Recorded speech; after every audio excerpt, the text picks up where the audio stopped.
Using Excel, Heidi. Yep. Making a attempt. Oh, we. Like I said, I'll make an attempt. Nah, I hate it in paper. I got challenged by somebody trying to do this, let's see what happens.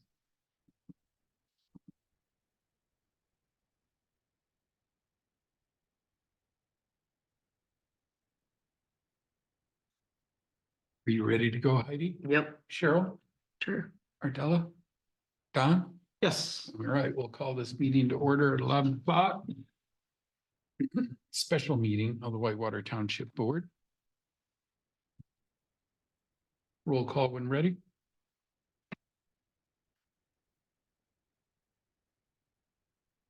Goss here, Bennett, Here. Glenn, Here. Valmuth, Here. Pop. Here.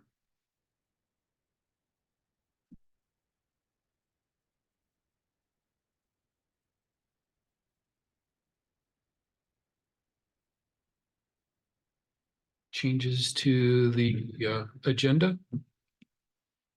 We'll probably just have to move things around. Is it our first actual interview for ZA is at 1 and then 3. So we can talk about 1A, 1B. Number 2. If anybody has questions.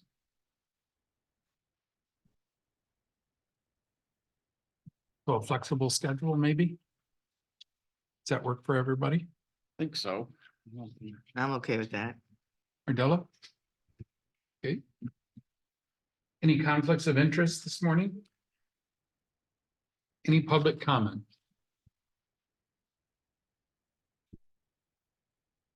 Any public comment from Zoom?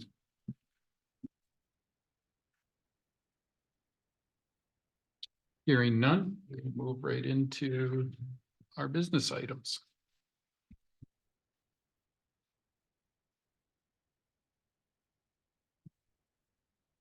Anybody have questions on Deb? How do you pronounce her last name? Garber? I remember it being Graber. Graber? Great.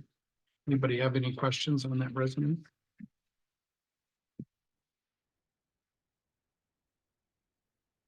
I'll have questions for her probably. Sure. Yeah.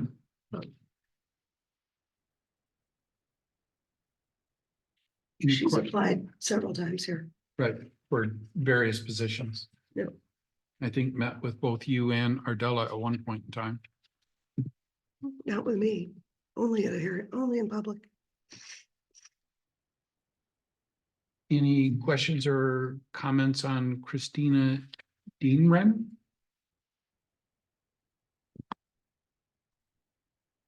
Not on a resume. Okay. Any questions on the interim fire chief? Possible job offer?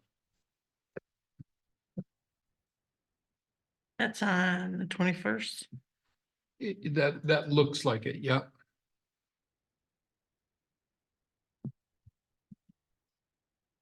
So he will be here at 9 a.m. then we're anticipating that he'll be here at 9 a.m. to. That's the interview. information I have from Okay. Chief. Yep. Okay. Yep, I put it on here. I guess I left it on because of the notice. The notice went out before I got confirmation of when Mhm. Josh would be available. So it's on the agenda because the meeting was noticed that way. Right. Because at the time we weren't sure. Yep.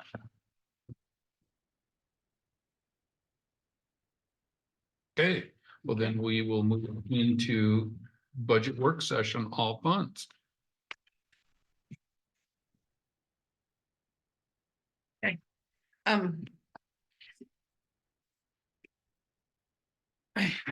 will probably start with road because that would be the next one, but I did want to give you an update on what I found. For cleanup day budgeting. Okay. I emailed and called the 2 vendors that are available to us. GFL has not responded. Chris from Bay Area Disposal did He sent a written quote in. And last year we paid $750 per container. And he's went up to $800 I was gonna per say, but container. that's up 100 something. Just for $50. That seems to be about the norm out there. Yeah, I'm- I mean, that, I'm seeing stuff I up- thought it would be more, quite honestly. Yeah. I thought it'd be I more. think I've that's seen kind of a 6 to gift. 10% 'cause- mostly in yeah. things. Yeah, well, that- last year GFL's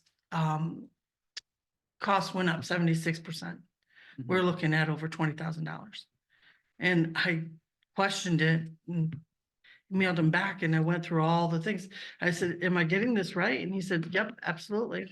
And I've talked to other townships and they're like, they used them last year because they were behind the 8 ball, had no idea that the price was gonna go up. But I think a lot of them are seriously consider either not doing it at all, or they've got to find some other way to do it because GFL is, I don't know, maybe it's because it's a big corporation and they really don't care. Maybe they're trying to phase out township cleanup days. I don't know. But, So the $50 increase, I don't mean to cut you off, maybe you'll cover this, please continue, I'm sorry. go ahead. The $50 increase per dumpster, how many dumpsters did we have? We had last year? 13 last year. 13, So I ran the numbers. so it's $1,500. Mhm. About Yeah, that. which is nothing. When you think about the 76% the GFL went up. And the labor stayed the same. That's the people that come in and actually do the work, put it in the dumpster. So it's a total of 12,200 for 2024. What's that total again, Della? 12,200. And we paid 11,000 something last year. With Bay Area. Yes. And the 2 dates that I gave them are both open, so they penciled us in for when we make that decision. If we go with them. So that's what I found out. I have an appointment on Wednesday with BSNA, talk about cloud prices. Okay. So, And then what are the 2 dates that you're penciled in? went with what we did last year. Hang on a second, let me get to. It'd be June 8th or June 15th.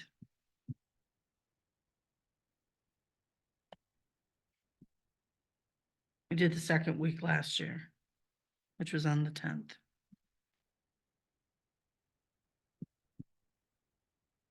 June 8th or 15th.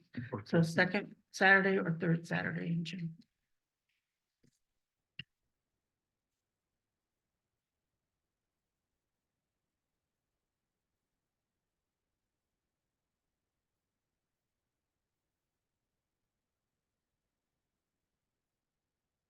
And Ron, did you say that you had another option for a vendor for tire stuff that you were gonna You send know, me? I was just thinking about that.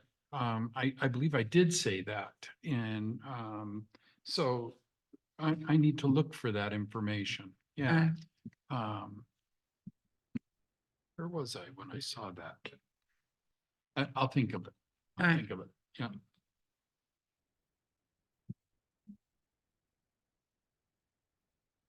Because it would be nice to offer that if we could, Sure, right? I'll be happy to call him if you wanna forward the information.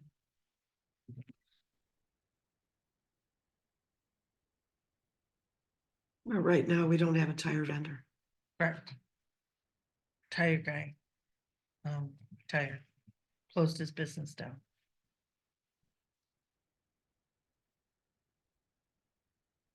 And I have talked to Harrison, they're not interested in doing it.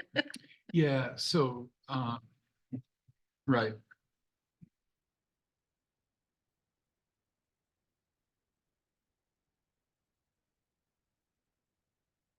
Okay, so want to jump right into road fund? Is that the one you recommended? That's, Ardella? that, isn't that the next Or one? because we have the park manager here, maybe we want to attack park, There you go.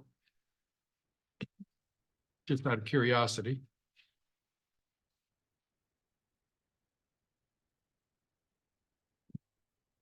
That's good for me.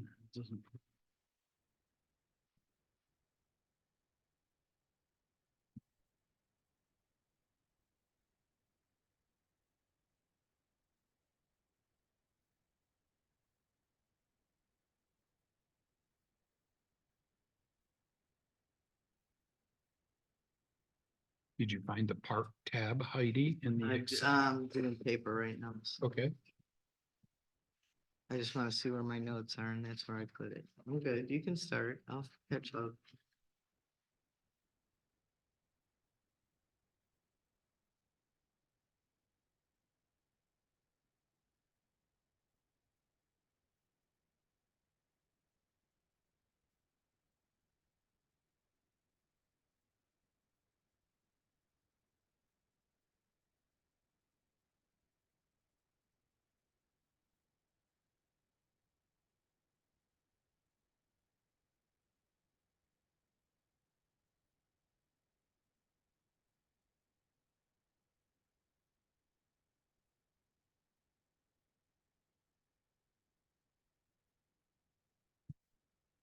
and does everybody have Melissa's email from March 10 with respect to what she's recommending Yeah.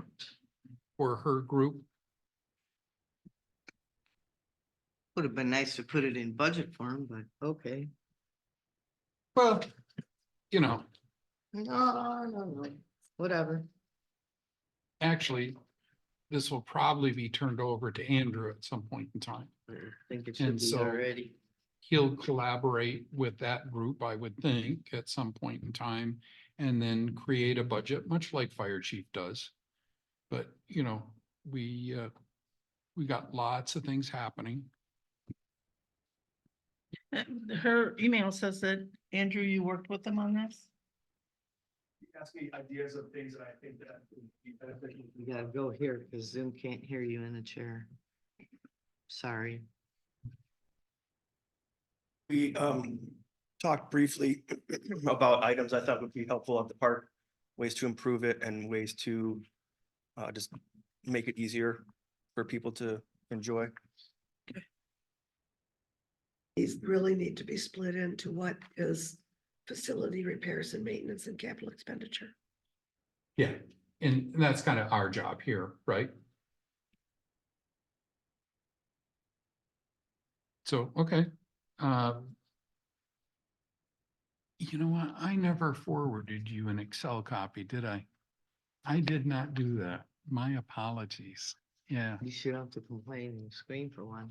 So do you have the printed copy from, okay, why don't you grab that? Does it still have all of our scribbles on it? Okay. I'm sorry. Okay. I'm sorry. Any questions in the revenue section?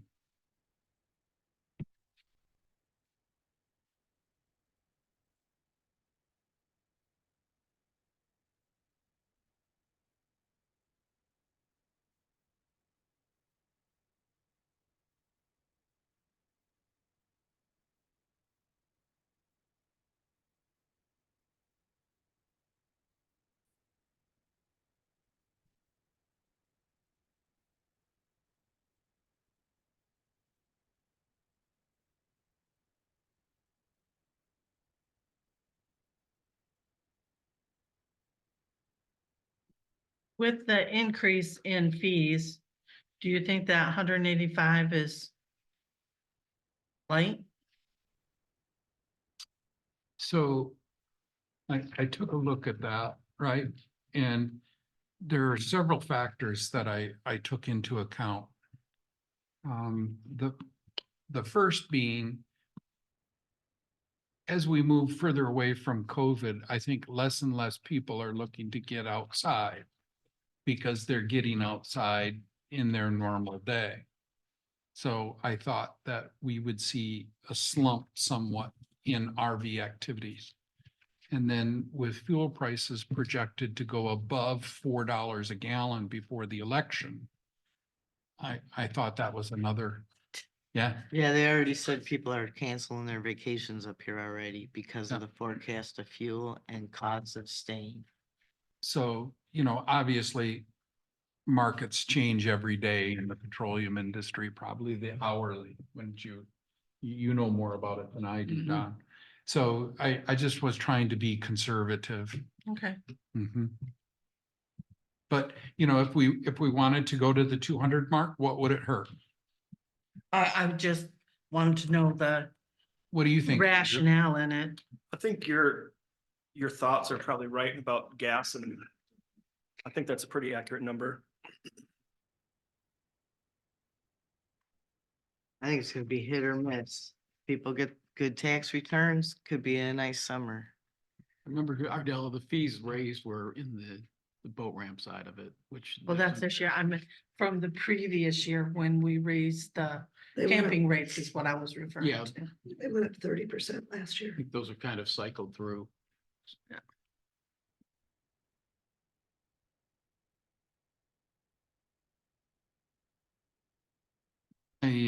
On note 32, I still think that merchandise is something that we should look towards. We don't have the facility to do that right now, but we should take note of it anyway. Yeah, I think that's something that we've always talked about doing, but we just didn't have room. Excuse me, didn't have room. Looking forward to when we do. Yeah, Yeah, cause leaving and going even and getting a pop. I mean, you gotta drive 15 minutes for a pop. yeah. Round trip, yes, you do. I think it's 10 minutes and I'm late all the time. So it's not 15 minutes. I've been Googling it. It's longer than you think.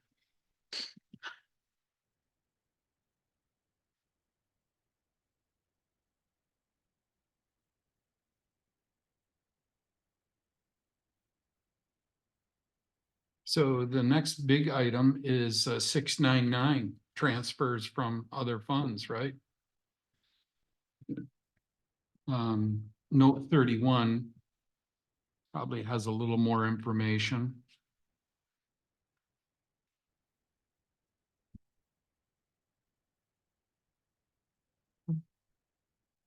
Can we back up just one? Yeah. To 665? Mhm. Interest earned should maybe be more realistic on. You've got 300 and we did 2,400. And the year before was 825. I'm not. We must not budgeted anything for 2023. Because it says zero there. So I had questions on that particular line item. I looked at 825 and then I looked at 0, and then I looked at 2406. So was that the remaining balance after resolution 2203 or 4 or whatever? Without having that documentation in front of me, I can't tell you. Yeah. I don't know. So, I'm just thinking that, 300 was budgeted last year. okay, it's zero on here. I get it, but I'm looking at the adopted budget document. And that'd probably be where you got the 300 from and you recommended or Maybe. requested. maybe, but we could go up a little bit if you want to. I'm fine with that. Just to be realistic, I'm thinking, What do you want to put it at? let's do 1,500. All right, Sad. It was 655, you said. 665. 665, thank you. Went to 15, right? Correct.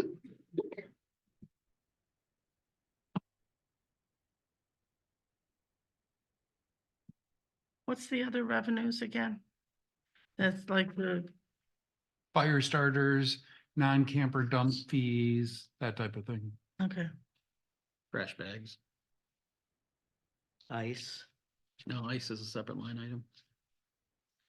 So your wood and ice stays separate? Yeah. Yeah, those have been. If it's a hot winter or a hot summer, we'll sell more ice. If it's cold, we won't. We'll sell more wood. all at Mother Nature's mercy, aren't we? Mhm.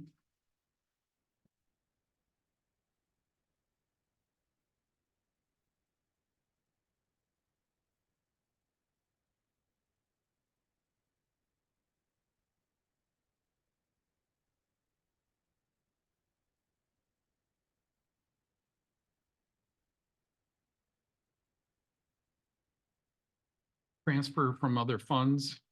How about if we take a look at that as we move through the expense side of it? It'll probably provide a little more explanation of why and where. Unless anybody's opposed to that. I'm not.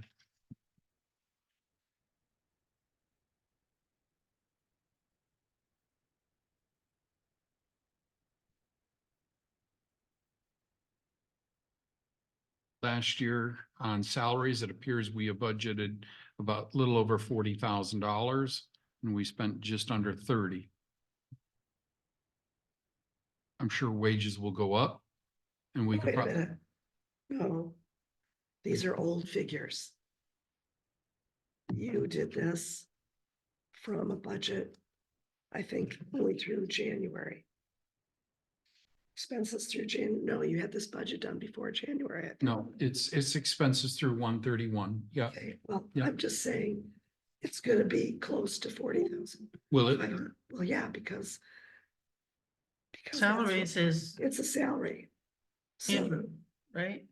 Mhm. it's the a only one that salary, be in so there. you take Oh, the I'm sorry. annual Yeah, salary I'm sorry. and so these are old numbers. Yeah, You've got several payroll periods that are not shown on here. At least 4.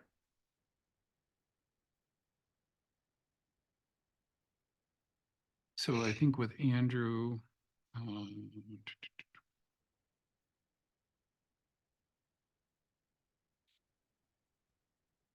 I kept him at the same 6% increase as all of the other management staff. Fire department. Um,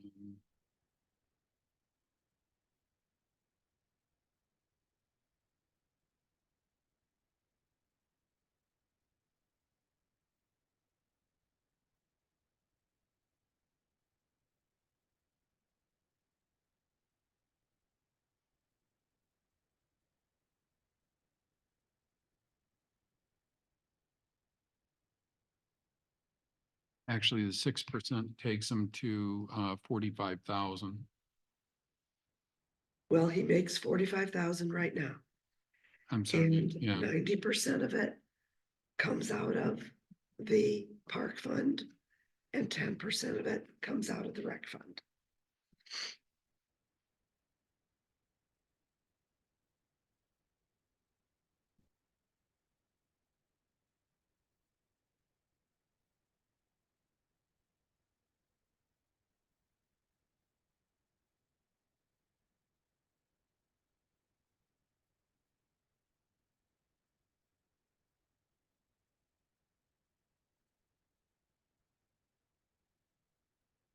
yeah.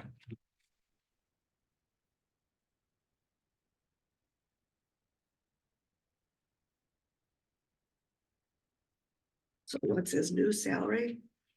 Total, For this account, it would be 42,930. okay, but what is it total? We would have to take that into, let's see, round numbers will be.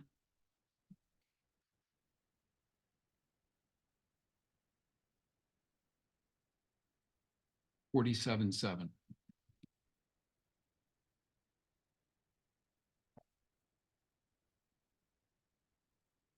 All right. Yeah,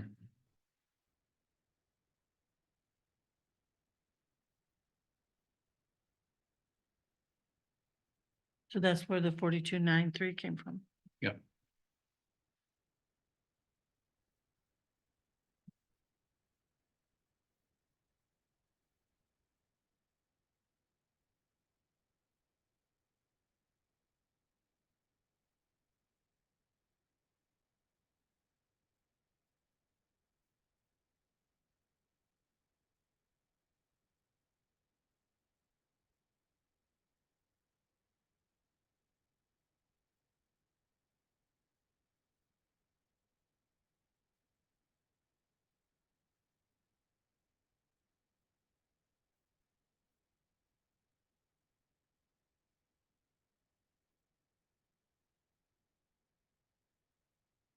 Next line item.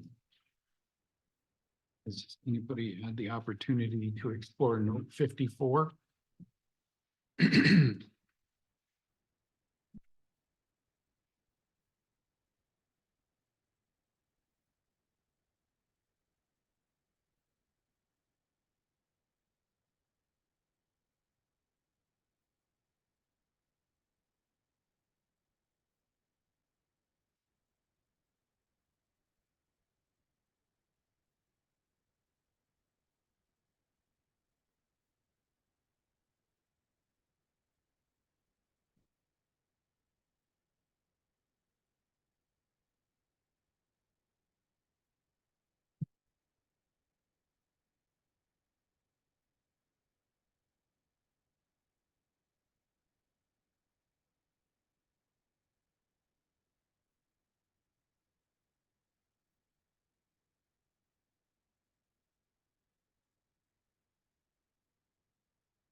Hey, I'm traveling incognito.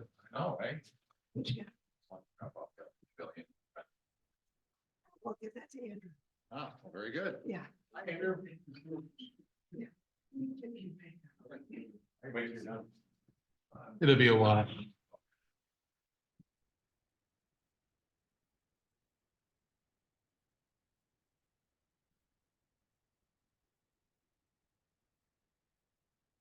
Andrew, you're welcome to help me. So any discussion on note 54? I'm not on board with it. Okay, I'm just. It seems like, well, for one thing, I don't see an actual dollar amount. I can see the difference with requested and what was budgeted last year. But I just feel like we're getting so top heavy. I mean, if the next thing down is from note 54 is talking about loaning the park money. If we gotta loan the park money, then we can't afford an assistant manager. I have to wonder if we can afford a manager. If we have to loan the park money at a 5% interest rate, that's, especially since we're taking money out of the park, putting it in general fund, and then we're gonna loan it back to the park. That just don't, that's not good. so let's not go down that area. We can if you would like, but I will scrap every step of the way. Okay, just to let you know. So I don't have a problem with that. Okay. So we can do battle if you would like. I don't see it as a battle. I see it as a discussion.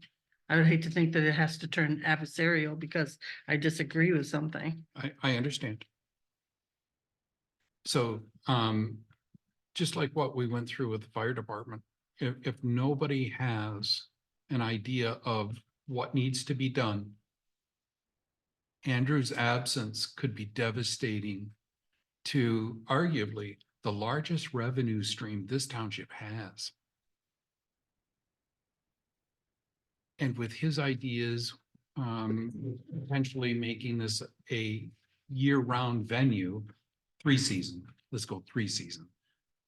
The revenues are gonna keep going up. Well, when that is actually showed to be the reality, I could agree with something, adding more management, but I've not seen that, so.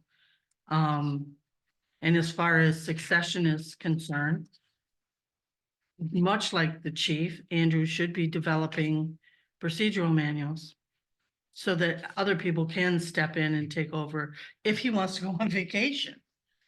If he has an accident anyways. and he needs to take time off for disability in some reason, I mean, I don't know how much Don, you're still helping, how much Ron, you're still helping. But at some point, Andrew is gonna be standing all on his own, right? And I would think he would be the one that should come to us and say, okay, it's gotten to the point where I feel I need help. And this is what I'm proposing, and this is why I think it's justified in the cost increase of putting another management type person on. And in my opinion, that's policy. You can't have a budget discussion without looking forward, and sometimes policy comes into that. Yeah, I agree. But hammering out a policy at this point, I'm not saying that, I'm Okay. saying this is my viewpoint. The policy comes later, but I'm just saying, I can't get on board with putting another manager on board when we don't have a track record showing we actually need it. And if, Andrew, if you put together your procedural manuals, your list of things to do, opening the park, closing the park, all your vendors, much like Chief did when he took over the fire department, then it doesn't matter about the succession because you're gonna be able to provide the information that's needed. Are you? You could treat this like a officer in charge too, where if they only take over, they only get the stipend when they're doing his duties. Instead of having two people in charge, you put an OIC in charge. In other words, when the officers would get short at night, somebody would step up and be the OIC, which means he got a stipend pay for that. Why not see if that works first to see if you even need an assistant manager? Couldn't you just, everybody's cross-trained, right? At the park? Trained? Have you cross-trained anyone? In other words, can someone do your job? Mike can very well take part in most of it, yeah. Okay, see, if you have a cross-training, then someone can step in his shoes and maybe take a stipend for stepping into his shoes versus two managers. I have a question. Do you, particularly in the summer, spring and fall, do you still work for your brother-in-law also? No, Building, No. construction? Okay. have not. My concern, and I have to wonder how the taxpayers are gonna also view it, is we went from paying 7,000 a year to 42,900 now. Let's just say 43 45. or 45. And now we're gonna add additional wages on top of the normal park ranger wages for an assistant. We went from part-time to spending 60,000 in wages. That's what I meant by top heavy.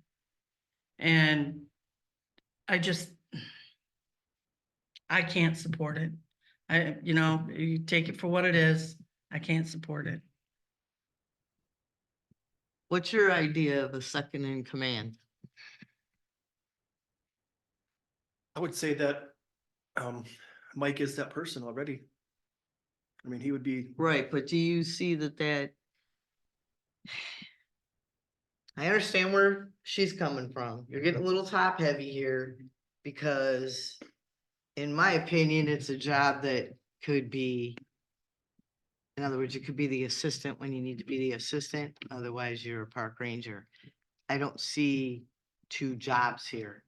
I see a fill-in.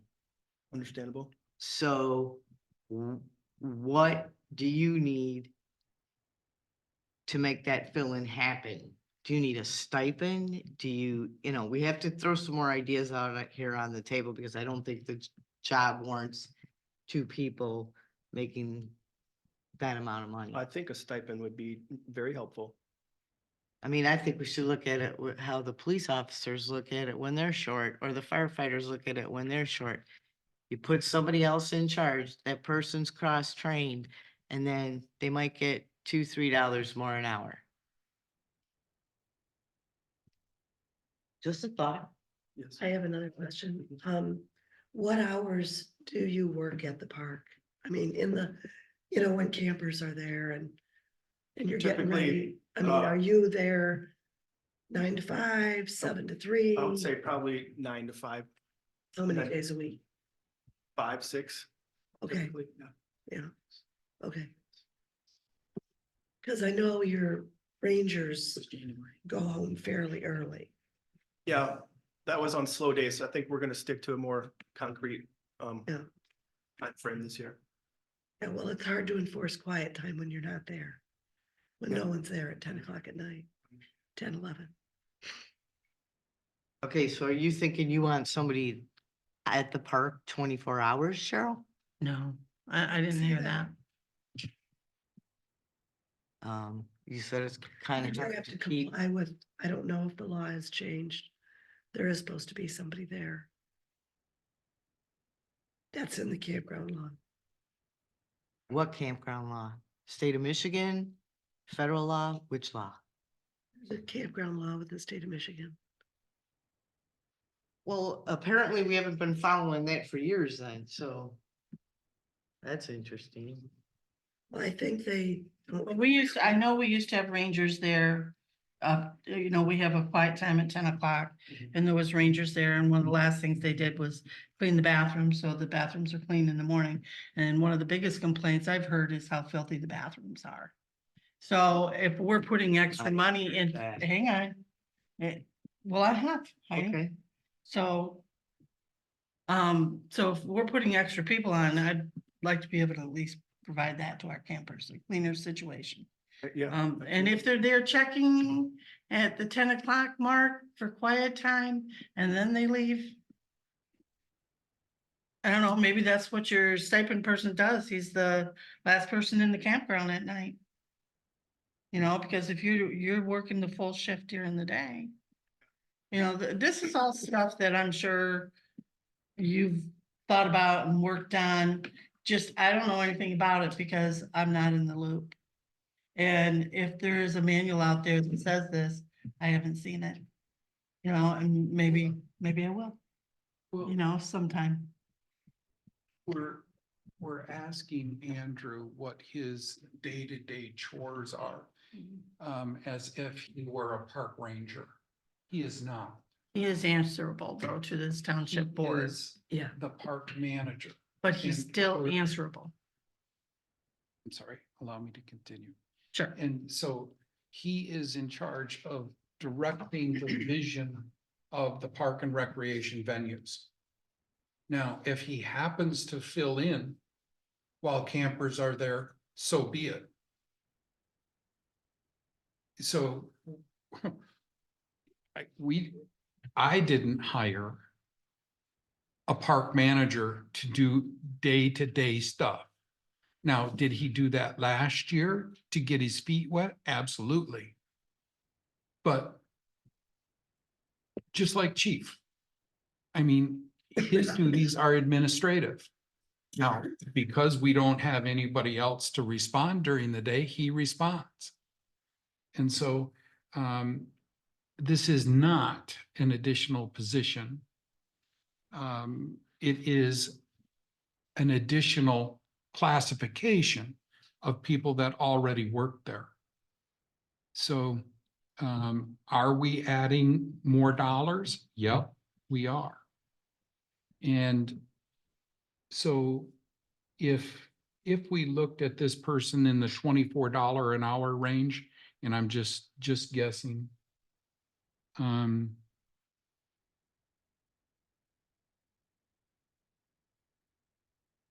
that's about $20,000 a year, $22,000 to $24,000 a year. That's So- part-time. So, well, could be. Well, 2,080 hours is full-time. So times $24,000 or times $24 an hour. That'd be closer to 50,000, 48,000, something. Andrew, do you have a suggestion for this problem? And have you ever heard of this law that someone has to be on the premises 24 hours? I was not aware of that. Yeah, I'm not aware of that either. So What I can say is the nights that we had Vicky working, she lives right down the road. She would stay until at least 10 o'clock on those nights. And that would be, And the you know, last thing she quiet. does is check the bathrooms. she does clean the bathrooms right before she leaves every time. the other thing is, we used to use a host camper. That was gonna be my other A suggestion. long time ago. And so, maybe we have reserve a spot in the park for the host camper. Maybe, Well, you did that last year. You blocked off site 30 for the entire year. I think your camper was on it, wasn't it? All year long. maybe what we do is decide to have a camper as the ranger station. And that's where the host camper stays. Most campers stay in their own campers, not one that's provided. It's a suggestion, sure. Yeah, I'm just telling you what the trend is. so What's done in the industry. If you we, want somebody to be a host camper, it's usually an older couple who are gonna be in the park for all of 1 month or something. And they agree to be the host camper and they stay in their unit because that's what they're comfortable with. Yeah, well, They might have a bus. host camper can look different ways. It doesn't have to be just any one way. I am going to step back just for a moment and disagree with you, Ron, on who and what who Andrew's accountable to and what his job is. You have to remember that this is a very small township. We're not talking about Traverse City, somebody's in charge of 10 different parks. We're not, we're talking about Whitewater Township Park. It's a small park. This is a big endeavor for this township to go out for the money we have in a park manager. I do not believe it's too much to ask Andrew when I've been on the outside of this conversion, what it is he does and where he does it and how he does it. And I don't think I'm overstepping my bounds by wondering, when are you there, Andrew? How do you manage your people? Getting to know what it is he does is not stepping out of bounds, or it is not being disrespectful to him in any way. Okay, You should be we are grateful the trying. board member wants to know, right? I don't believe I said that. You did, What I said is my vision of what a manager does. right, but by saying my vision and then going through that, Okay. you're saying that I'm wrong in what I felt. Okay. I had a right So, to know. Well, On I'm not- 703. Yeah, I'm not Anybody have trying a to problem with whiz. 120,000? I do. And. I said and- I do. Okay, And Andrew has a job description. So all of those things on the job description are things that he's responsible for. And he's also responsible for the things that the park rangers are supposed to do. If they don't do them, he He's has to got to step cover for in them. and do them because he ultimately, the buck stops with him. So, Okay, so last year you fixed the problem of quiet hour by having a ranger there till almost 10, correct? Some nights, yeah. Other Okay, nights I would be there with my family and I would take on any issues. where they were right, needed. right. So instead of making an assistant manager,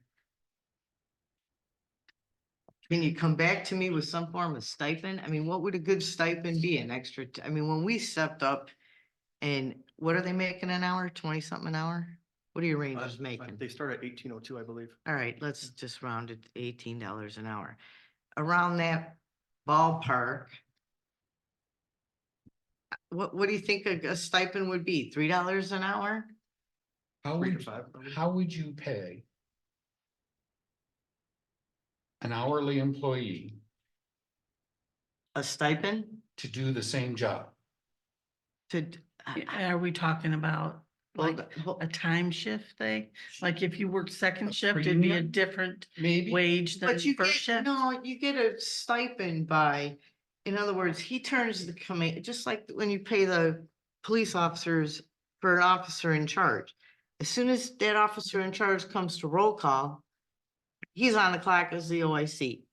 So if he works 10 hours that night, he gets his 10 hours worth of pay and he gets 10 hours worth of stipend.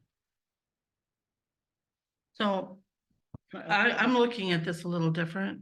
The year before, for 703, we spent $78,471.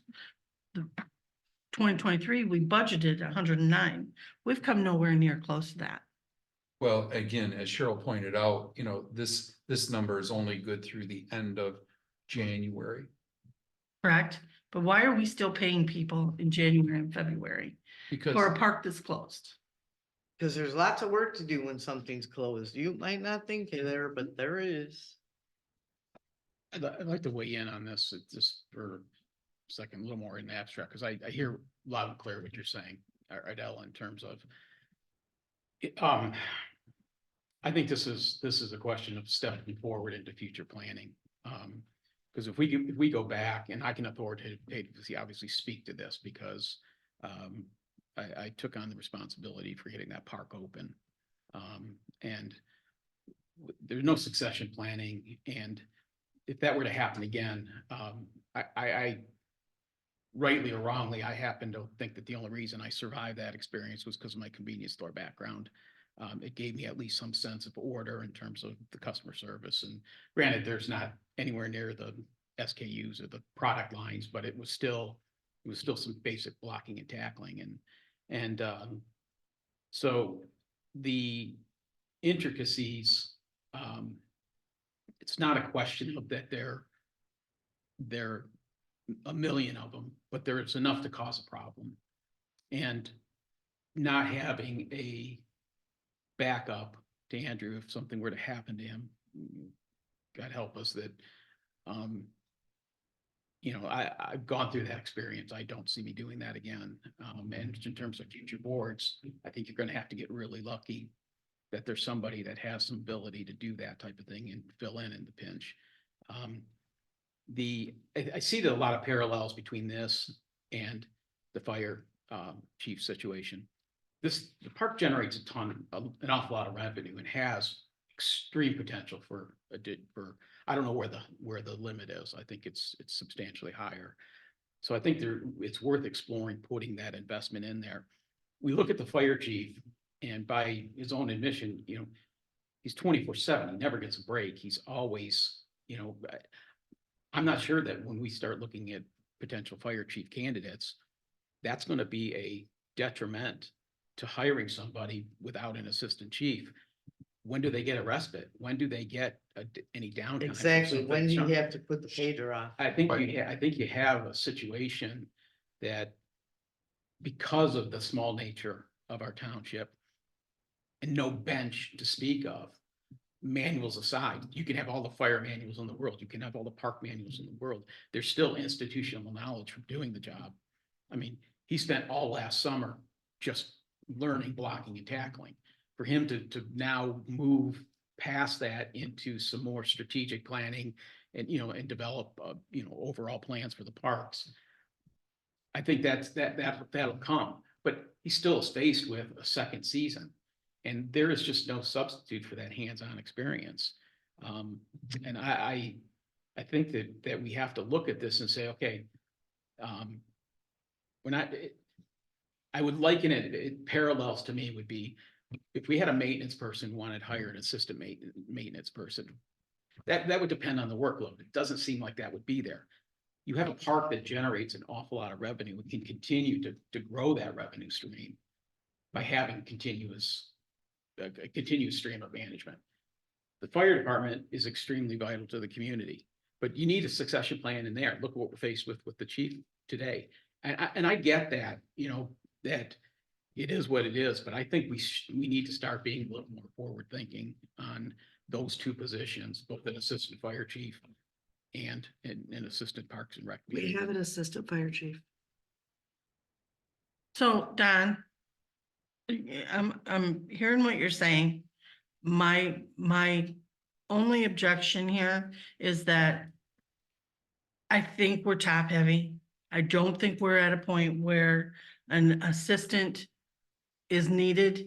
If we were to add that year round or 3-season camping, putting cabins in, which I know Andrew's talked about, right? Then I could see that, because then the revenue is going to be generated more. But as it sits right now, all we're doing is siphoning the money out. It's not, maybe it's being generated, but it's being siphoned out. And through wages and through going to the general. Yeah. Those are just simple facts. I'm not making anything up here. I think we're just in a chicken and egg situation. You're saying build a facility, then hire the people, and it's been, my experience is have the people, the facility comes. I So look it's at it as just, I think- workload. So, yeah, I think we can, And you would from a labor point of view. From a planning point of view, you don't. And then as far as siphoning money off, it looks like we're significantly lower in wages than we were last year. So That's why I didn't there see the hasn't need to been read. a siphon, as you say.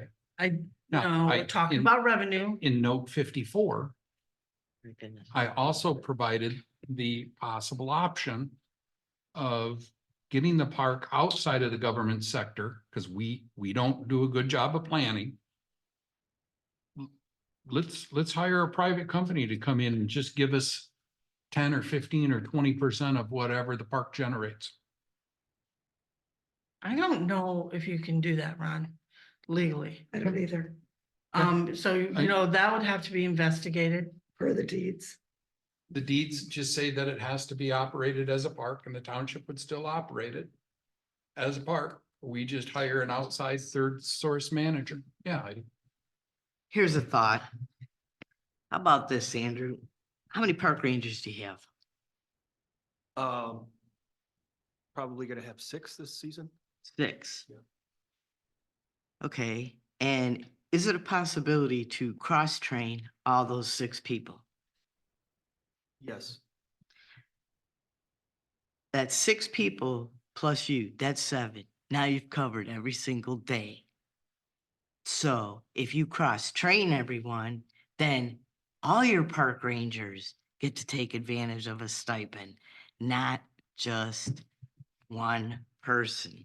It's distributed. So here's a stipend for everybody else to step up and want to be cross-trained. I mean, you're not, a stipend isn't that much money, okay? A stipend is usually $1 to $2, maybe $3 more an hour. Even the officer in charge only makes $1.50 more an hour on an overall average. So they're stepping up because somebody has to take the job. Why not offer it to all your park rangers so that it's so much easier when everybody's cross-trained? Because as soon as one person doesn't show up, at least the other person can step in. Now, you would only get the stipend if you were playing a manager role. But it also gives you a better team because everybody knows what everybody does. And everybody can take breaks and you get your breaks in. So instead of going right to the assistant manager, why not incorporate the 6 people you have? Just a thought. either way, we're gonna need funding. Agreed, Heidi? Yep. Okay, But your so- funding might not be as much. So I'm gonna recommend that we leave the 120 in that figure. And once again, I can't support that. I understand. Any other objections? I have one other question, Andrew. What's a realistic number for that column? For wages, Mm-hmm. I know you've thought about it, so what's realistic? Is the 120 realistic or is it a little high? I have a number, so you let me know what your number is. I think it's close, but it might be. I think it's high by about 20 grand. But that's my opinion. If you stretch this out, I mean, just doing some numbers right now and 6 people, him being 7, that's another possibility you could throw in there. Everybody likes to camp. So it might not necessarily have to be your camper. What if Park Ranger A wants to be the camp host for the week. There you go. So if you spread this out over 7 people and, you're giving them little stipends, little extras, I don't see that number being that high, but okay. Any problem with office supply and expenses? I'd like to see that number the same as it was last year. Okay. Postages? So what are we doing with 703? You say 120, I say 109, Heidi says Oh, I'm it's sorry. top heavy I by thought 20,000. we were on office supplies. No, we're Yeah, not. But Okay. No, I could No, I- compromise if that number was about between 105 and 110. But I'd like to give the park rangers more opportunity to make some, extra money. They do a really good job. I'd like, how much overtime was occurred, do you know? Not much. They're very limited. They don't get overtime. So are you good with 110? Yeah, All right, 110 it is.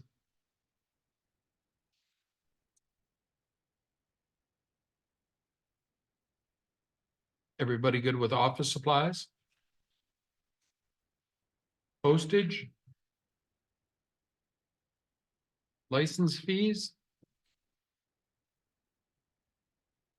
Fuel and oil is probably gonna change. okay, could you hold on with license fees 1 second, please? You see anything changing down the pike for this? Don't think so. Anything new? Nothing new? Okay, I'm good. Because the year before it was 756 and then we're at 356.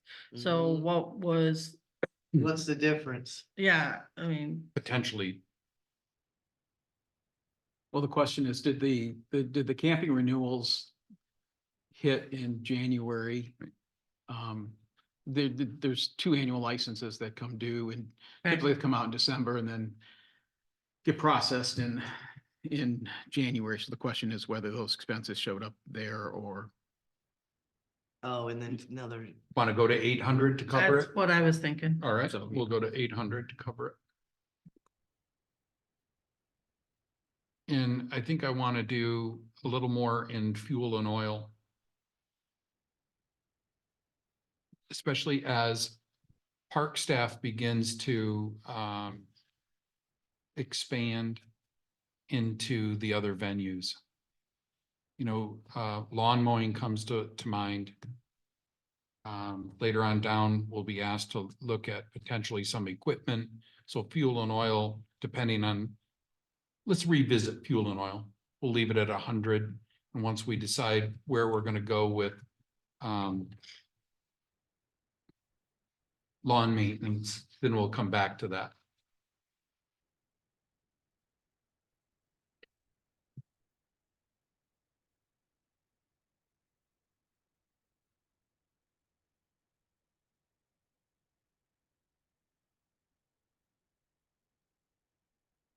Um,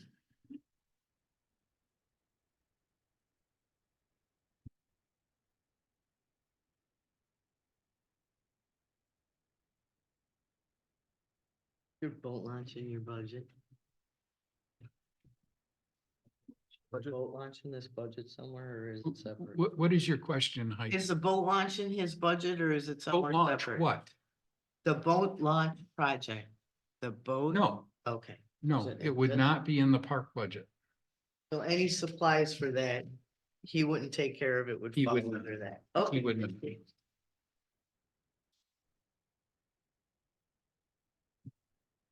Any problem with operating expense and supplies?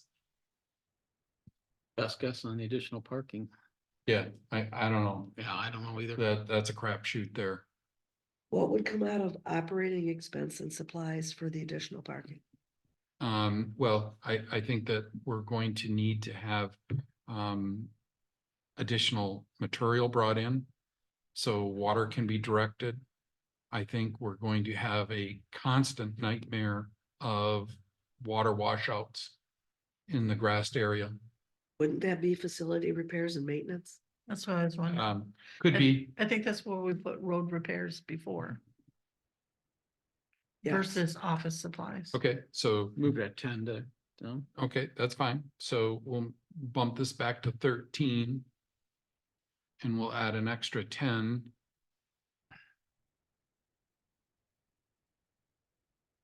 New facilities and repairs.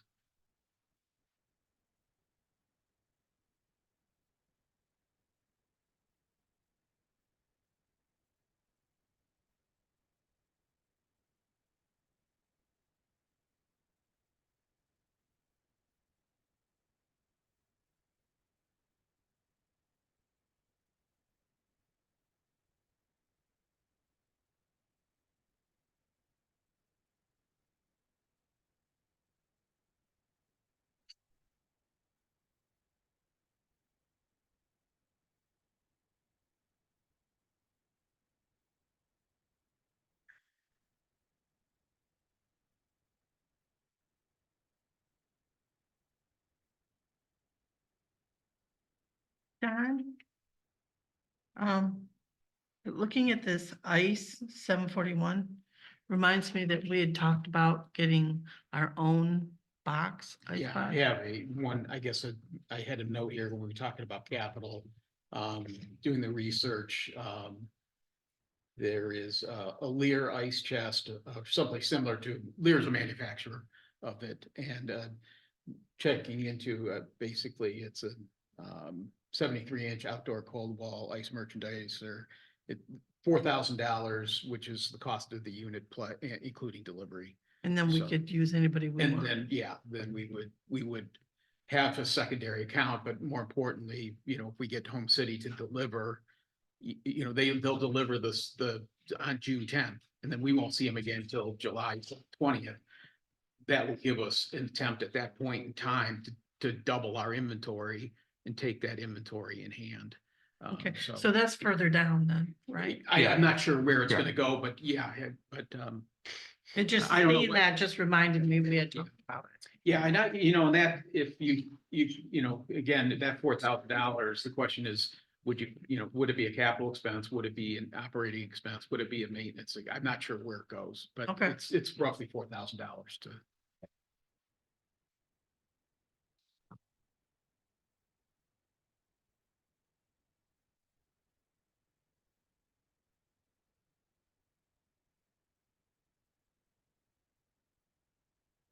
What about uniforms, Andrew? Do we have enough money at $300 or, thinking that maybe we have an extra employee coming in? Maybe we're cutting ourselves a little short there. I agree. We need to, I'm gonna have him throw his voice, so go ahead. we were talking in the past and I mean, we need to get better rain gear for the employees. We need a new round of shirts, some other sweaters. So We spent- 300 is light. Speaking of those, What do you think would be more I'm thinking appropriate? 600 probably, maybe 5. I was gonna say 600 doesn't buy very I many didn't- shirts, hats and rain gear. How about 1,000? That's what I was gonna recommend. What Okay. account, Della? That would be under 747 uniforms. You're going to what, 6? No, No, 1,000.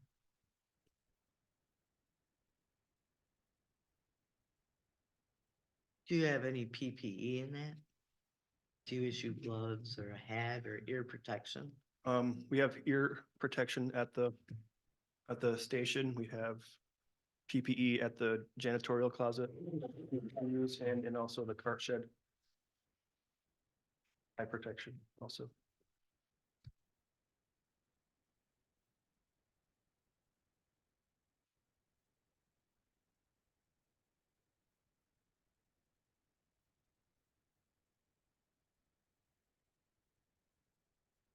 Speaking of Home City Ice, I was just showing Don, we got an invoice today from them for $106.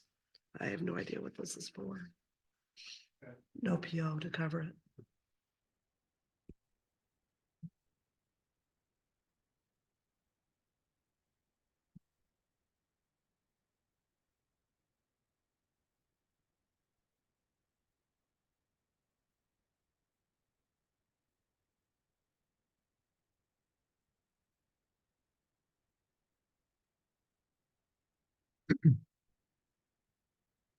As far as credit card processing fees, I pegged that number at 2.98%, actually 2.95%, which would be just a little over $5,500. But because this is a new system, I want to give some leeway there just in case we've misunderstood something. So I'm recommending $7,000.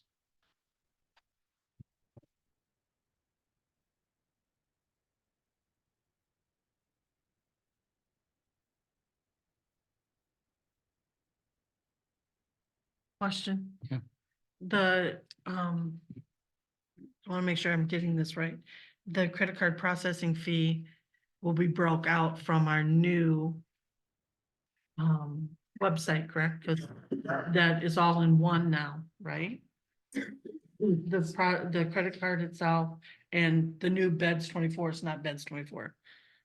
But it's all one package now, right? Correct. It's integrated. That's what I'm saying. So this will be broke out of whatever their billing is, right? And I'm gonna I'm add, just looking for reports, Ron, for my treasurer's job. I'm gonna answer that question that they actually sent us a demo invoice of our demo report that showed what the credit card fees were, what the reservation It's going to fees look were. different, but there was a breakout. Yeah, Could you forward that to me so I know what I'm gonna be seeing? yeah. Well, that Because was it'll one be of different. 13 different reports. And it was just one that Mr. White had selected to provide to us, if I remember correctly. So. So when it's decided who's gonna be providing that information to my office. Yeah. So I can reconcile it with the bank statements, I would like a sample report sent to me. It might be nice for you to have a sample of all 13, so you select. Sure, I mean, if it's available. Yeah, I'm sure it is. I'm sure it is.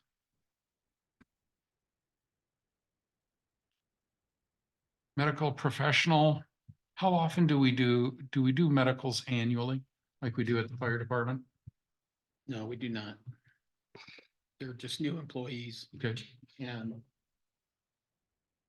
Munson's gone up a little bit. Now it's running about $350 per person to send over there. Granted, Andrew's looking at hiring a couple additional people, but there's also the potential for turnover there. I think we should bump that to $1,400 or $1,500 just to. okay. Would you agree, Andrew? I would agree. Couple of 1,500? You might want to also look at other areas besides Munson. There are a couple facilities out there that doctors that just do physicals. Right. And it's not as highly charged. Just a thought.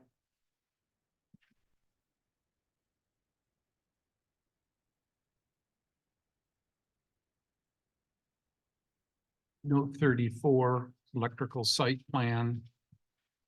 Boat ramp construction, boat wash station engineer. Is what goes into that number.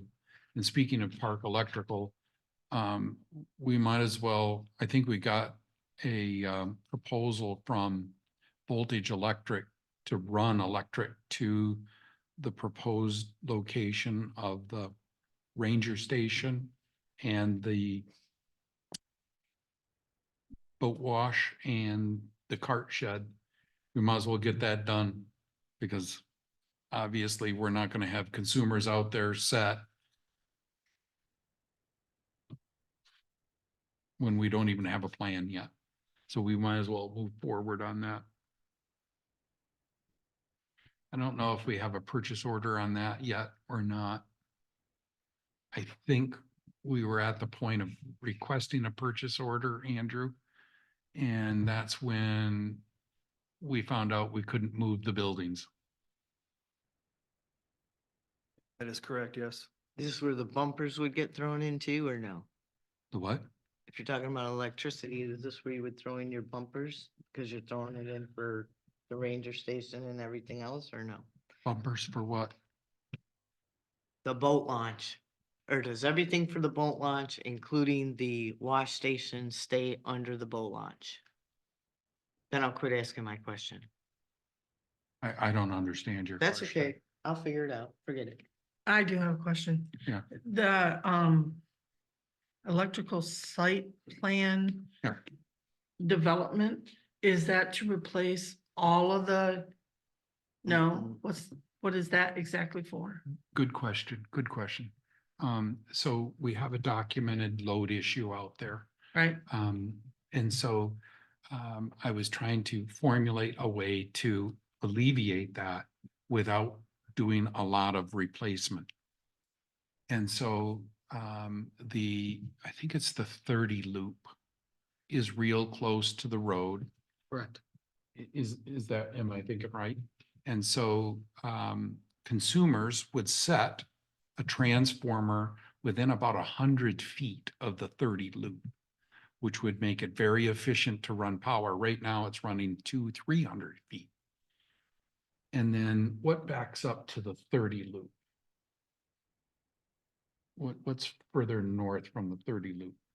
Well, the 20, you got the 20s and then the 40s and 50s. Okay, so this development would take care of just the 30 and the 20 loop, converting them to 50 amp. And Okay, then, so it would be a conversion for at least some of them. yes, yep, for Well, they'd the- have a different, they would be on a different power source. a completely different transformer. So that would alleviate the old park and those would stay at 30 amp. And the new ones would be at 50? And the new ones would be at 50, which the state is doing as well. They're only converting, I think, like a third of their sites to 50 amps. And this would be if both loops got involved, and I don't know how much it's gonna be. This was just, and I'm still waiting for an estimate of what the plan would cost to generate. And that could even be out of our budget.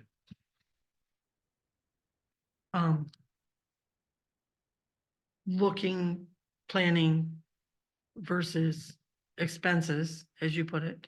Planning down the road, if you are actually considering doing year-round camping or three-season camping with cabins, which is very popular right now. A lot of campgrounds are moving to that. They got the rustic ones with no bathrooms in them, and they have more deluxe ones with a bathroom in it and a kitchen, right? You're gonna need additional electric load there also. So thinking in the future, what is this gonna look like? Where is this gonna be placed? Would your new amperage, where you're planning it now, does that fall into line with future plans to where would you actually put these cabins? No. Because this project scope was limited to potential 2 loops, the 20s or the 30s and potentially the 20s. It was limited to potential lighting around the parking lot if we decided to go that way, and a large water well, because we also know that we have a water well problem. We need to have another water well. So the transformer is capable of 800 amps, and that'll be 3/4 used just by the two loops and the water well and lights. So the 50,000 here is not just for that, it's for multiple things. No, this would just cover the electrical plan to install the 800 amp transformer and meter base. And then design what loops would actually be serviced by it. So there'd be a second phase to that where subsequent you'd have to get electrical engineering drawings and a cost for all the service changeovers. And so, And this is something we'd have to go out for bids on. Yeah, this is meant to just create a drawing for bids. Yeah.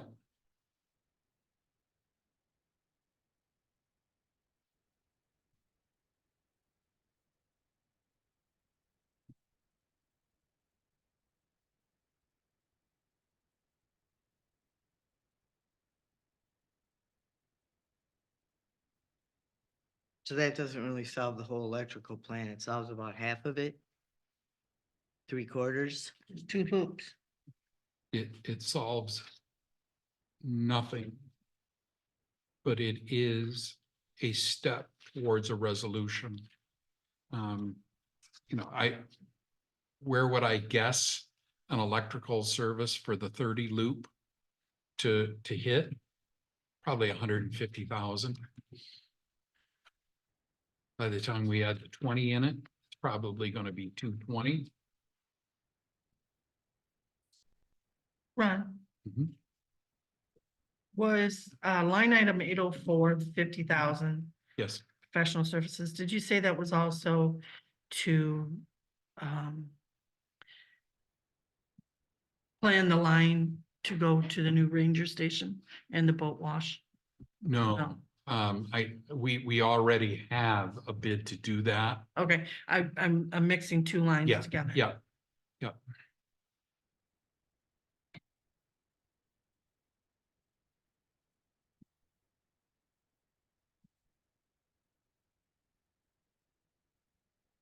So what do we do about lawn maintenance service this year?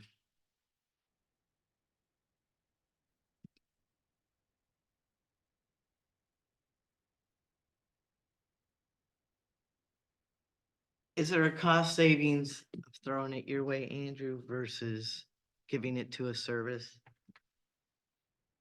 I think maybe in the long run it would be, but we would have to buy equipment for us to be able to make that work.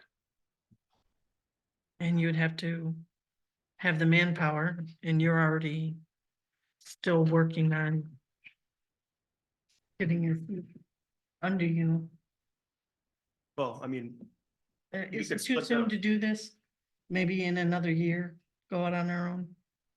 For doing maintenance, oh, for the lawn care service? I think we could make it work if we had the right supplies. I think they've given them the control of it is a fantastic idea, and here's why. They get to see it every single day. Where your lawn mowing guy just shows up when he feels like, okay, I think I'll go cut the grass today. At Is least he this for has, just park properties or all locations? All- Because we have 9 mowing locations. I was envisioning all locations. So if you would have to schedule park people to do lawn maintenance, not during the time that they're scheduled to do park, because otherwise they're not there for Correct. campers, Yeah, checking people in. yeah. Well, I was imagining having one person or myself at the office and then having the other person on staff for the day, take out for a couple hours and go do some mowing and, probably not get all of it done in one day, but at least we could get it done quickly. plus they're seeing it every day, so they're controlling the maintenance where the lawn guy just comes and cuts the grass. Oh, there's a tree there. Let me clip the branch off. Okay, it looks good now. There's a difference between controlling something and contracting it out. Yeah, the difference is when the machine breaks down, it's your expense to get it fixed. And it's your time down and it's your time to find a way to transport it to get it fixed. A lawn care service, that's their responsibility, I completely agree with you. you know? I understand. Is much like, doing your own brakes. I get it. Things go wrong. If you It take it does. somewhere and you pay to have it done, if something goes wrong, it's their problem. You're still getting the same price and getting the job done. There's a Andrew, what are the difference. benefits of you taking over the grass cutting? What did you ask, Betty? What are the benefits of the park employees taking over this task? He's already there to collect trash. He's already there to clean bathrooms. I asked about mowing. I didn't say anything about cleaning bathrooms. He's just saying they're already gonna be driving there to do it, but now they gotta hook up a trailer, unload the equipment, do that, clean the bathrooms, open them up, and then load everything back up and come back. Yeah. So you'd have to have like you said, separate people and schedules. Things are still gonna have to be done on a schedule, Yes. like they are now. And you have employees that would be willing to cut grass? Definitely. Okay.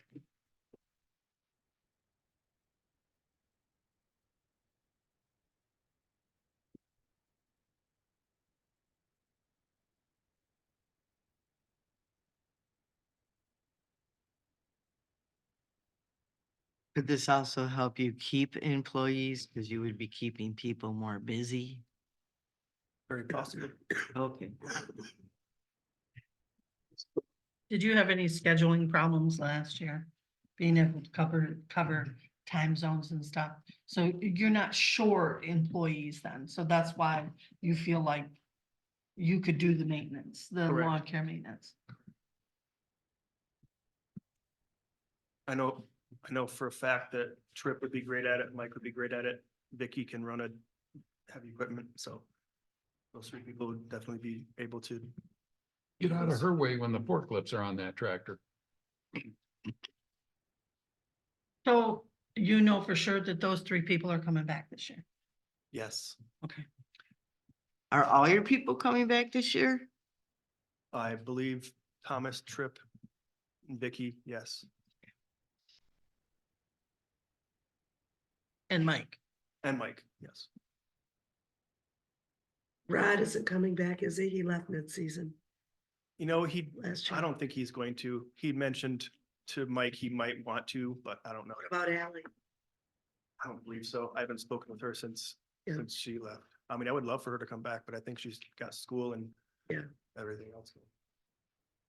That is just one of my concerns, Ron, about doing this. We're gonna have enough personnel to be able to take this over but if Andrew says that he has enough personnel, So I understand what you're saying.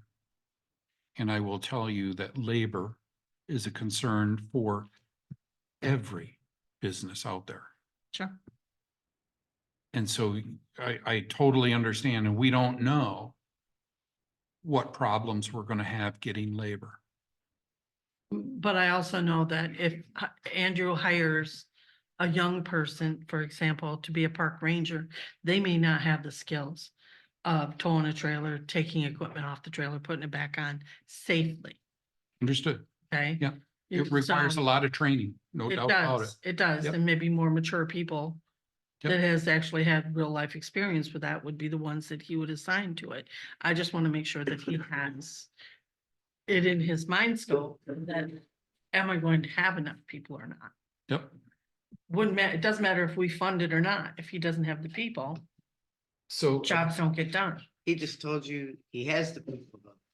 I just did a quick, really quick add up of what lawn care maintenance was. And I must have missed something because it's around $17,000 that I came up with. That's what we paid out last year. And that seems low to me. I don't know if that includes the cleanups or not. Did you get all the locations? I don't know. Like I say, I was just trying to come up with a comparison number. Lawn maintenance comes out of 4 funds. Can you give us a number on that, Cheryl? Is he close? Is he I have off? 5. Well, it comes out of general, Yeah. fire, Hmm. park, rec.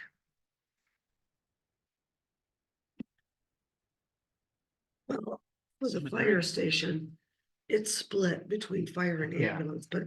Yeah. It's I hardly included anything. They those don't as have hardly one. any Cemetery and fire. grass to mow. No, ambulance and. Oh, yeah.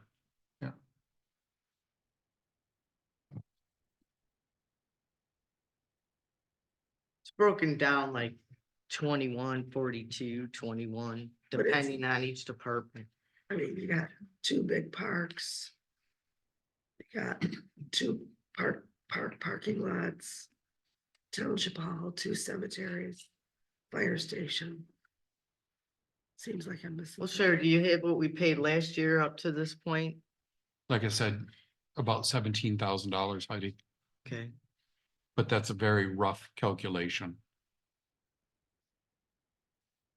So lawn maintenance and services, I think that, pending what we decide in policy, whether we're gonna keep that in-house or not, 8,000 should cover this particular line item. That's what we did last year. Yeah, And you know, the last thing to think about is the liability issue. The thing Is it going to increase our liability insurance, knowing that park rangers are, Well, and you would not be paying, if you're talking about paying somebody a wage, that comes out of 703. Not out of this line item. This is for an independent contractor. If they're getting paid to mow, if you're buying equipment, that comes out of capital expenditure. I see what you're saying. Wages come out of 703. This is contracted services So, out of 809. yep. well, that's if you have a contractor. No, not I if you're understand. Doing it in-house. So that, But we could do a budget amendment and budget transfer. Well, budget amendment, amendment and move it from 809 to wages if we needed to. if you're paying people, you have to have it in a Oh. wage line item, so the taxes get taken out. Waste removal. Anybody see a problem with 5,000? Is that projecting an increase from your garbage company? Yes. Okay.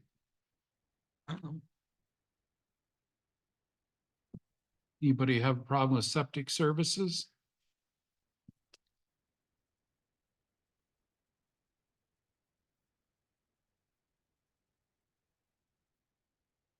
Pension plan, Why is that so high? note 35.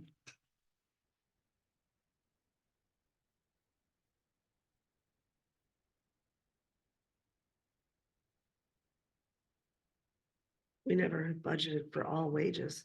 You have to be a full-time employee to be Yeah. eligible for the pension And plan. so how do you break that out in a budget, Cheryl? You don't. So this line item calculates as if everybody was eligible for it. And potentially there might only be 2 people eligible for it. Seasonal are not eligible either. I mean, Andrew is because he's not seasonal. He's so full-time. Year round. So I think that's overinflated, Ron. Okay, So why don't we put it to 5,000? I mean, last year we Okay. budgeted at 4,050. good. Why is this number 631, Rod? Is that mean something or is Yeah. it just, Means you're over. What was the number we're putting in the pension plan? 5,000.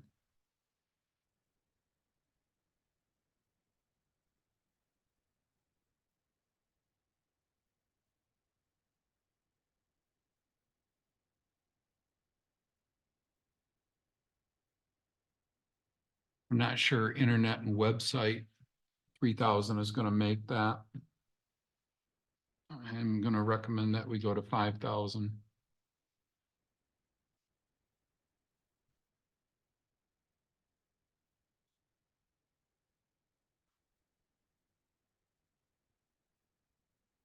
Anybody have a problem with $600 of mileage reimbursement?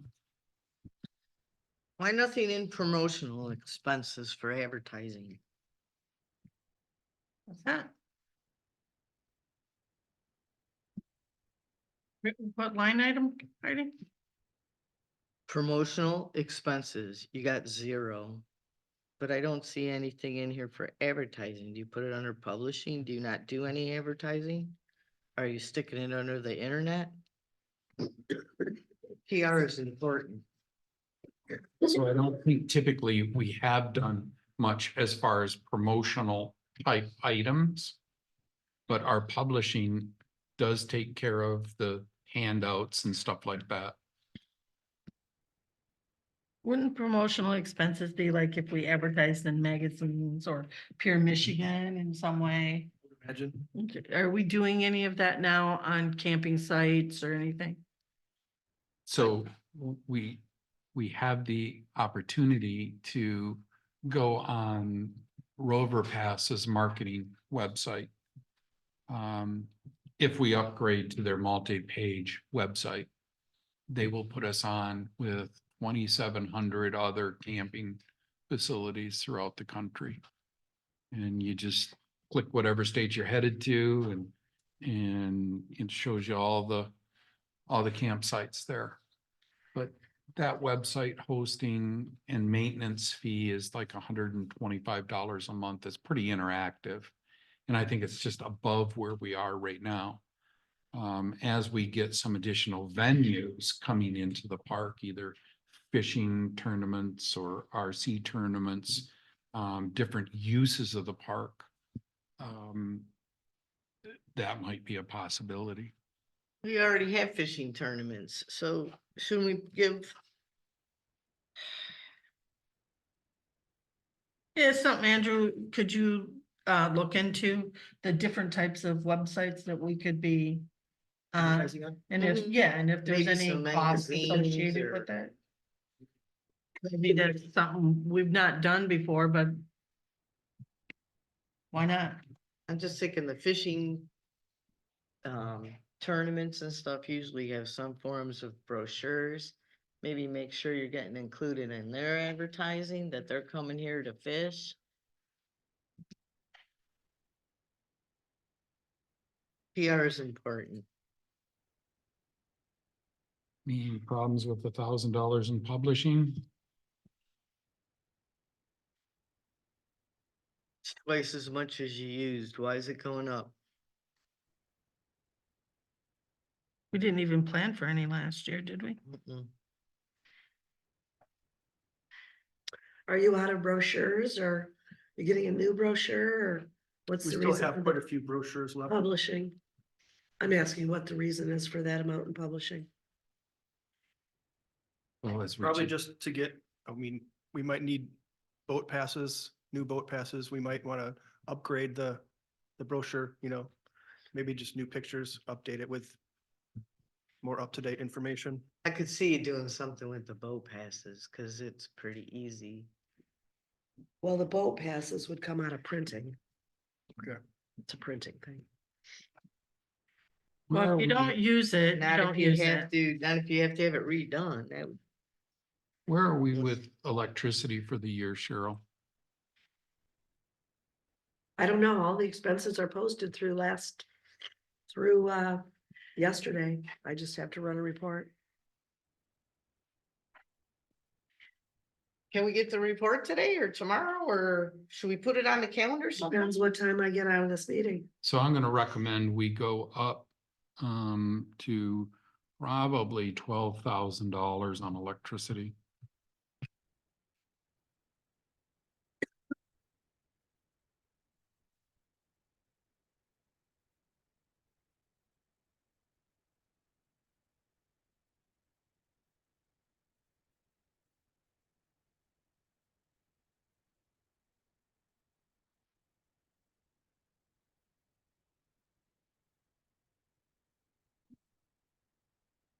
And on cell phone, I'm gonna recommend we go to 1,200. Well, what about, you've got a note on telephone 924, we Mhm. skip that. Yeah. And the landline itself, Mhm. do we need that for any particular, I think that's what note 36 says, consider dropping the landline. right, but we don't need it for anything particular. It's useless because it got cut when the building was moved. So we've been paying for that service Paying for a landline. for- 6, 7 months and it's,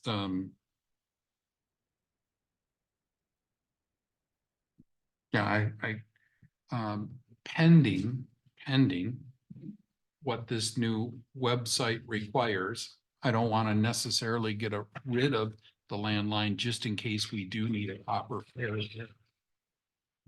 Well, the landline is still operational because I called it not that long ago. So if it doesn't operate, well, I'm telling you, I called it. It picked up and Ally's message from last summer is on there right now, today.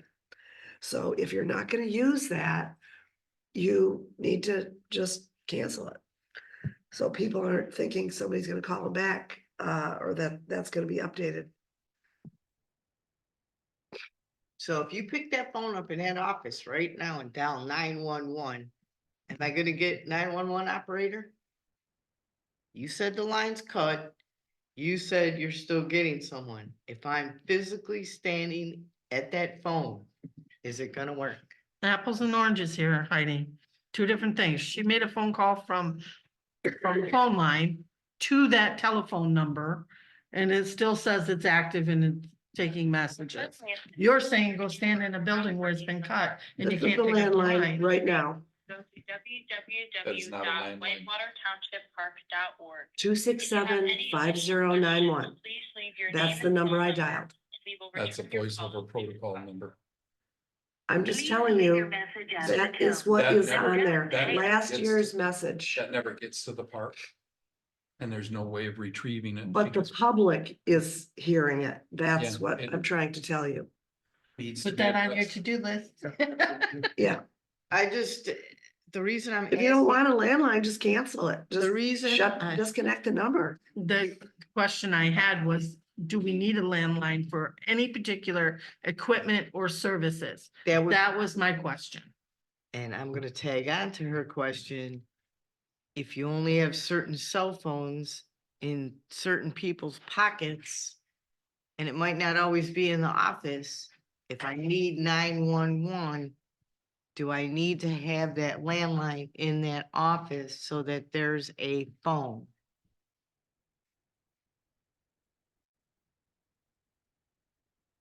Who said there's a phone in the office? Okay, Well, we'll leave the $600 there and we'll come back to it when we find out, right? Yeah, and I would recommend that we take the cell phone to 1,200. And that might anticipate 2 phones for the park, and then hopefully we can drop the 1 landline.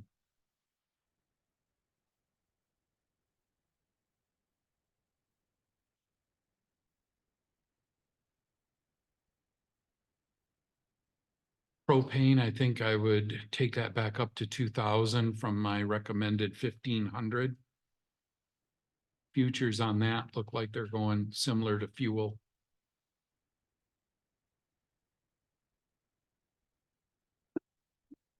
Hello, Deb.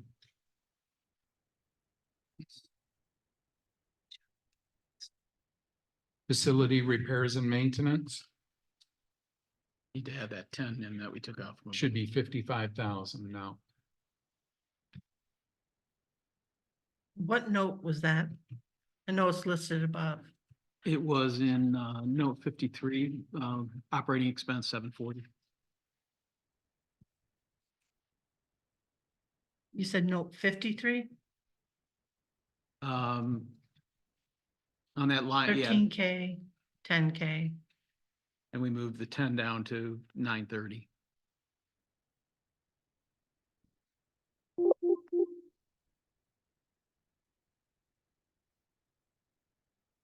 And okay, so that tells us what the 10K is. What was the 45K for facilities, repair and maintenance? Where was that listed? I know you had a note on it. I want to think you No, I did. don't believe I did. I used the number from last year. And just kept it the same, because there's lots of stuff that needs to be fixed out there. So if we would look back at last year's budget that listed out what we were gonna spend 45K on. It may or may not say.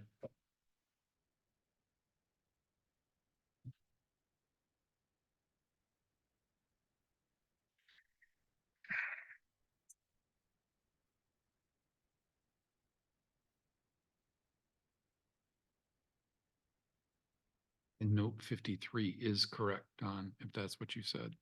Yeah, for the, yep, it was attached to line item 740.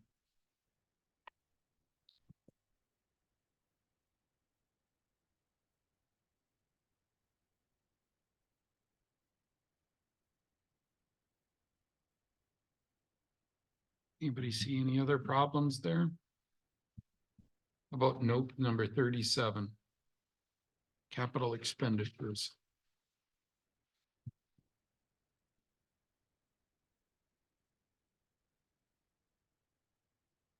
think that's where we wanted to add that ice machine. You think? Pending our discussion, we will probably have the ice machine covered. Okay. Okay. Very well.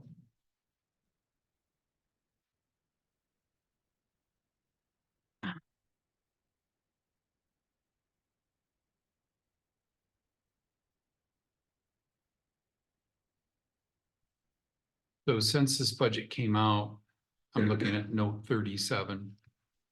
I think we paid F and V a little more than $13,000, so I think they have less than 2,000 left to go on their original agreement. We got a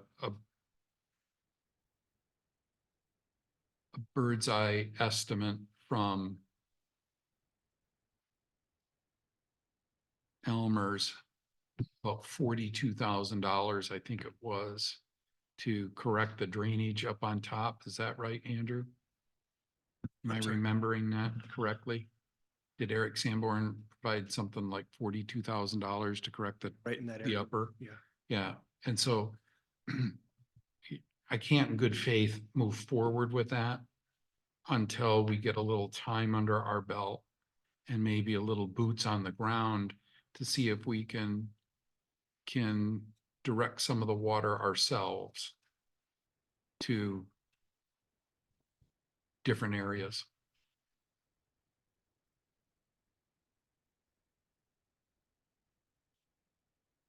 The restroom trailer, I texted each one of you a link to the restroom trailer.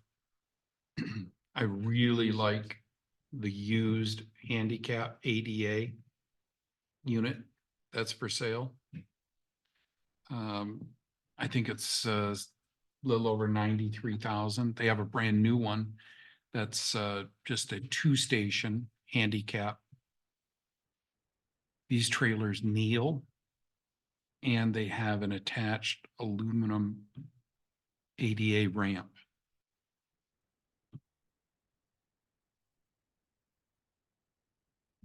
It is in this current year budget to do that. And this particular company has a sale, 1,000 miles of free delivery. They're in Texas. I'll get you halfway here. Andrew's made a review of the buildings that are there currently for our pit toilets.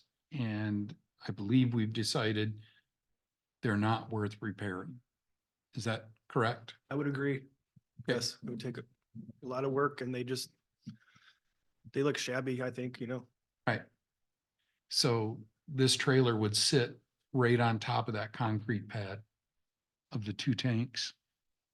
It would increase your labor a little bit because we would no longer be subcontracting out the cleaning of the outhouses that are there. But that was like $450 a month, wasn't it? Yeah, there's an offset there. So So- we're not gonna need that any longer. Right. Now, this would provide or require that Gamosier pump another site, right? But if they're already there pumping, Very true. what does it matter? So what's the 40K relocate for? That's $40,000 to relocate the ranger station and cart barn. To pick up those 2 buildings and put them someplace, Yep. it's 40K. That seems excessive. That's what we thought. But don't forget, I mean, that relocation requires power, potentially telephone, depending on how this discussion comes out. There's I think the electrical alone was almost $9,000. So what's it gonna cost for a trailer? To haul the zero turn, We already have it. where It's at the park. you have a drive-on equipment trailer. I At the believe park. you could, I don't think it's drive on, but with ramps for the back, It's a landscape trailer. It has 2 wheels on it. it does have ramps on.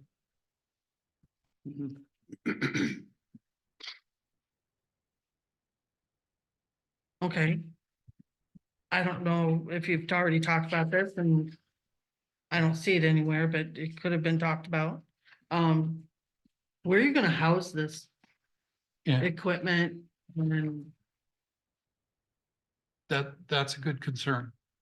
cause you can't leave it out. No, so I was disappointed earlier in the year when the board kind of went towards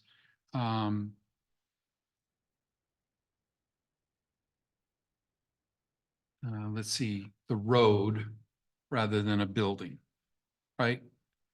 We kind of wanted to spend our money towards fixing up the road rather than a storage building, potential new ranger station, condominium type thing, right? So looking at that as a backup plan, this equipment would be compact enough to store in one of the Connex containers, truck body. So you would set the truck body on the ground or slightly elevated, just like we do with the cart shed now, and then drive the vehicles in it. So you're talking about getting a container, Mhm. storage container. Yeah. Short term, What does something like that cost? a 40-footer, if we decide to go with that big, which we probably wouldn't need, is about 4,300 delivered.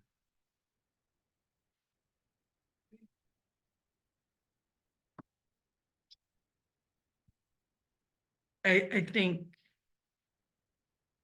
when we talked about ranger station combination storage unit Mhm. and the road, I think it was which one had the bigger need at the moment. And it's not that, at least I didn't feel like it was either or, it's just this may have to be stage 2 or 3. Yeah, I don't think there was a right or wrong answer to the question, right? I don't think there was. And I concur. I think getting people cleanly to the park is a better benefit than having a new storage building or a new park ranger station. I concur with that. So this is just, it'd be hidden in the trees. Wouldn't necessarily see it, probably just west of where the auxiliary parking is now. I mean, 120K for a zero turn. Okay, fair question. The tractors that I looked at were Kubota and John Deere. I have a full plate of pricing from John Deere, as well as a real rock solid estimate from Kubota, both local companies. And so how much do we want? For 120, I can get forks, backhoe, the works, right? But maybe we just want to start with the zero turn, which is about $7,500. And then maybe we want to take a look at the tractor base. Minimally, we would need a bucket, forks, and a land plane for the driveway. Land plane is different than a back blade. I don't know really how to describe it, but a land plane you tow behind and it levels and smooths out the surface without digging and carrying material with you. So it sloops up and over. Anybody ever seen a beach cleaner? Yep. Okay. That's kind of how a land plane works. They're about 4 foot in wide width. You can get them. I don't know that you can get them any smaller than 4 foot. And then a York rake, basic elements like that would be needed, I just, which would not be near 120,000. right, We can probably do that for 60. I just wanna. We need to walk before we run. I don't think we're to the point where we have the storage facility or the talent to be able to use all this equipment you're talking about. And I know Vicky knows how to use a tractor, okay, but she isn't always gonna be around. And I just think there's other considerations we haven't talked about. We're talking about in our budget here for park, we're talking about buying a truck and with a snow plow and mowing equipment at 120K. Could be 7,500, different, huge difference there. In places to store it, we don't have that in the budget. We haven't talked about what's it gonna cost to insure all these things? What's it gonna change on our liability? I just feel like we're talking about groundskeeper job, handyman, groundkeeper job in the parks budget. And I understand wanting to use park personnel to be able to do those jobs. I understand that. I just don't know if the park budget is where these numbers need to be. Well, you're gonna cross-use the equipment. All the more reason that maybe it should be in township grounds and facility instead of, because it's used for all the township, not just. Oh, park. that's an And interesting way to we're get talking around about it. Putting it in the park budget, and I'm not sure that's an appropriate place for it. I mean, I could be wrong, but logically, it doesn't make sense to me to do that. And I was looking at merely use, rate of use. So if you take a look at, have you been to the new parking lot? no, I haven't had a Okay. chance to go down. All right. So when you see that, you will begin to understand why this is a park capital expense. And then if we take a look at just the mowing, recreation will use about 12,000 of the 17,000.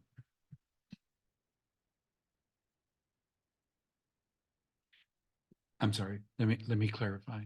Of last year's mowing expense, about $17,000. It looks like about 12,000 is attributed to park and or recreation. Andrew, you can sit. So Someone's been. pick a number. During budget time, I didn't want to inundate people with prices for equipment and their uses. Well, yeah, that is kind of the area you do it in now. Well, You gotta talk about but prices. it's gonna be, in order it's to- gonna be overwhelming. It's gonna be overwhelming. But I'd rather be overwhelmed than in the dark. So, if we want to take a look at just a zero turn mower, that's gonna be $7,500.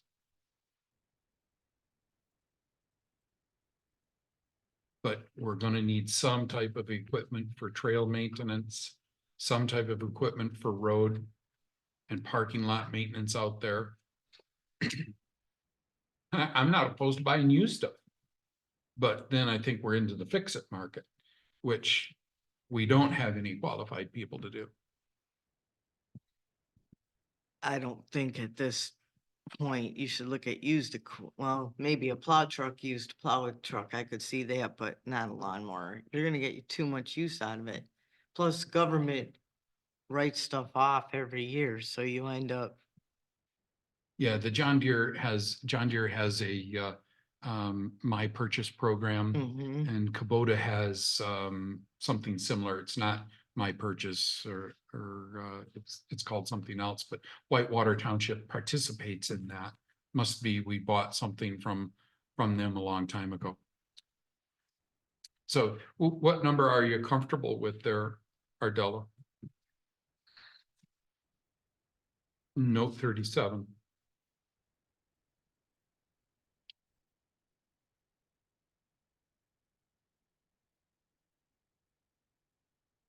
And let's just take a look at the 120K for tractor / zero turn mower. Let's just look at that line item for right now.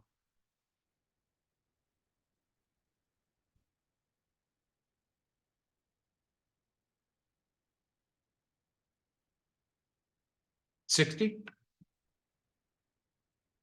And what we can't get, we won't get.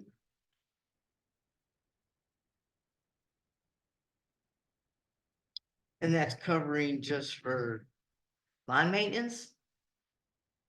No. So the 120,000 that I put in there would buy like a Kubota 4030 Okay, or a John Deere 3R.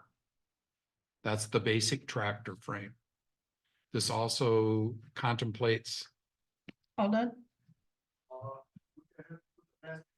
You're gonna be using the auto, right? I'll be in there for a little bit. Okay, we're just gonna. We gotta go get paint. All right, thank you. What kind of paint is it, right? Yeah, I think it's like an off-white eggshell or something.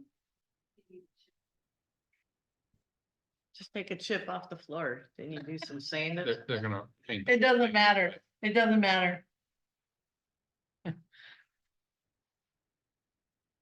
So we are nearing the 1 o'clock hour. And so why don't we suspend our budget discussion at line item 970? Take a couple of minutes if we need a bathroom break or something like that. I Would need that be a bath- appropriate? I need a bathroom break. So wonderful.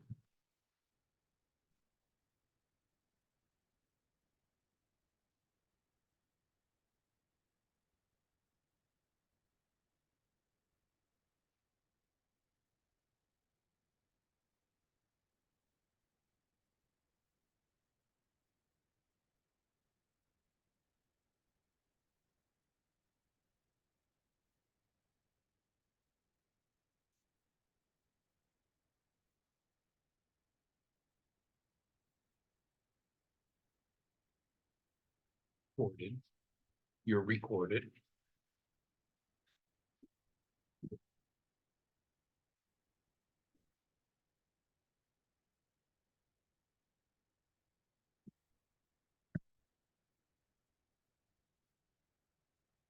And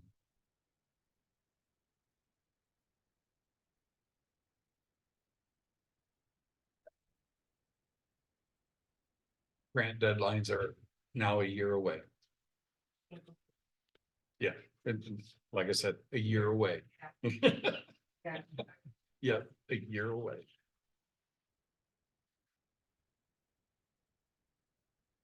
And no, I don't think we would go for a grant for the road. I.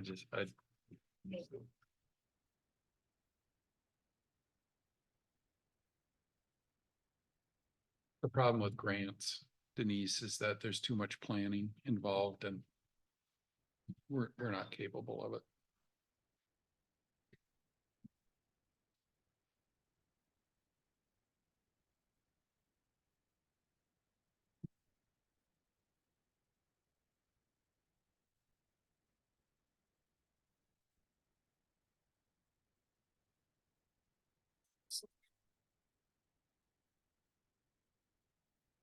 Thanks for making your way down, Deb. Like snow. I have a feeling that doesn't phase you.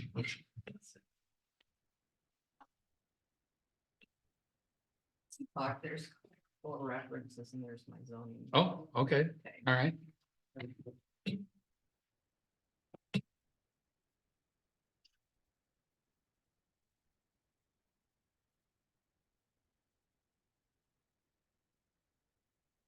Plus, these are copies. They are.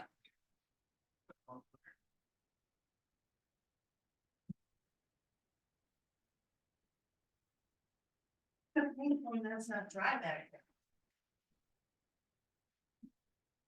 Keep in mind, there's four references. Oh, I see, I see, I see. People have a line and from, I understand. I understand. Yep. Then you're dispersing them, they're all independent. You said you could make copies, so. I can.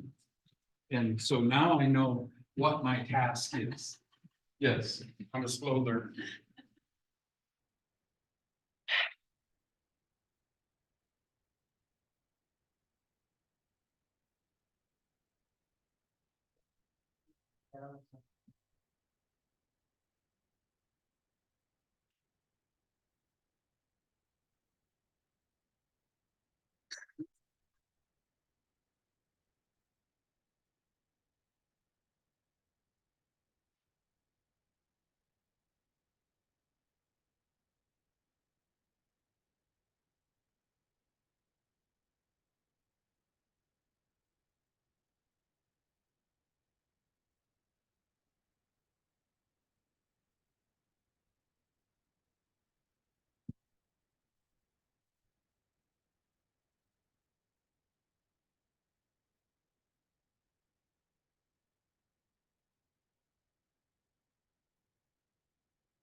Hey, does that make sense? Absolutely.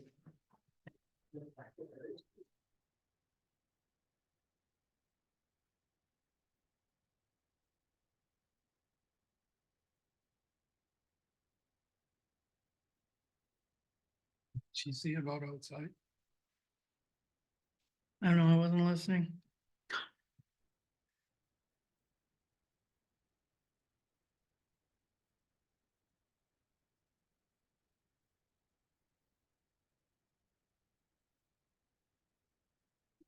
How are they gonna paint that ceiling when it's not dry?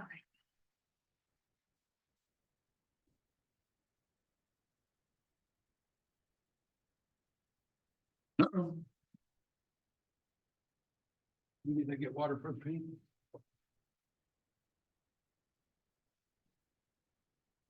You can't sand it if it isn't dry. I don't know. Maybe get wet sandpaper. Isn't that what it's used for? I don't know, you tell me.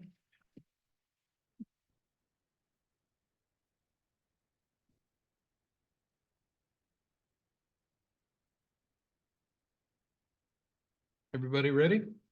It's 1:03.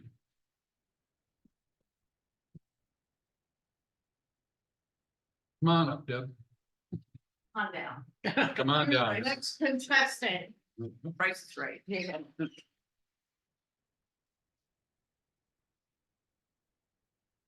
I need to lower this microphone or can you hear me okay? Oh, you could It's the probably people lower on it. Zoom that you Oh. should point it towards you, the direction of. Yeah, just tilt it. There you go. Tall people. Mm-hmm. It's like the chairs. I feel like you've been here a couple of nights. At least one other time.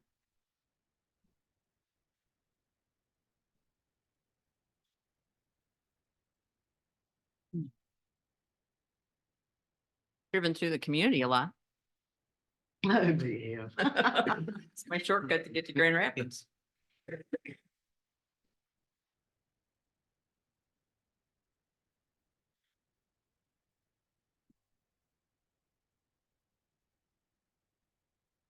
Well, currently, my computer is not responding.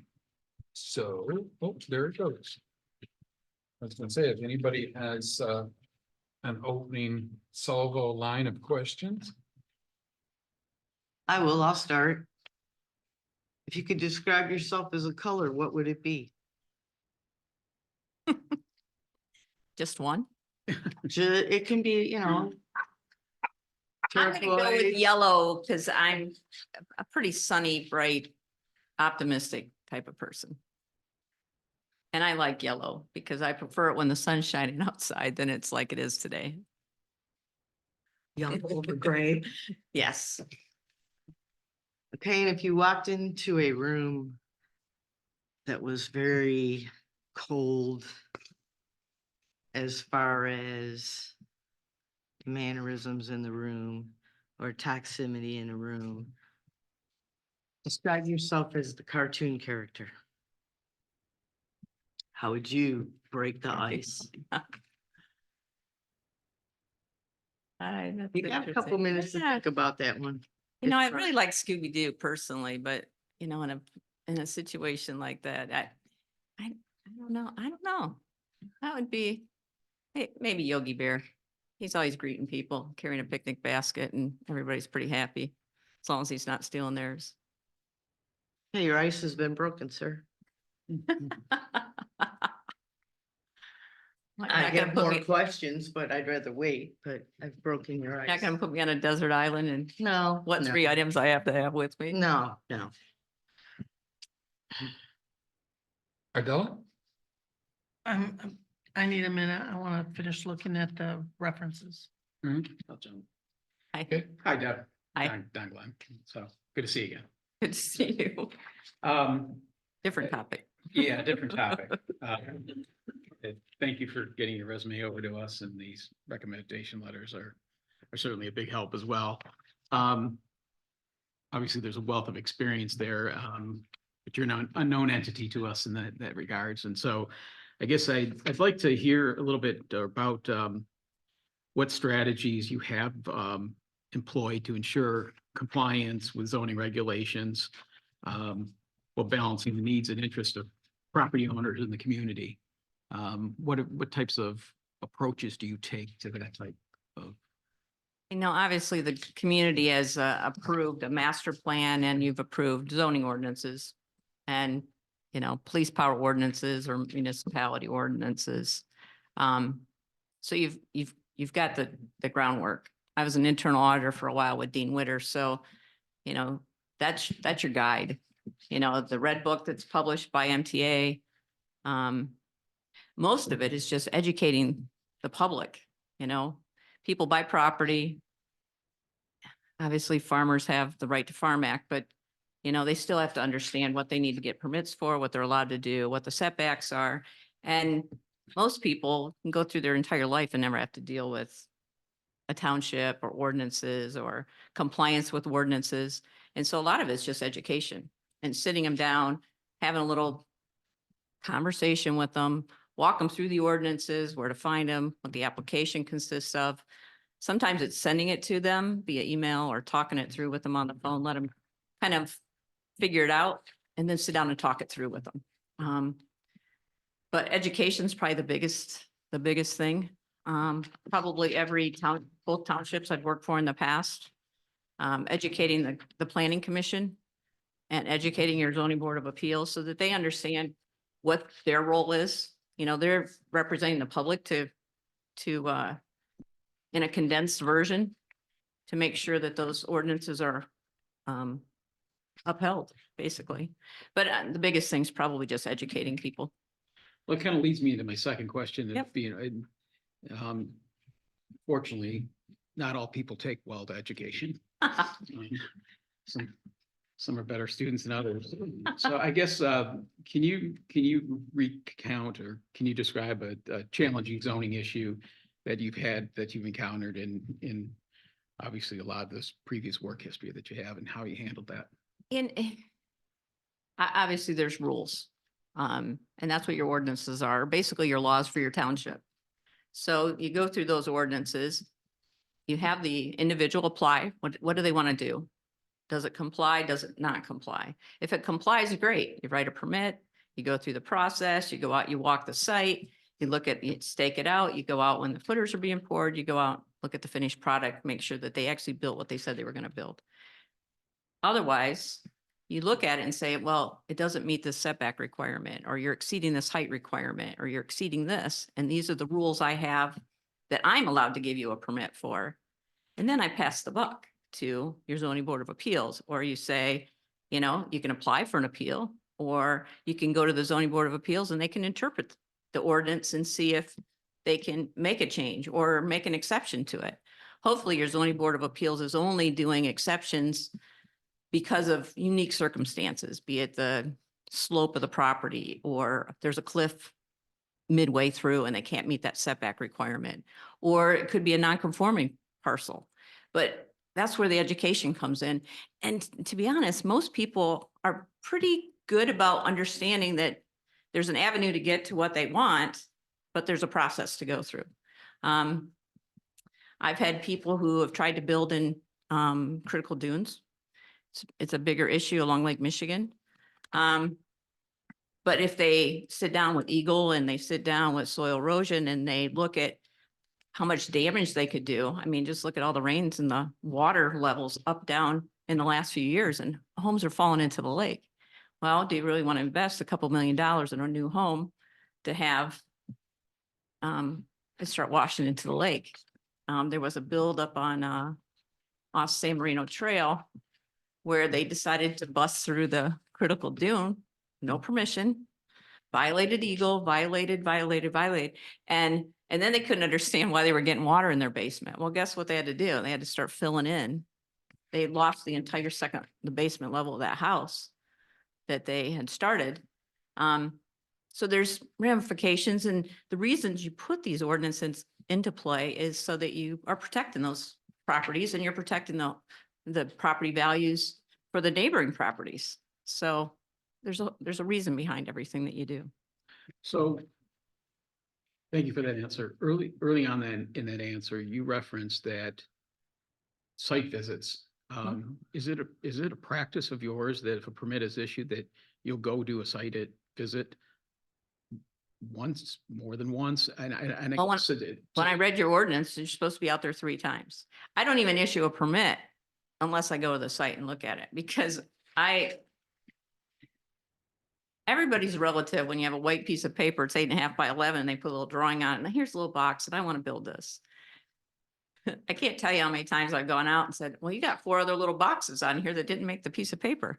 And so it's and staking it. I mean, I've had builders push back on me and say, well, I've never had to do this before. And what's the problem? And I've been doing this for years, and I can't believe you have to go walk this property. Like, stake the property lines. I want to know where your property lines are. I want to know where your setbacks are. I want to know where your green belt is. I want to know how far back from the road you are. You know, some properties own to the center of the road. Some properties own to the side of the road. And so when you look at the setbacks and it's 30 feet, is it 30 feet from the center of the road, which the county's got a right of way of 33 feet. So it's going to need to be back at least 33 if you own clear to the center. And do you really want the wall of a barn that close to the main road? It's happened before. I watched, Barnwood builders, and they're always tearing down a barn that's right next to the road, but I think barn came through later. But it just depends. And so a lot of it's just walking through, but I do go out and visit sites, because I had a house being built. They dug the basement. The neighbor next door came out. He walked the whole lot with me because he was concerned. And then when we started looking at where they were getting ready to lay block, he was right into the setback. Until he put an eave on that house, he's going to be impeding.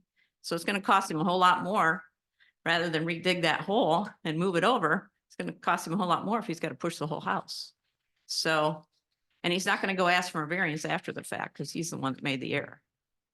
Because that would be an immediate denial, or should be an immediate denial for getting a variance, because he created the issue. Because anytime you are the problem, you create the issue, it's on that individual. Same thing when you apply for something. If you apply for something and you're wanting to build something that's doesn't comply, you have to have a really strong case for why. Either there's 85 other properties that have the same thing, all of your properties are very similar, but it should only be an exceptions type thing, so. But yes, you go out to the site multiple times. Depending on the size of the build and how long it lasts, there's some builds that go up in a couple of months. There's other builds that take 5 years. Can you monitor that in a couple of visits? Probably not. It depends where it is, size of it. Permits expire normally after a period of time, so you've got to stay on top of when the permit expired. You know, do they need to renew it or do they need to get a whole new permit issued? Somebody puts up a building, they've got all of their eaves and structures up, done, decks are on, may not need another permit from me. But it doesn't mean I'm gonna stop checking on it to make sure, oh, they added this extra little section over here on the side, never got a permit for it. Because they think, oh, I'm done with the zoning, but you need to go out, once the project's finished, just go out and do a walk around. In an earlier answer, you talked about how you communicate with the folks that come into your office to talk about securing a permit. In your experience with Eveline and Torch Lake Townships, what expectations do the boards out there have from you? And what do you provide them in terms of reporting to keeping them abreast of any developing issues or just permit activity? What do they expect from you? And how do you do that? Throughout the month, I keep a running report of every permit I've issued, parcel number, who's the owner. If I know who the builder is, I try to keep track of that, phone numbers for all of those individuals, emails for those individuals. Because if something comes up or I get a call, I want to know, who do I call? Am I getting a hold of the builder? And if I'm going to revoke a permit, I want to be able to get it back to them pretty darn quick that we've got an issue. But I provide a report.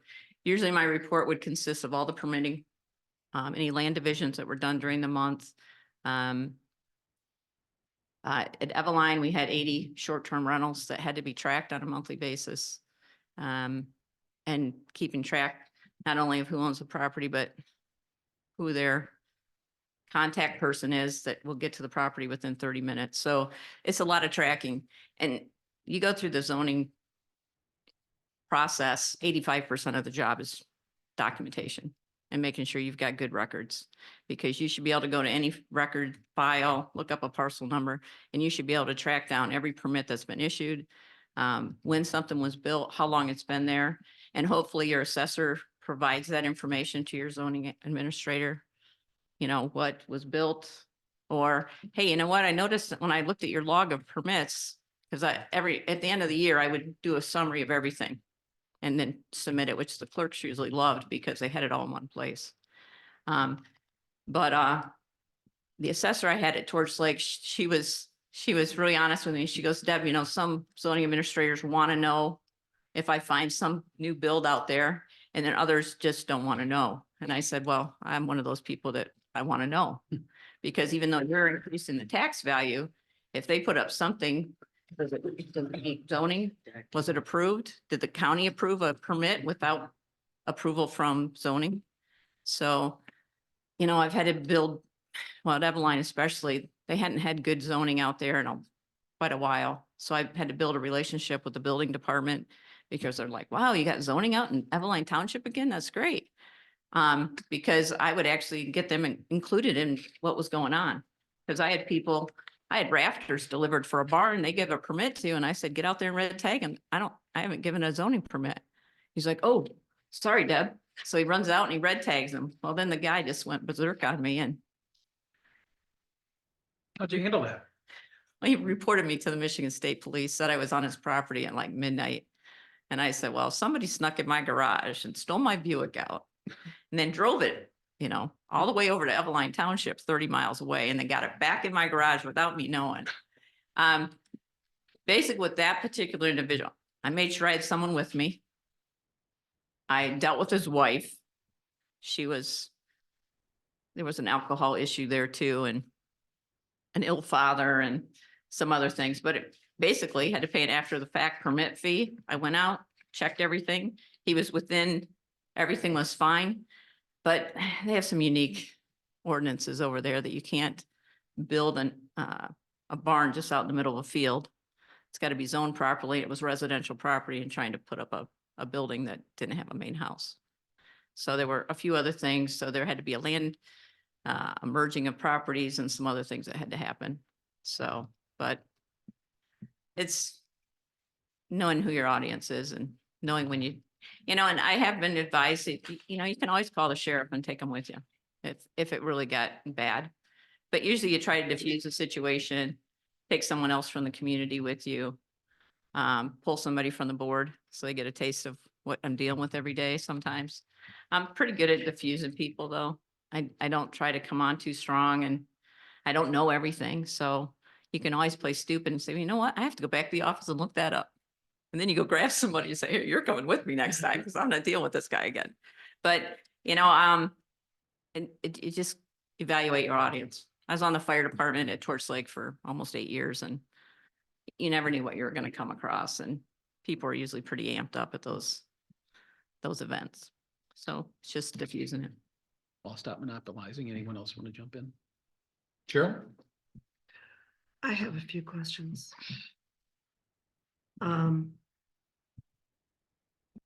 If you were to be hired for this position, do you have a preference over whether you would want to be an employee or an independent contractor?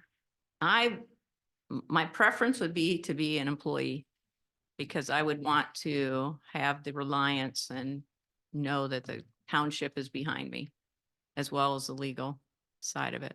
Okay, So that's my personal preference. That's what I've experienced in the past. okay, I wouldn't say being a contractor would be totally out of the question, but I prefer to be an employee. okay. I do sell Aflac on the side, so we could get you I guys saw set up. that. We do have Aflac for our fire department. Oh yeah, you should have it for everybody, but That's anyway, been talked about, but not, the employee paid, so anyway, just Yeah. saying.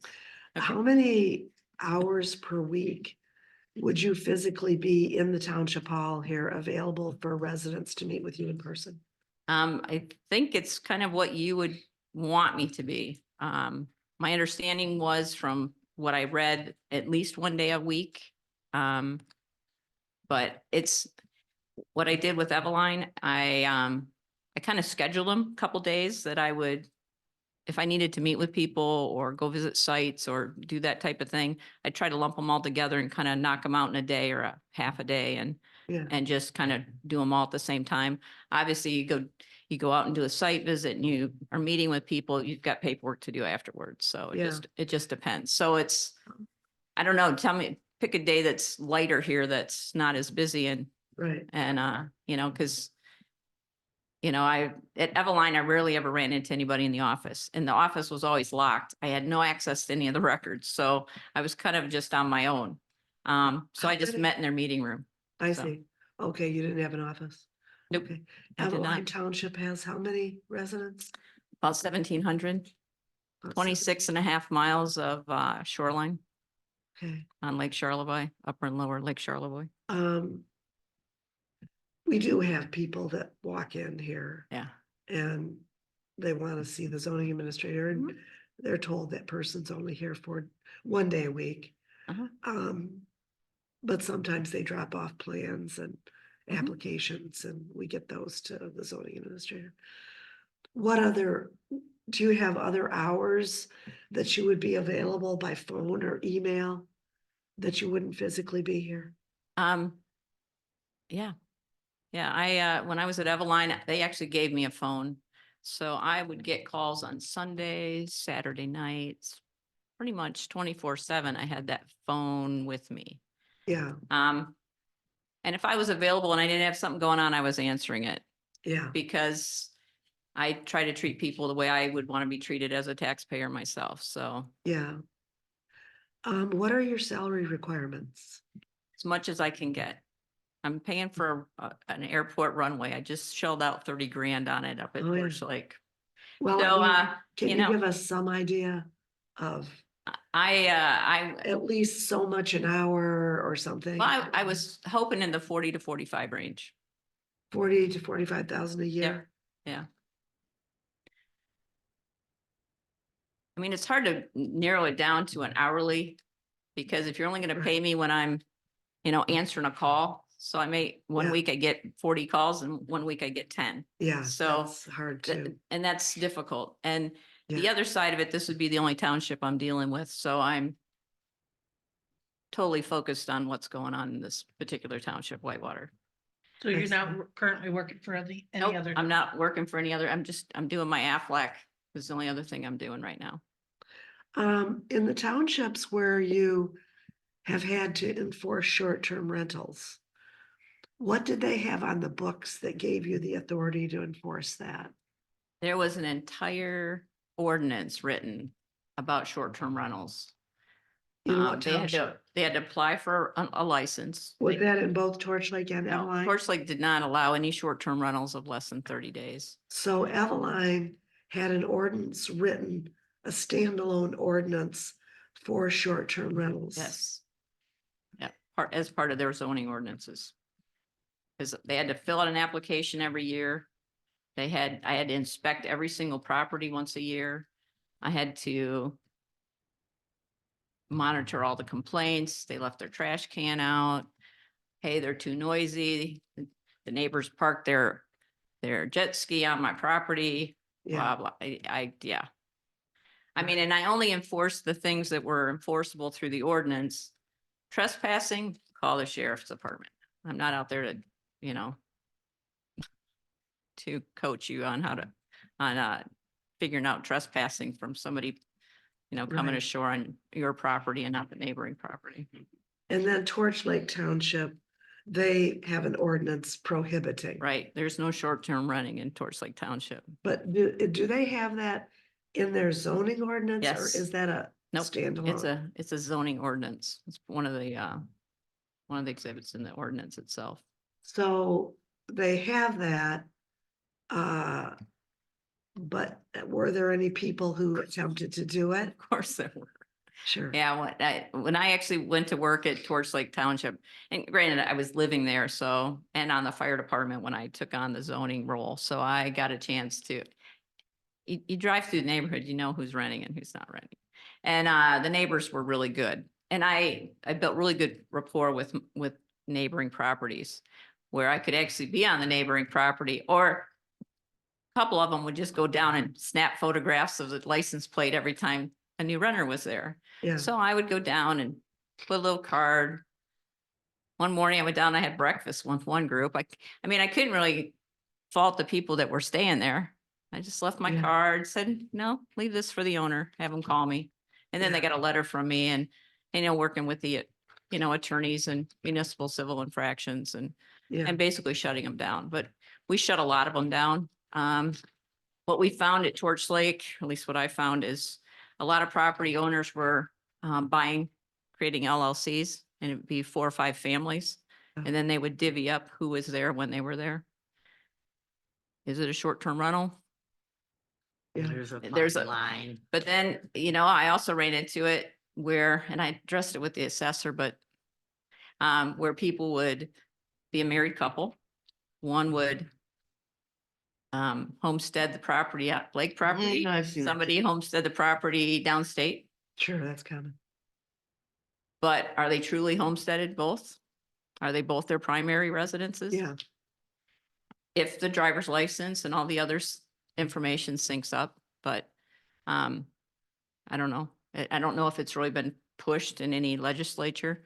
When I went through my zoning class, I get a lot of, I get an email once a month from Michigan State that gives me a list of all the new bills that have been approved at the state of Michigan. I get a list of proposed changes to zoning that's coming through, as well as a listing of all the circuit court cases and how kind of a just little thumbnail synopsis of what went on and what the outcome was.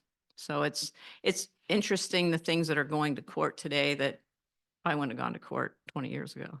So, Yeah. but yeah, but there are a lot of short-term rentals out there that VRBO is like taking over a lot of things. in where, Eveline?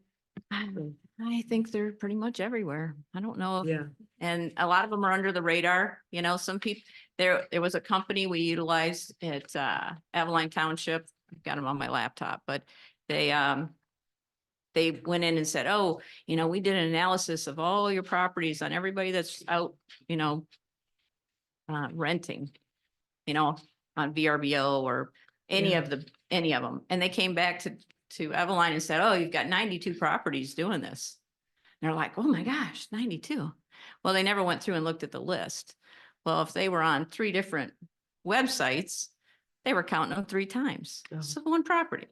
So they kind of drank the Kool-Aid and paid out all the money for it. But then they didn't know what to do with all the information they were getting. So I downloaded it, ran it through some pivot tables in Excel and drilled down on it, sent letters, tracked them down, talked to the owners. But I mean, we got it cleaned up, Yeah, but it's short-term rentals were an issue. And I think it's still going before the state as Yeah. far as whether or not the realtors are going to get it pushed through. So to not for realtor townships to not be realtors, able to, yeah, control it. right. control it, yeah. Yeah. Right, But if I you have mean, something in place, at least you can control it to a degree. Yeah, So, and that's what Eveline chose, is to try to control it. I wish they wouldn't have done 80. 80 is a lot of properties, Yeah. especially for people that are buying and don't want a short-term they rental next allowed door. 80, up to 80 in the township. Yeah, And I'm sure people told you it wasn't enough. We hadn't People gotten that wanted there. To do the renting. We hadn't gotten there yet, but I had a lot of neighbors that really cracked down and made their neighbor feel very uncomfortable having that many rentals. A lot of properties turn over a lot. I had Yeah. one property turned 3 times in a year. yeah. Were they mostly on the water or? I would say Not too much. 95%. Yeah. Yep. But and then you get your loud parties and things that go off the lake and Yeah. too many people and too many cars and noise and Oh, sure, yeah. yeah. I mean, they tried to control it with, you can't make more noise than what an average family of 4 would make after 10 PM and quiet time until 8 in the morning. So Right, yeah. it just varied. And we had, I don't know, the ordinance was like 6 pages long. I went in and rewrote it because they had some really good meaty stuff till they hired a planner, and he went in and just gave this vanilla package to him. And I said, you just took out all the hardcore stuff I could put my teeth into to keep these guys under control. And Yeah, so anyway, yeah. but yeah, It's an issue all over, I think. it is. That's all I have. Bella? I just have a few questions. You've answered a lot of mine through other people's questions. Good. You currently are not working as a zoning administrator. Right. Can you tell me, why? Well, up until last summer, I was actually working like 3 jobs. Because I needed to stockpile about 30 grand to pay for our airport runway at Torchport Airport. So I paid that off in December, and I just got tired of being on the go all the time. And my Aflac clients are good. I did a little test run in February. I went out to Arizona, me and my little dog. We took a month. Saw some friends. Got a taste of what retirement would be like. I'm not ready yet. I went to my stretching classes. I took pickleball classes, at least one until I took a header. And, but I just realized I am interviewing for another opportunity. So I'm just seeing what's in the community. Obviously, this is not that far from home. But Where do you live? I live at Torch Lake, Okay, just so, north of Pine Hill. so when you was Torch Lake your last one or? No, Eveline Township was. Okay, I got in a lawsuit with the owner of the Torchport Air Park. And when I became part owner of the air strips, and I don't fly, I got a little concerned. And so now I'm paying for everything. oh, okay. Yeah. I don't know why this sounds familiar. Oh, probably because you read about it in the paper. No, she mentioned that at a prior interview. Yeah, That's why. last summer. That's Last why. summer, yeah. And I was gonna ask you if, you said you had a large bill for an airport. I think that maybe, somebody put a special assessment to build Oh. an airport. Oh, no. Yeah, he special assesses us all to often. We're Okay. paying him 32,000 a year to just manage it. I get more calls about what's the air temperature, what way is the flag flying? Is it paved? Is it wet? Are there deer on the runway? Okay. Hey, Deb, So what are our assessments? Yeah, that was with Yeah. Evan, Eveline. Eveline. Yep. The- Eveline is just north of East Jordan, that whole peninsula outside of East Okay. Jordan. It's part of Charlevoix County. What about Torch Lake Township? Yeah. Why did you leave there? I left there because, well, a lot of changes at Torch Lake Township. We had gotten a new supervisor. I was working with the planning commission and the zoning board of appeals, and I was getting into situations where I wanted to publicly comment. Okay. As a taxpayer, that was my right. And the township started reining me back and saying, well, you can't do this and you can't do that. And so I basically resigned from the fire department. I was a lieutenant on the fire department. I didn't do elections anymore. I wasn't doing zoning anymore. So, and then I had an opportunity to go over to Eveline. So it just transitioned real easy to go to Eveline. So I left Torch Lake, went over to Eveline, and then I could actually come to a planning commission meeting and say my piece. Right. So can you make the monthly planning commission meetings and township board meetings? That's on a morning, the township board meeting. Township board meetings are in the morning. Okay. Planning commissions at night, 7 o'clock at night. Yep. And of course, ZBAs will be at night, but Yep. that's as needed. Okay. So so it's required to go to all these meetings? I'm asking, Oh, I can. Yes, yes. I wasn't, okay, all right. Yeah. I always did in the past. I tried to keep the board verbally up to date on things that were going on so that they weren't, I never want anybody to be blindsided. well, it'd be nice if we had a question about your monthly report Oh, to be able to ask questions, oh, yeah. that only happens if you're present. But you don't expect her to stay the 9 hours that we have meetings, do you? I don't expect anybody that Okay. comes to give their verbal Just reports asking. to stay that long. But then put me high on the agenda. Yeah. Early. There's You nothing said, before. 9 hours, wow. you said something about our ordinance. Have you read our ordinance? Yes, I have. I've perused it. I can't say that I know it verbatim. I was curious what your setbacks were, and I was curious what you charge for your zoning permits and some of those types of things. We're currently in the middle of master plan rewrite. Oh, good. Have you read the old master plan or looked at what's out on our webpage for the I have not, proposed? I have not read the master plan. I did pop into the ordinances, but I Um, would, and before I would do anything here, Okay, just to make sure it's all consistent.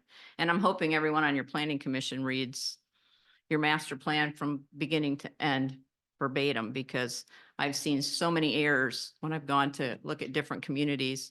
They hire somebody like Beckett and Rader, who might give them, here, do this, and it is for another township, not totally Sometimes with the name pertains. in it. Yeah, I mean, I've read them where they put the boat launch at the wrong lake, on the wrong end of the lake.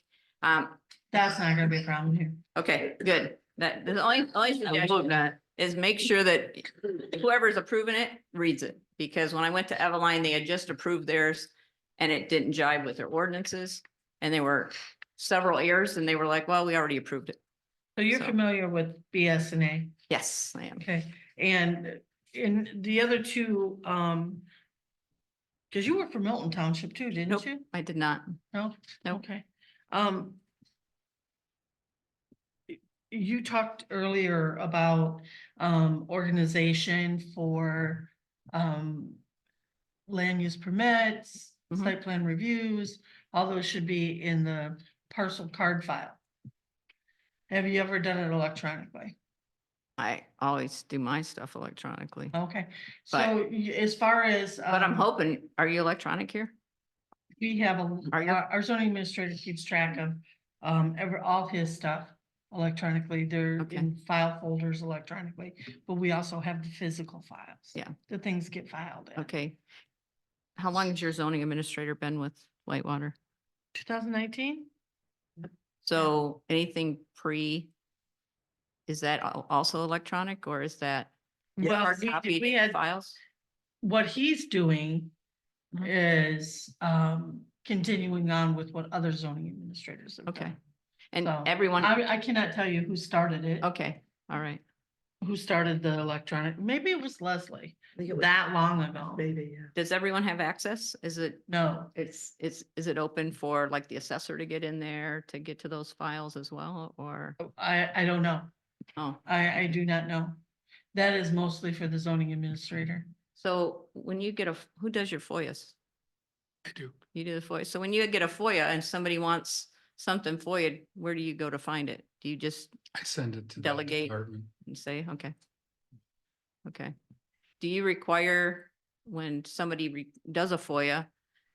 I'm a real transparency kind of person. If somebody calls me and says, hey, they're building a barn next door, can you tell me, give me an idea how big is this? You know, that's information I would, in my mind, I would share. Public. But do you require them FOIA that to get a copy of it? Okay. See, Torch Lake has gone that way and you can't get a piece of paper out of the township without filing a A FOIA. lot of them have gone that way. And I just think it's unfair because it's such a simple request. It's not like, hey, I need to see the last 6 months of whatever documents, but, okay. But I was curious how you did your FOIA process. We have many township residents that'll come in Mhm. and say, what do you have in my parcel file? They don't know that that's. They just say, what do you have in a file for my house? They don't know it's a parcel file. Okay. And we don't have a problem opening it up, showing it to them and giving them copies. So we don't make our people put a FOIA in for something on their own property. I've never experienced that. So if somebody, so say somebody bought a property and it's got a home on it and 3 outbuildings that were built over the last 10 years, and they wanted to see copies of the zoning permits that were issued. Could you get those from that file, or would you have to go into the zoning files to get to that detail? Anything that it goes into the electronics has paper trail and it gets filed. in there. Okay. Oh, awesome. So if you put in a parcel number, you can see all the documentation. That has occurred from when it started, Oh, okay. okay? Okay. Anything before that is not gonna be in there. That's what your paper files are still about. And it would be great to be able to make everything electronic and make it available for people to do their own searches. Have you looked at software that would put all that together, or are you tracking everything by parcel number or address? It's parcel number. Yes, perfect, good. Super. But that's all I've got. Thank you. Oh, you're welcome. Okay, I have a couple more. Don't I get a turn? Oh, I'm sorry. I think one already. Go ahead. You used yours up on what? Oh, phone? that's Yeah. What color are you? Um, I'm nobody waiting for else the, chose to break the ice. I'm waiting for the Sorry, lawsuits to come now. Don't. You may have, I didn't Heard- say rainbow or anything, so anyway. you may have seen or heard about this board's ability to work together. What concerns does that pose for you? Well, I know that all of these spots are up for reelection. I did see that on your website today. So I don't know how many people are running for reelection and how many people love their job and love coming to work every day. But I'm one of those type of people that, I want to be happy every day. So when I work for a board, I want support from all the members of the board. So if there's a board member that really doesn't like me, doesn't like my approach, doesn't like, what I stand for, whatever, maybe they don't like the fact I have long hair. I don't know, but I'd rather work for a team of people that are supportive of what my objective is and what I'm trying to accomplish. Hopefully, when a community elects you to a board, you're representative of all the people. So, you got to find a way to negotiate those types of concerns and find a way to work together because the people in the community are relying on you to do that. So hopefully that is what it is. But from my perspective, I just want to make sure that I don't want to come and say, hey, we've got this new opportunity coming to the community. It complies with our ordinances. This is what this is, going to go before the planning commission and then get into battles. Well, they can't do that. It's your ordinance.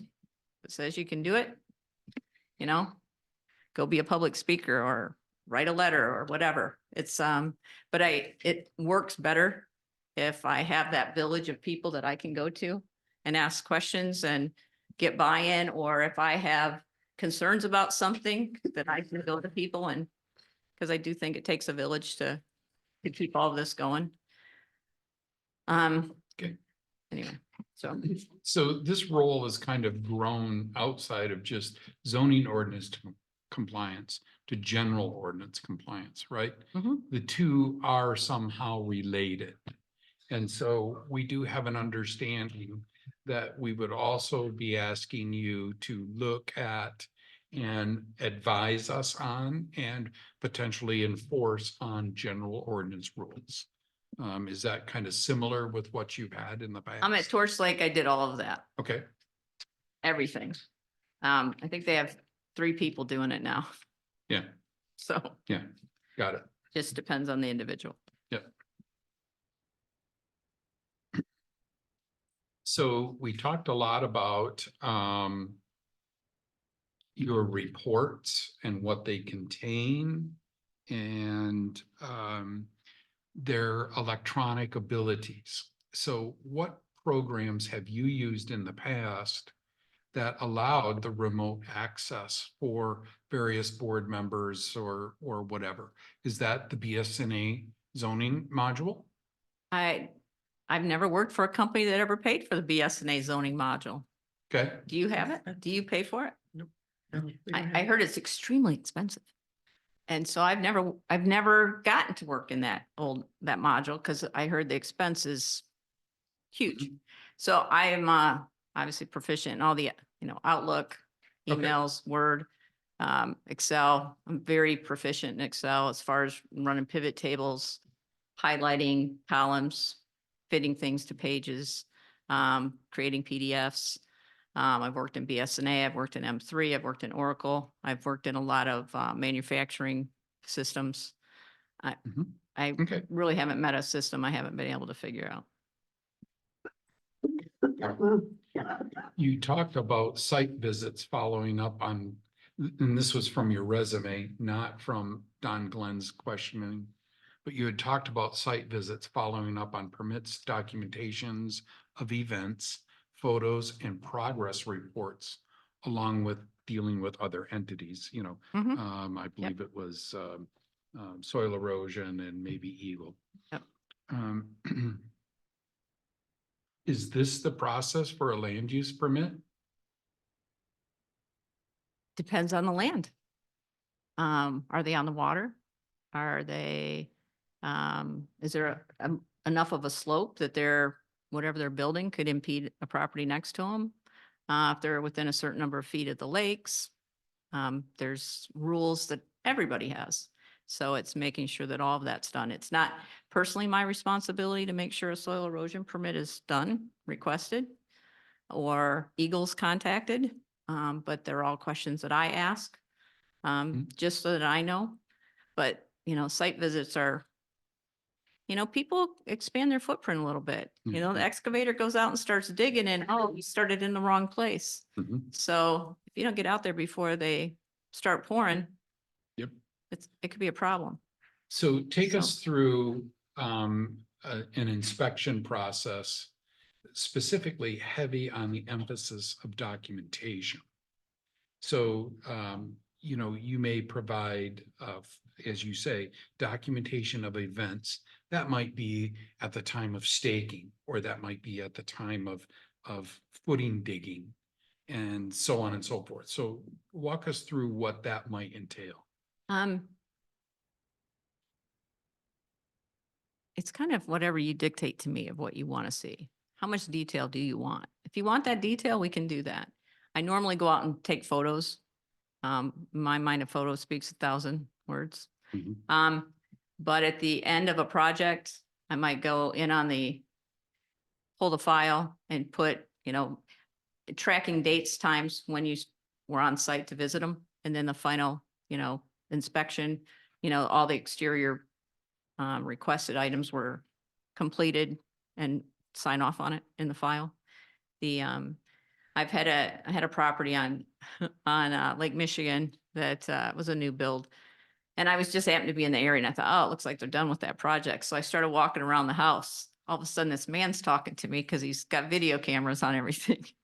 And I'm like, oh, he's like, hi, can I help you? And I said, oh, zoning administrator, just doing a final walk around. And he's like, oh, okay, yeah, yeah. And he goes, can you walk over to the water and tell me how my shore's looking? You know, so it's, so nowadays there's a lot more technology that's out there. People have got Ring doorbells. A lot of builders are actually putting up cameras on their property because things are being stolen. A lot of copper disappears, different things. So especially when you have a community, and I don't know if Whitewater is as strong about having the vacation type homes that they have at Torch Lake and over in Eveline. But sometimes you just need to go check the property just to make sure somebody hasn't moved in or you don't have a squatter. Mhm. Something crazy has happened, but you can document, you tell me what you want to see, how much detail you want to see. I tend to keep more information in my file and my spreadsheet. Is it something the board wants to see every time? Maybe not. Right. I like seeing the parcel number, how much the permit was. I like summarizing at the end of the year, how much was collected in permit fees. Just so I can kind of wait and, you know, did I at least cover my salary for the year? Kind of thing. What the, you know, different costs have been for various things. But I try to put as much in a spreadsheet as possible. At Torch Lake, I kept a running spreadsheet of every single phone call I got. I wanted to know who it was, why they were calling, and just a quick summary, because I might get the same question 5 times in that year. And I'm like, well, that really sounds familiar. So I could look it up on my spreadsheet and go, yeah, you called me with that same question 2 months ago, same answer. But it gave me a feel of, I need to go watch that property because I bet they're going to do something on it that they probably shouldn't be doing. So, so I do a lot of tracking. I've always done tracking and trending, just being in the credit and collection business for 30 years. Right. So, you know, if you don't ask, you don't get. And, you know, and I trust my little third voice, that little instinct that says something doesn't jive here. So kind of roll with that. In your resume, you mentioned following up on zoning ordinance violations, blights, nuisance, so on and so forth. Can you share with me what escalation steps you have previously been using when dealing with, you know, someone who doesn't want to change their habits? Well, I'll pretty much bend over backwards as long as somebody's showing progress. You know, I've had a couple of issues at Torch Lake. I mean, I could tell just by driving down the road if there was an issue, you know, because then you start getting vermin and other critters and you're just not being a good neighbor. So sitting down, talking to them, usually giving them a notice, 60 days, start cleaning it up, see if they start making, you know, bring it into compliance. If not, then you send them a second warning. Usually you could send them a municipal civil infraction. I'm not sure what your process is when it comes to that, or if your attorney sends a letter. But basically escalating it, give them another 30 days to, you know, make progress on the situation. But I've actually taken people to court at the county courthouse for not complying with it. I had one person raising chickens. You had to have 5 acres. They didn't want to get rid of the chickens. Well, they got dinged for it. They also had 3, you know, How old, many chickens were they raising? didn't matter. Yeah, you can, Yeah. it was on a residential lot. You had to have 5 acres. Yeah. That's the rule. Doesn't matter. So it's, but they also had 3 motorhomes that one had an engine out of it. The other one had been sitting in the front yard of the house that the neighbors were just sick of seeing their tires rotting off of it. Had another gentleman, his wife ended up in a nursing home and at Whitewater Township, and he had a motorhome. He said, well, when she had her last garage sale, she just put everything in the motorhome and I haven't touched it since. And I said, well, how long has she been in the nursing home? Well, 20 years. Oh my gosh. And it sat right out front. And so I had to sit him down, have a chat with him. Nice man. I sent him a letter. I had to put it in writing, give him some deadlines. And but then I took it upon myself to go find people that would actually haul this thing away. First guy said, go dig a big hole, just push it in. But it turned out I found a guy that he liked to tear that kind of stuff apart, and he came out with his backhoe and his trailer and his dump truck, and he ripped the whole thing apart. He had to separate all the metal from the aluminum from the insulation, and he took care of it. The guy was happy. It cost him like $500 or $600, but it was out of there. And his wife passed away then, and he was putting the house up for sale, and he was probably gonna get more out of the property because he got rid of all the junk in the yard. Of course, he had a couple of refrigerators and 4 or 5 lawnmowers and weeds growing everywhere, and it just, but it's kind of the approach you take. But as long as I'm seeing progress, I like to work with people. I'm not one to just go say, I know you're working on it, but we need to see more progress. But it just depends on if they're working on it. Usually bringing a dumpster in helps. But at Eveline, they would actually, the way the ordinance was written, they could bring a dumpster in and then bill them for anything it took to clean it up. But to find someone that's going to come in and do that kind of work was difficult. So, So that township you're talking about had Yes. like a civil infraction. yep, Ordinance? municipal civil infraction. So did Torch Lake Township. But they didn't like writing tickets in Eveline Township. Deb, you just got to be nice to everybody. So I never wrote one ticket the whole time I was in Eveline Township. I sat down, I got to know the people. Even though I didn't live there, I blended right in and just didn't have any issues that we weren't working on. So, So Yeah. moving forward. Yep. Can you describe what roles you've had in updating and maintaining the general/zoning ordinances? And I think that's from your resume. yeah, well, when I was on the planning commission for Torch Lake Township, joined the fire department, you get on one thing at a township and they just start sucking you into everything. So I ended up on the planning commission. And we had to do the master plan as well as ordinance revisions periodically. It depended on what things were changing, how the township itself was evolving. So I was actually on the planning commission for 2 master plan changes and numerous ordinance changes. And So- once I became a zoning administrator at Torch Lake, we were constantly making modifications to our No. ordinances. Not to interrupt, but I'm specifically interested in, did you do the administrative work to do that? At Torch Lake, I went through and I retyped and reformatted their entire ordinance because it was a mess. Typos, it didn't flow. They had hired someone to do it and they had worked on it for like 8 months and never got done. The supervisor and the board decided to hire me as a full-time employee, and that was one of the first things I did in addition to everything else I was doing. And the nice thing about it too, it was all done in Word, so I could do a PDF, put it on the website. You could download it from the website and you could actually search on it, which Yep. is lovely. Heidi, what are your next questions? Well, you took care of 2 of them. So thank you for that. What checklist do you use? For a zoning permit, for a land use permit, for a Oh, zoning board. All of them. I know I just There's- want to know that you got some structure. that's all. There's tons of them out there. Usually it's just going through whatever the application says, what the needs are to make sure everything is covered. Was a payment received? Did the Oh, check no, no, clear? no. I mean, do No. you use certain checklists from Michigan State University? Oh, yeah, Michigan State, the zoning book's got all the checklists for Okay. just about everything. It's got it for just about every category. So if it's a land division, if it's a zoning permit, they give you ideas on how to set everything up. So you're familiar with that, and that's one Yeah. of the first things you go to? I just want to hear a good day in the zoning office and a bad day as a compliance officer.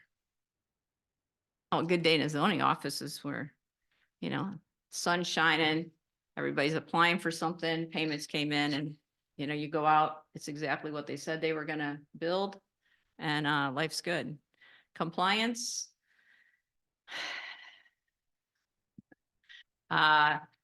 Going out on a site and they've got old farm machinery, a barn falling down, a trailer with a hole through the side of it because they decided to pull that really nice picture window and glass slider that they could use somewhere else on the property.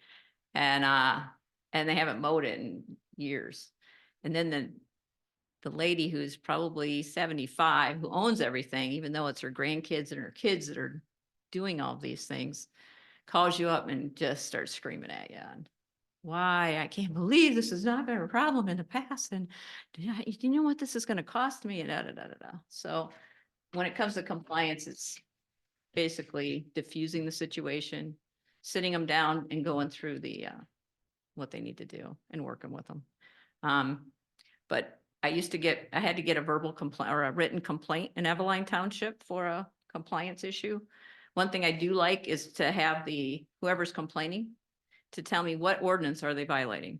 So you tell me what zoning ordinance or general ordinance, what's being violated based on this complaint.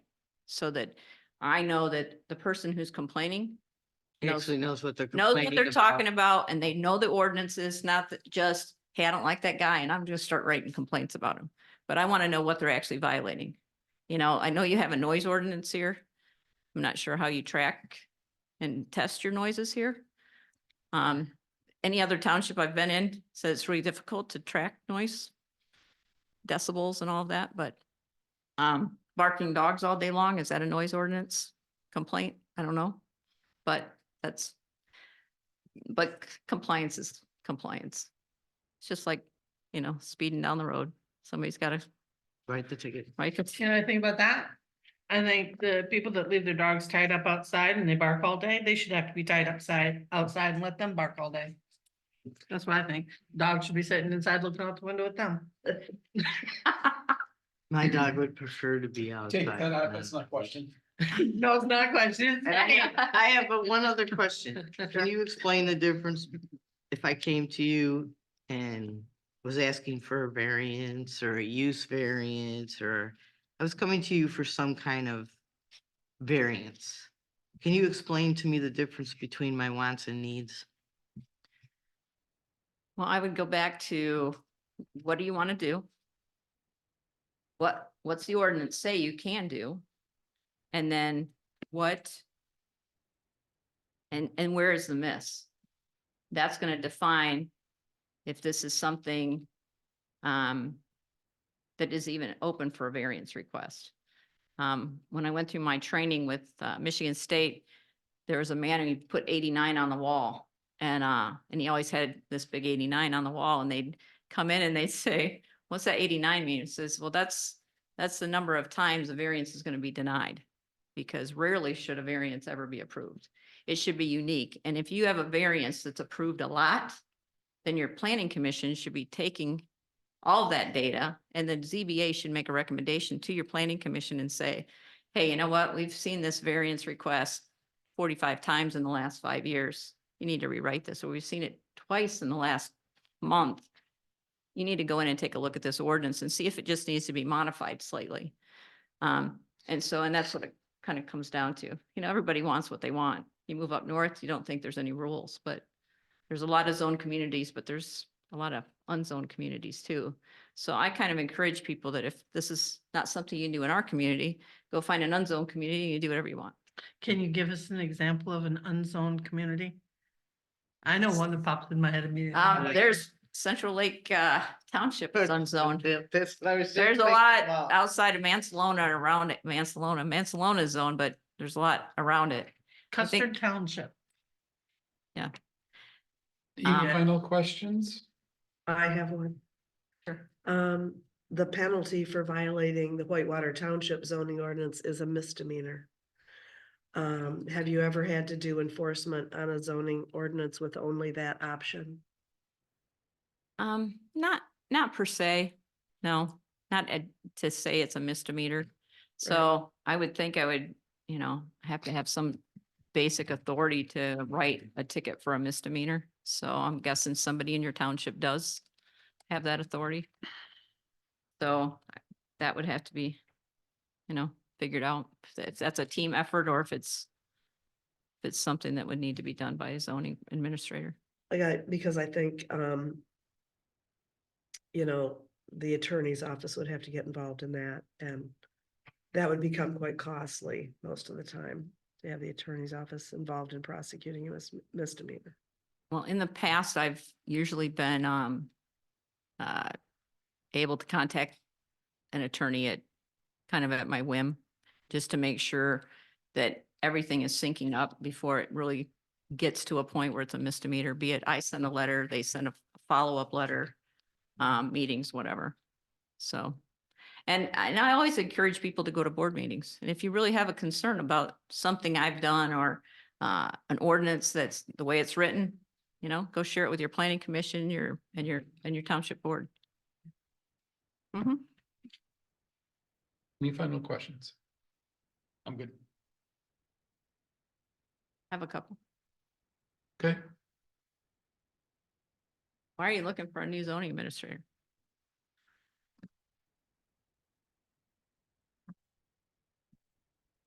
Who's answering that one? I'm sure everybody has their own answers. And I guess we gotta go around the table. I want the truth, the whole truth, and nothing but That's the the truth. truth. So help you God. Yep. And if you make a mistake, let's deal with it. Okay. Cover it up. We're done. We're done. I don't like being lied to myself. You get one chance on that. Okay. Trust and respect starts with both parties. And unfortunately, if you lose that, I know that you won't want to work here anymore. And if I lose that, vice versa.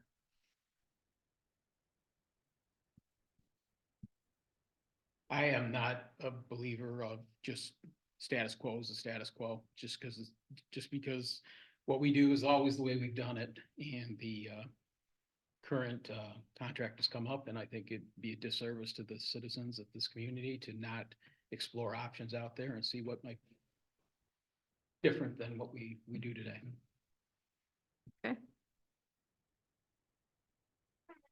Anyone else? Next question?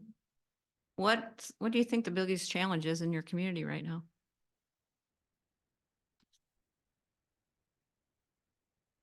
Mistakes in short-term rentals. You said mistakes. And short-term rentals. Are there a lot of short-term rentals going on that, do you have a short-term rental policy? You don't? Nope, not supposed to do it. Not supposed to do it. Okay. It's not mentioned in the zoning ordinance, but the zoning ordinance is permissive. So the word short-term rental does not appear in the zoning ordinance. So you can rent, but it has to be 31 days. Long-term non-compliance, non-enforcement is the biggest issue. I think that was the issue last summer when I was Yep. here. Yep. Do you have a lot of non-conforming properties in the in the township? So, Define that. non-conforming properties proper term, no. But we have travel trailers. Okay. On lot. We have travel trailers attached to houses. Is that allowed? No, That would not be just non-conformance. That is violation of your zoning. that is ordinance. correct. When I say non-conforming properties, I mean, usually in a little village like this, you get near lots that are too narrow. And if that house were to go away, that if it isn't rebuilt due to an act of God taking it down, it might not be a buildable lot, would be Understood. non-conforming lot. I was just curious if you had a lot of those. Yep. I mean, because you have a very long and narrow township, and you also have a lot of lake frontage too, so Yep. just curious. Okay, how much, what's the average lake width? 100 feet? Yes, Do you allow more than one dock on the water? Well, that's an interesting I don't, one. we have an ordinance. on I it. don't think there is an ordinance on that one. Have to check that. I was running into an issue at Eveline Township where I had people going to Eagle, well, it was on Lake Charlevoix. And even on a bay, they were wanting to put in 100-foot long dock and then put a T across because they were in the Narrows and they wanted to be able to park their yacht out there. But they were doing it from a bay property, which just took the view away from 6 other properties. So, I mean, Eagle's pretty good about sending out notifications if they've got an application to do some new thing, or change out the shoreline, that type of thing. I do get real involved with, water compliance. I think that's a huge issue in northern Michigan. There's so many invasive species coming in that, boat washing stations are really critical and keeping, keeping our lake and water quality. Do you have any positive. experience with boat launches or boat washes? We actually put one in over in, the boat launch was put in by the Charlevoix County. And that was kind of an interesting experience. Mainly for the guy next door who never even got noticed that there was a boat launch going in next to his property because some people didn't feel it needed to be announced. And then, but I did see where, Walloon Lake, that if you ever want to see a portable boat washing station, they bought 4 of them and spaced them out all around Walloon Lake. Where you could just pull your boat up and take care of it. But they were portables. I got information, I can probably track it down. So it wasn't necessarily at a port of entry into the lake. What was near, but they could move them to different boat launches. They didn't have to, it wasn't a stationary type thing. They found a way that they could have it portable. And so they found it, they could move it around, which they appreciate. And all it needed was, I think, electric and water run into it, and then they were good. So they'd move it around for fishing tournaments? Not for- necessarily. Questions with I'm respect sorry. to the applicant. Maybe the applicant has questions for us. Let's Okay. try and stay on Go ahead. track here. Then go back to your Okay. questions. I'm done. Okay, nope, those are all my, that covers me. Anything else? We're, I'm good. we'll reach out regarding the portable boat washes. No? Thank you for making time for us. All right, well, thank Thank you. you. Oh, It's good seeing everyone. Yep.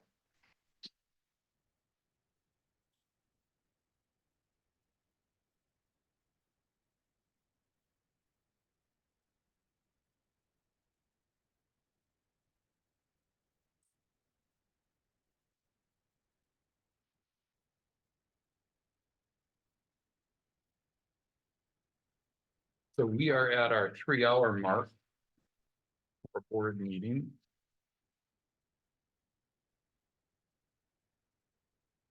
We have our next appointment at 3 p.m. I need a bathroom break this time around. Can we break for 10 minutes, 15 minutes? Good by me. What would be the board's pleasure?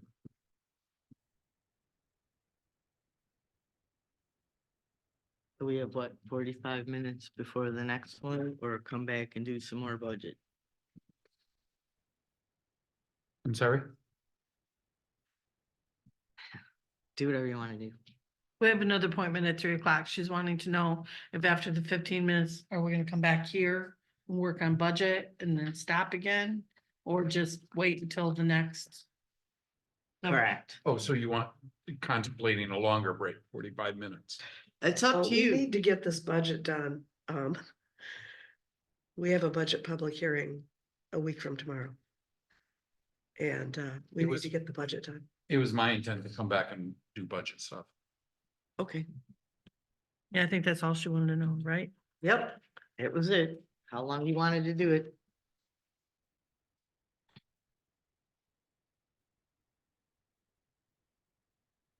Okay, let's break. Okay, 15 minutes or longer? Can we make it 20? That way I can 20? eat.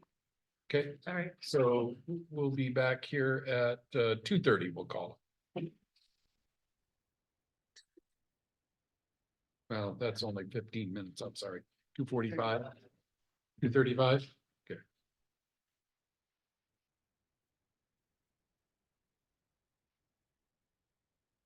She has to get her own piece. Oh, what is this? I like banana bread. No, thank you. No, thank you.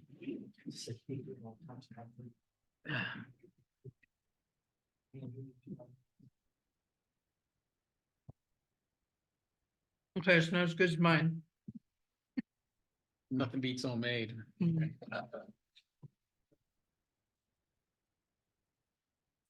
Change your mind. Thanks, Heidi.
Here, Bob.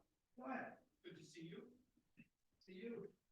I don't wanna hang out us at lunch. Yeah, I was gonna say, like this. What's going on today? Well, I'm just curious,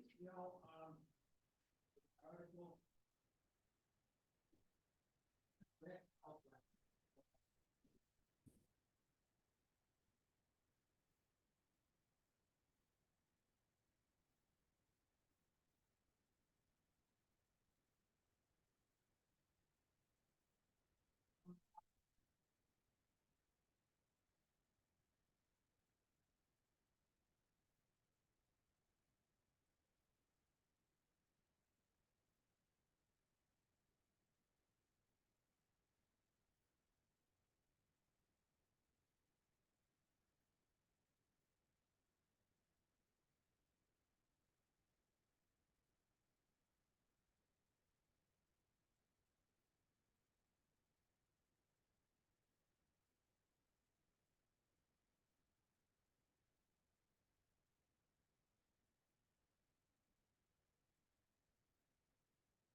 Yep. Can I review their data?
That it had to go in Wednesday, that's the last day to go in. And so now she's not there today, so I haven't gotten confirmation on this. I need to know that someone is working on this and that it's going to begin on Wednesday for sure. Wouldn't think so. I don't know.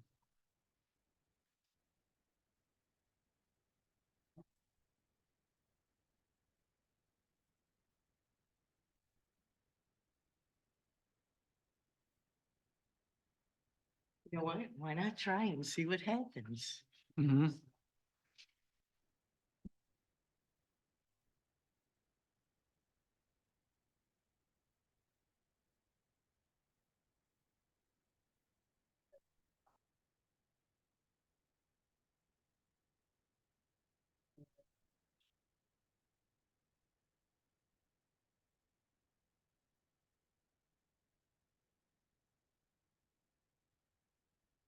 All the other stuff is going on. Oh.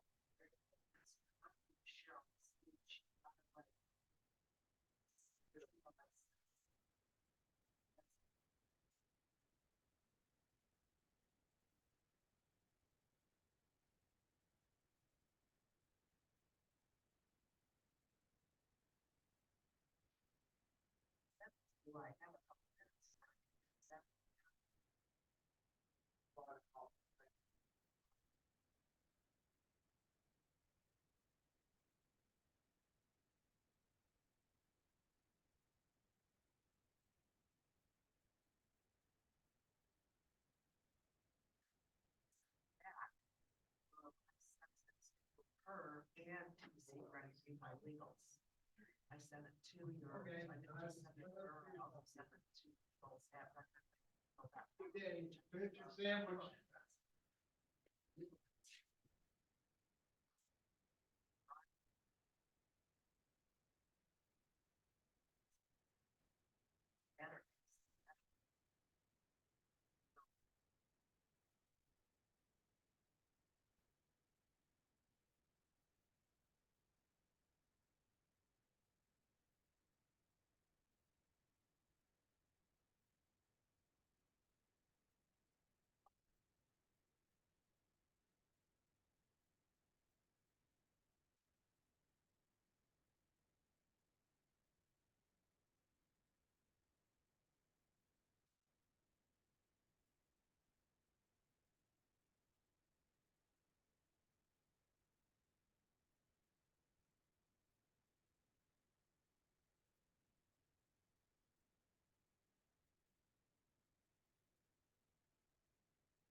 I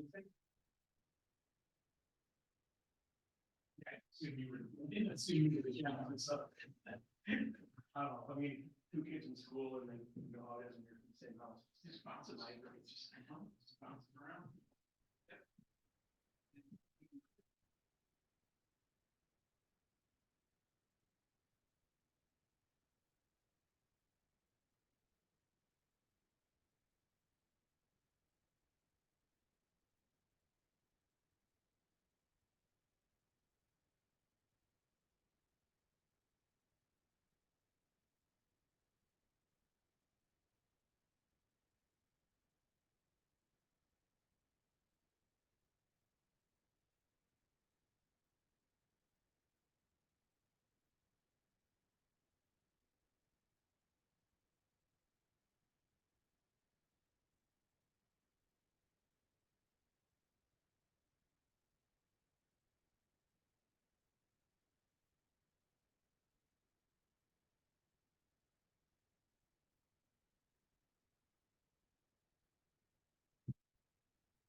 Oh, okay. Did you need this? Um, I just no. called them and said- They said what? They said it was for the box itself.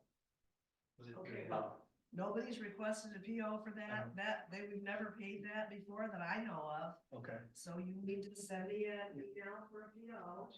And you can, maybe wanna keep a copy of it, for your records, but, yeah, I mean, it's just out of the blue, I have no idea what it's about, I'll take care so. of that. Okay.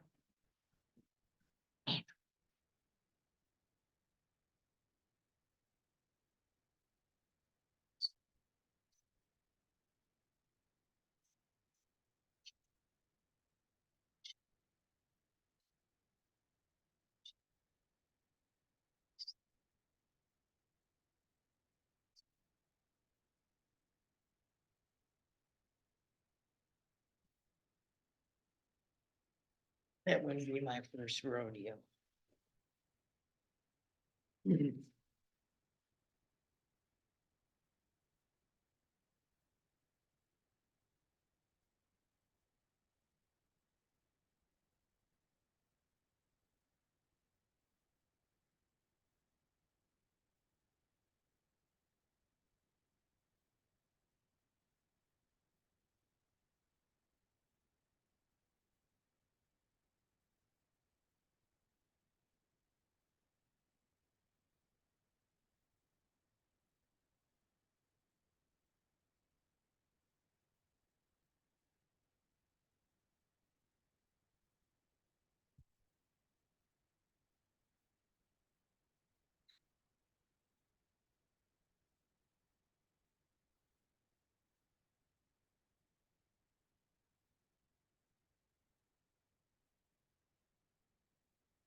Do you have 100% cell phone coverage through that whole park? I typically do. Never had any trouble with it. How about you?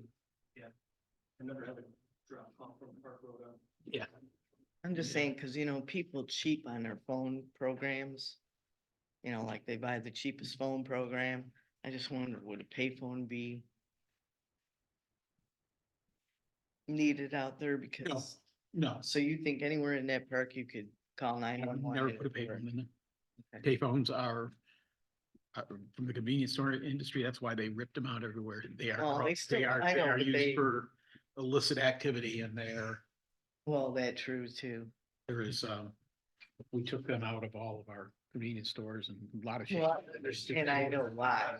Go ahead. They don't trace who's saying what. It just, It's like having a throwaway phone. it's, and I think, the other thing, the other part of it too is the maintenance on them. That's, there was a move from change input to prepaid calling cards to try. It's the same reason you see a lot of municipalities with parking meters, they've taken away the change option. And you have to, do everything by credit card or debit card. Yeah, it's not real fun in Traverse City so to run all the trying way to back to the credit card machine. No, well, like, But I know what you're saying. I know yeah, the why. municipality in, Royal Oak, Michigan, if I remember right, basically it's a phone app on your phone, you call it the app, and you just basically select your spot that you're at, the amount of time and punch in a payment method. And so Yeah. versus going back to a box and getting a ticket and so there's lots of ways to do it.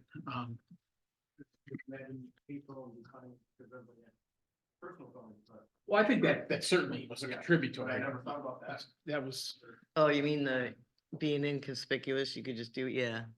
I, it's multifaceted. It just, but it's just, you're, it used to be that, the phone companies had it and then they kind of outsourced it to, private independent contractors, that, where, banks used to just totally support ATMs and then companies started doing it a little more efficient. So it's just an Same evolution, thing. just an evolution.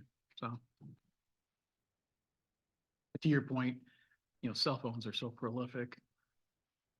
But also to your point, coverage is critical.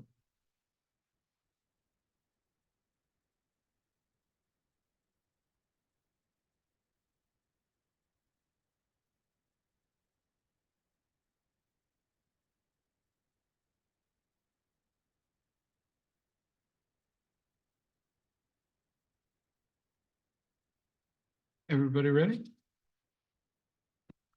Yes. Guess so. 235. I did say, You yeah, said 235, Yeah, it's we said- 240.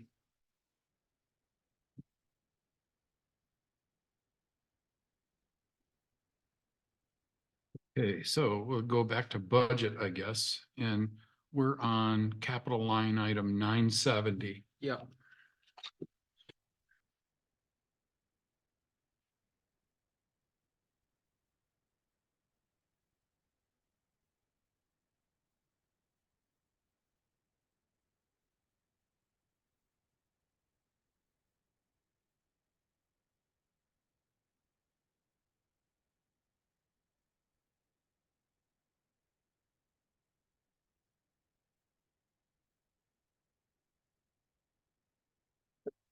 So,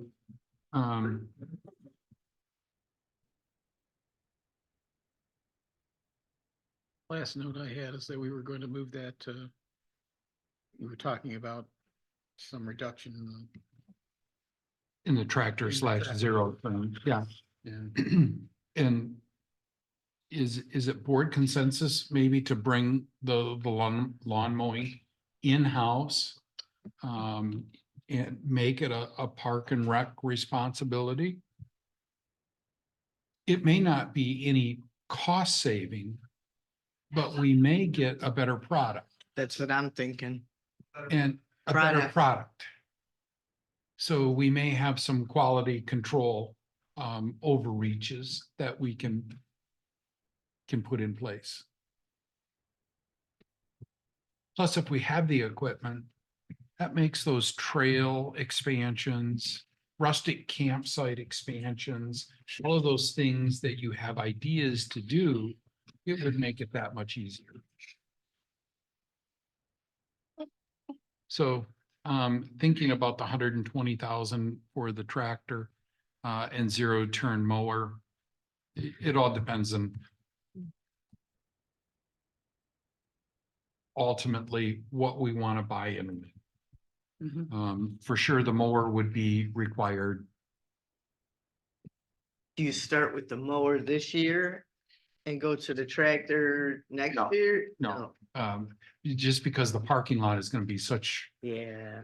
either we're going to have to sub it out or we're going to have to figure have out the how to need do for it both. inside. You have the need for both. Yeah, It gives you more control.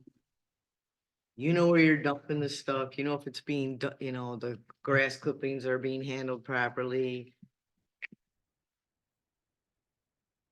You have more control of what you can do and how it's done. That accounts for something. I mean, I think we leave it the way it is, because I think there's much further discussion that will have to be had on this. But I can defer to you know, splitting the baby amount too, I don't know that,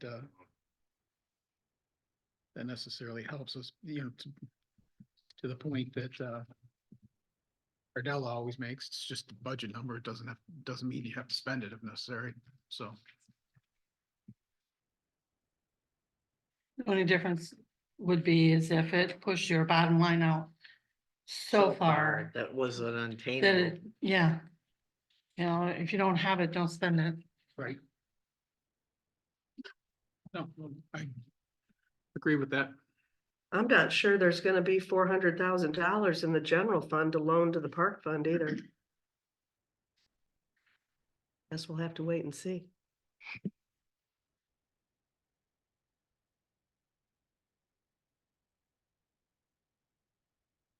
I was quickly trying to find the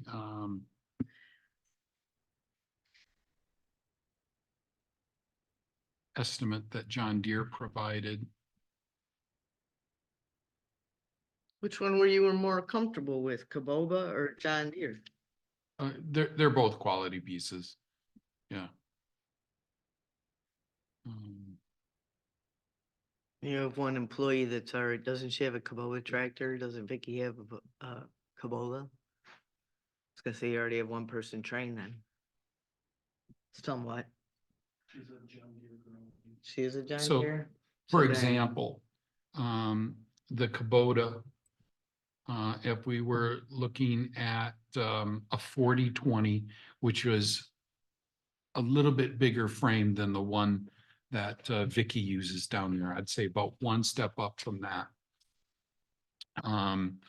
The tractor with cab is about 60,000. Forks are about 1,300. Grading scraper is around 2,300. So we probably need, at a bare minimum. And what do you think about an enclosed cab versus open center cab? You know, that's something you and I hadn't talked about, Andrew.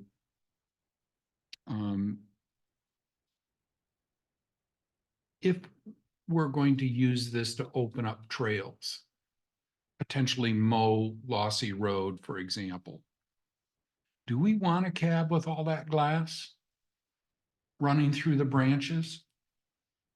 Yeah, but you want the branches hitting the person driving it. Good point. Yeah. I mean, spray tractors, for example, they run through trees all day long, right? And so I think the glass is pretty resilient.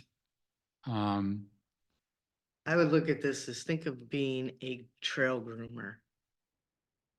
Okay, think of being a trail groomer. It's the same concept. You're in the tractor. Would you want it, would you want protection from yourself when you might be looking over to the side and a branch comes at you? Mhm. I mean, you're talking about wearing more PPE with no cab than a cab, so it's a safety feature more than anything for the person using it, in my opinion. Okay. But Because once you step into the cab, then you've got heat and air conditioning come standard, right?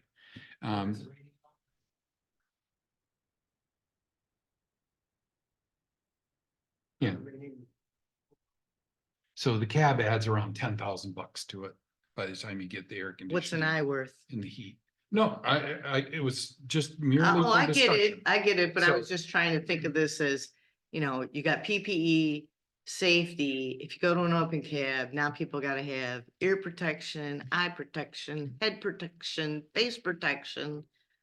Think about being in a UTV going down a trail and you're the passenger. Yep. That's why I they wear make a helmet. helmets. I wear a helmet. I remember my first bumblebee on a motorcycle. I got off the motorcycle and never got back on. I wore a helmet from then on. So the tractor, you know, if we looked at probably 60,000 and probably another 20,000 of implements between the scraper pan, the forklifts, the pallet forks. So 80,000 is a realistic number to start and get the program underway. And you can't attach a lawnmower to the tractor, no? Oh, yeah, yeah, you can, but the zero turns are so much more efficient at mowing grass. Oh, I know, it takes forever on Yeah. a tractor, I get it. So if we were looking at the tractor at 80 and the zero turn at 7,500, that gets us at 90,000. So we could take 30 off of that potential expense. Is that better? From 120 down to 90? Okay, by me. Now, wouldn't that number even get lower once you took your lawn maintenance guy out of there? No, because this is a capital expense. Oh, okay. Yeah. Sorry. I thought you were putting it all in one. Okay. You got a spare pen? Apparently I didn't bring mine back from lunch. I'll go grab it. Here, I got one. Nice throw.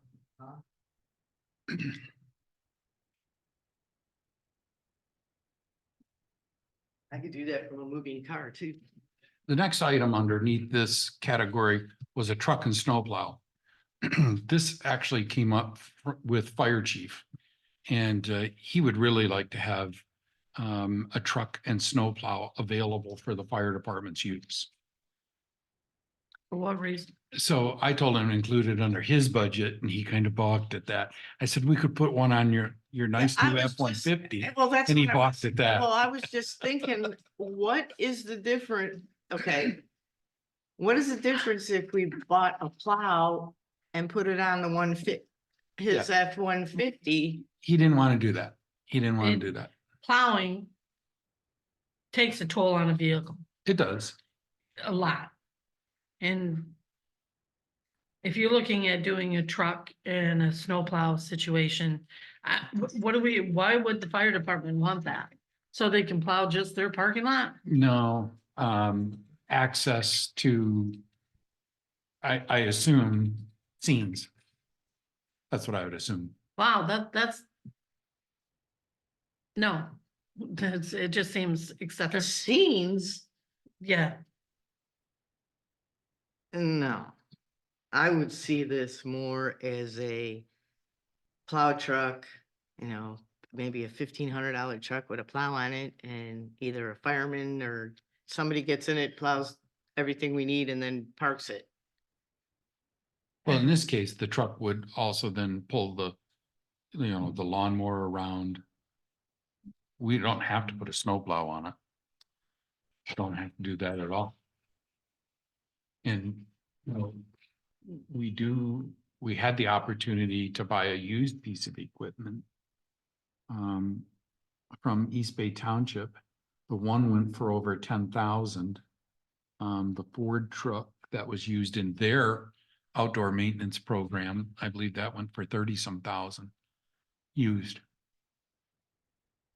Yeah, I see what you're trying to do, but it's 75K is a really hard pill to swallow when we don't even know for sure that we're gonna take over all of our snow plowing, because that's a policy thing that we Oh, haven't gotten to. Yeah, yeah. That's so putting 75K in a budget that may eliminate something else that we really do need, because we've just had a 75K. Didn't we just sign a 3-year snowplow I thought we contract? did. But it does not include anything at the. So, we have to include something to, Oh, well, If you're looking at a truck, not to plow, but to pull a trailer with the zero turn and tractor. I don't know if our trailer or you. it should, yeah, it's a would tandem hold the axle tractor. trailer. Yeah. You can find something a whole lot less than 75K. I mean, we don't even know if this is something we're gonna do or not. Okay, so what's the And- number you want to put in there? 20? Oh, Yeah, we're talking a used vehicle until we know that this program is something that really would go through. Then you sell the $20,000 truck and you invest in something more that's gonna be long-term. I don't think you go out and you buy a brand new truck for a program that has not proven that we're gonna be doing it. It just, I wouldn't do it personally, and I don't expect the taxpayers to foot that bill either. How are you pulling that trailer now in the park? You're not. Unless somebody uses their personal vehicle, I right? mean, I'm asking the question, so right now, that's probably what we're doing. We're just not gonna. make- Many years ago, there was a park truck. It was old. I think when you, 2012, I think you sold it, didn't you, Ron? When- I You're don't the think it was one in that- 2012, but. It was after that. It was somewhere in there. Yeah, yeah. So the park used to have a vehicle. And they don't now. Well, thinking. Chief had forwarded, the vehicle he thought was the best choice, and this was back when we were looking at the East Bay equipment. And that came from LaFontaine. And I think that was just the truck, 2,500. Four-wheel drive.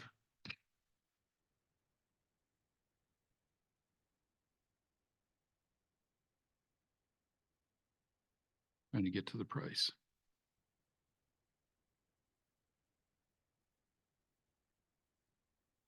$46,400. Might as well call it 47,000. That was for a new truck. Yep.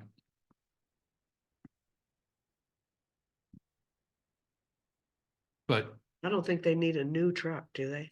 well, I think Out his thinking was that if you put 20 into something and then you've got nothing, but then you've got repairs, where are you compared to the brand new, which then has resale value? Seems like we could Well, find you something gotta a lot also- closer for, You gotta also look at the fact that park truck's not gonna be used anywhere near that a fire truck would have been used. So. I mean, Cause I originally You mean thought with the that, plow? no plow.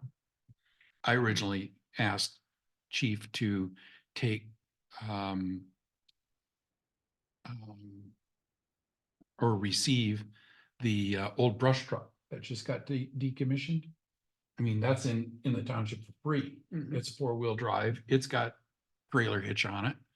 But he said, no, Why? It won't pass DOT inspection. no, that's the bigger one. This Oh. would be a non-DOT vehicle. Okay, so why doesn't he want to do that? He wants the $5,000? No, there were several issues with the truck and then, that's the one that had to be towed and so on and That's the so one forth. that So. died, didn't it? Yeah, so it apparently was on its last legs. I get it. So there is a possibility to look for state surplus. There's no doubt, I don't know that 20,000 is a reasonable number. But. I don't know. I bought an ambulance for $1 and got the PTO to spruce it up. What about if we went 40,000? Can you support 40? No.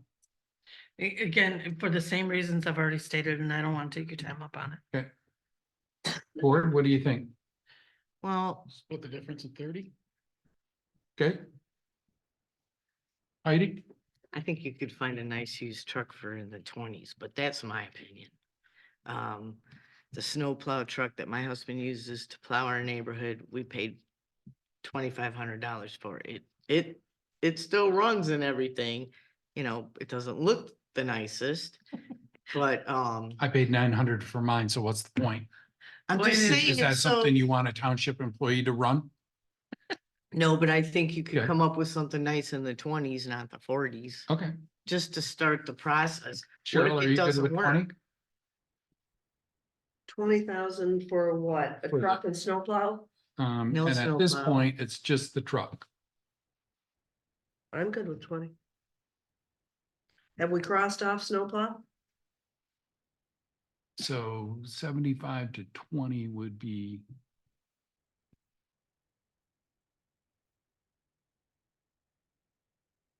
$55, so we're gonna take off 85,000 off of that line item.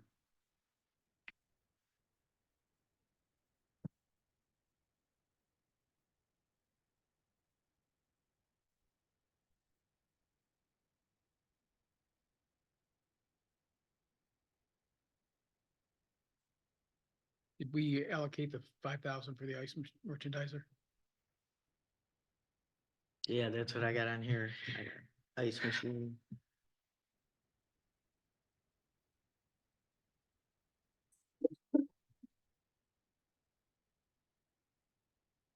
So that would take that line item down to 370. And if we added the $5,000 for the Ice merchandiser. ice merchandiser, it'd be 375. Sound right? Yep. Yeah, that's what I get. So I'll add that into note 37.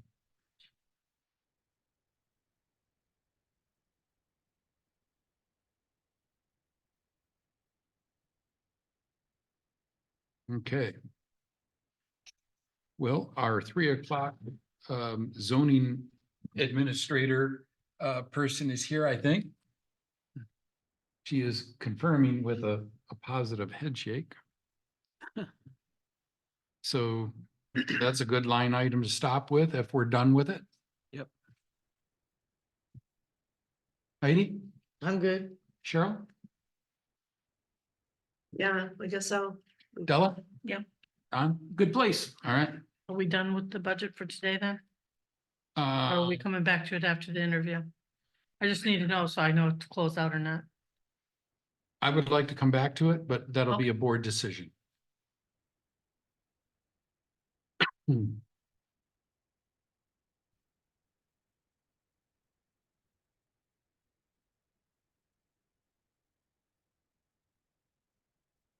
Christina, welcome. Come on up to the podium, please. Hi, Thank you all for having me. can you pronounce your last name for us? It's Duran. Buren. Yeah, I'm not an ING, I'm an EN. Got it. Got it. Well, welcome to Whitewater Township. I hope you didn't have any trouble finding us. Not at all. And I even took the scenic route, came in kind of behind. Yeah, yeah. A little loop around.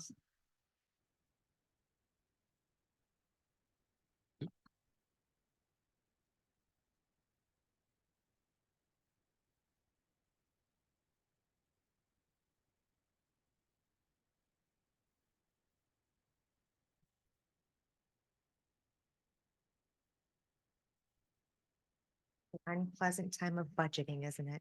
It's never a popular time in municipal government, no. Never a popular No. time. No. No, but Sure. it doesn't sneak up on you. It sure does. Any questions, Joe? I'm not ready yet. Okay. Don? Yes. Hi, Don Glenn. Hi, Nice to meet you.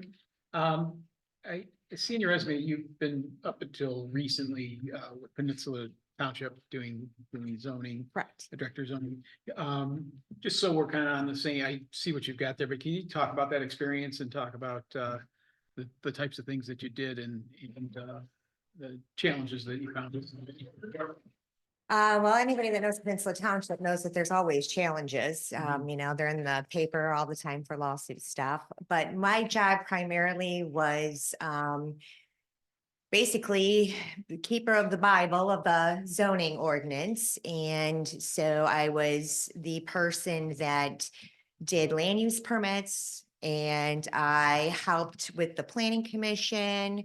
I ran the zoning board of appeals. I helped, I oversaw a code enforcement officer and then did code enforcement myself. I am stormwater certified through Eagle. So I also did that actually for Peninsula Township. So it helped the residents keep that $500 application fee in our coffers instead of it going to Gordy Frazier, which kind of helps support my wages and bringing in funds that way. A lot of the big contentions out there was the outdated zoning ordinance. You know, it really hadn't been updated too much during the years prior to me coming in, and it's a little challenging to read for just even the regular person. So I at least was fortunate enough to work for years with the person that drafted the ordinance. So I kind of got a education from the, you know, person that wrote it and how they thought and stuff when it was all being drafted and adopted and stuff like that. So those are my key functions. I also dubbed as recording secretary for the town board for about 4 years. And then I also on the side did PDR purchase agreement, monitor that monitoring that they do once a year. I did that as well. So very involved. So you talked about the zoning ordinances and that somewhere outdated, you worked with that person. Were you working with that person in terms of how hands-on were you with them in terms of helping craft that language, or were you just kind of were you reviewing it after to see what potential impacts there might be? Well, we did go through a rewrite process and it was a full rewrite. It just hadn't been adopted even at the time I had left the township. So I was involved with, you know, asking the questions of, hey, how did this ordinance come about? You know, why was this one so important? And what was going on at the time that you guys, you know, drafted these ordinances specifically? So I kind of got that gist of education because there was a lot of years that I wasn't there that, you know, obviously things were happening at the township. So it was important to me to know the background story. Because obviously there's a reason why you have ordinances and then particular ordinances. So a lot of it was, you know, after a lawsuit or an issue like that had come about that they had to draft something to kind of protect themselves. But when we were doing the full rewrite, I was involved with that. I came kind of it was already in process, but as soon as I started, I jumped right in with the committee and sat on the committee and really let the committee do their job, but looked at it as, okay, if I have to enforce this, how does that look? You know, going out and putting boots on the ground and, you know, being able to enforce those ordinances is a little bit different than when you're sitting back and drafting them and, you know, you've got a concept for them, but then to implement them and apply them, you know, fairly across the board, it's a whole nother thing sometimes. So I just wanted to keep a lot of cohesiveness, and equality across the board for everybody in what we were doing to make things better and more fair and hopefully have a better ordinance to read after the end of all of that. You've had a chance to read through the job description we posted. I have. And how does that compare? Anything in there that you see is different or than what you may have been doing in the past, or maybe some, you know, something that just doesn't? No, not at all. So everything seemed to be Yeah. in line with past historical Absolutely. types of And what I would activities. expect to do, I have a pretty big background in municipal government.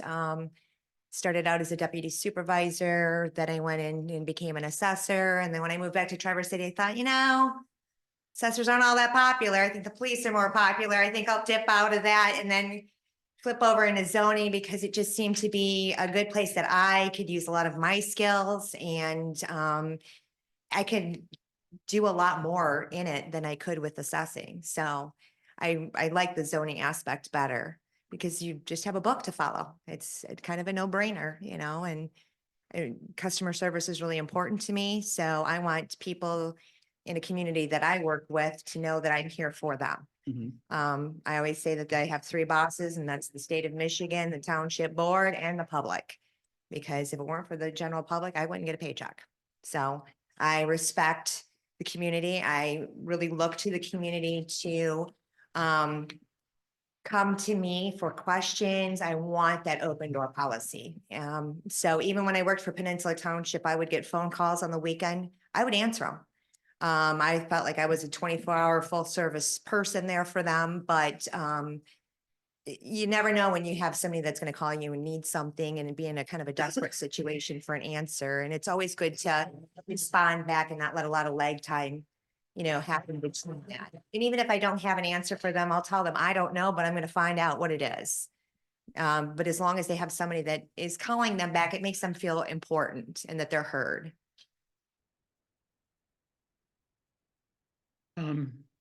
So you just talked about, the communication of people that are calling you, and I guess it's just kind of turning that around a little bit is, how do you approach the communication with the township officials, the planning commissions, the board of the trustees, and, in compliance issues, or even permitting, there's interaction with those property owners and developers. How do you approach that?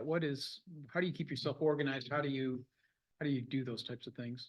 I think a lot of it is just having a lot of experience with, looking at an overall township and working within a township for a long time. I mean, obviously there'll be more people that I'll get to know better, contractors and stuff that come in on a regular basis.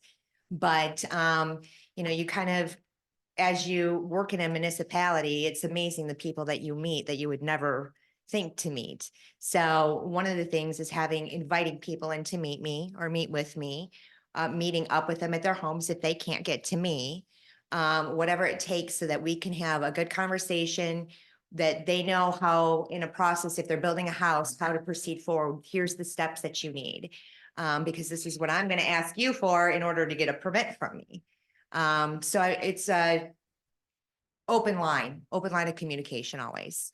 I've got contractors that'll still call me from Peninsula Township and it's like, well, now I'm the wrong person to call. So, I can't give you, any advice as to how they're going to do things because I'm not there.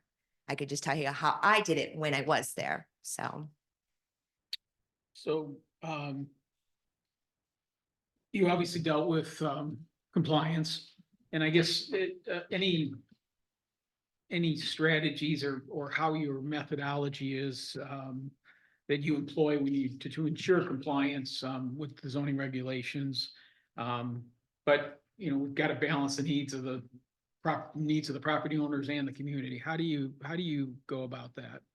Well, one of the things that I would always do is write a letter, because that way you have something in writing, date stamped kind of thing that, here's the violation.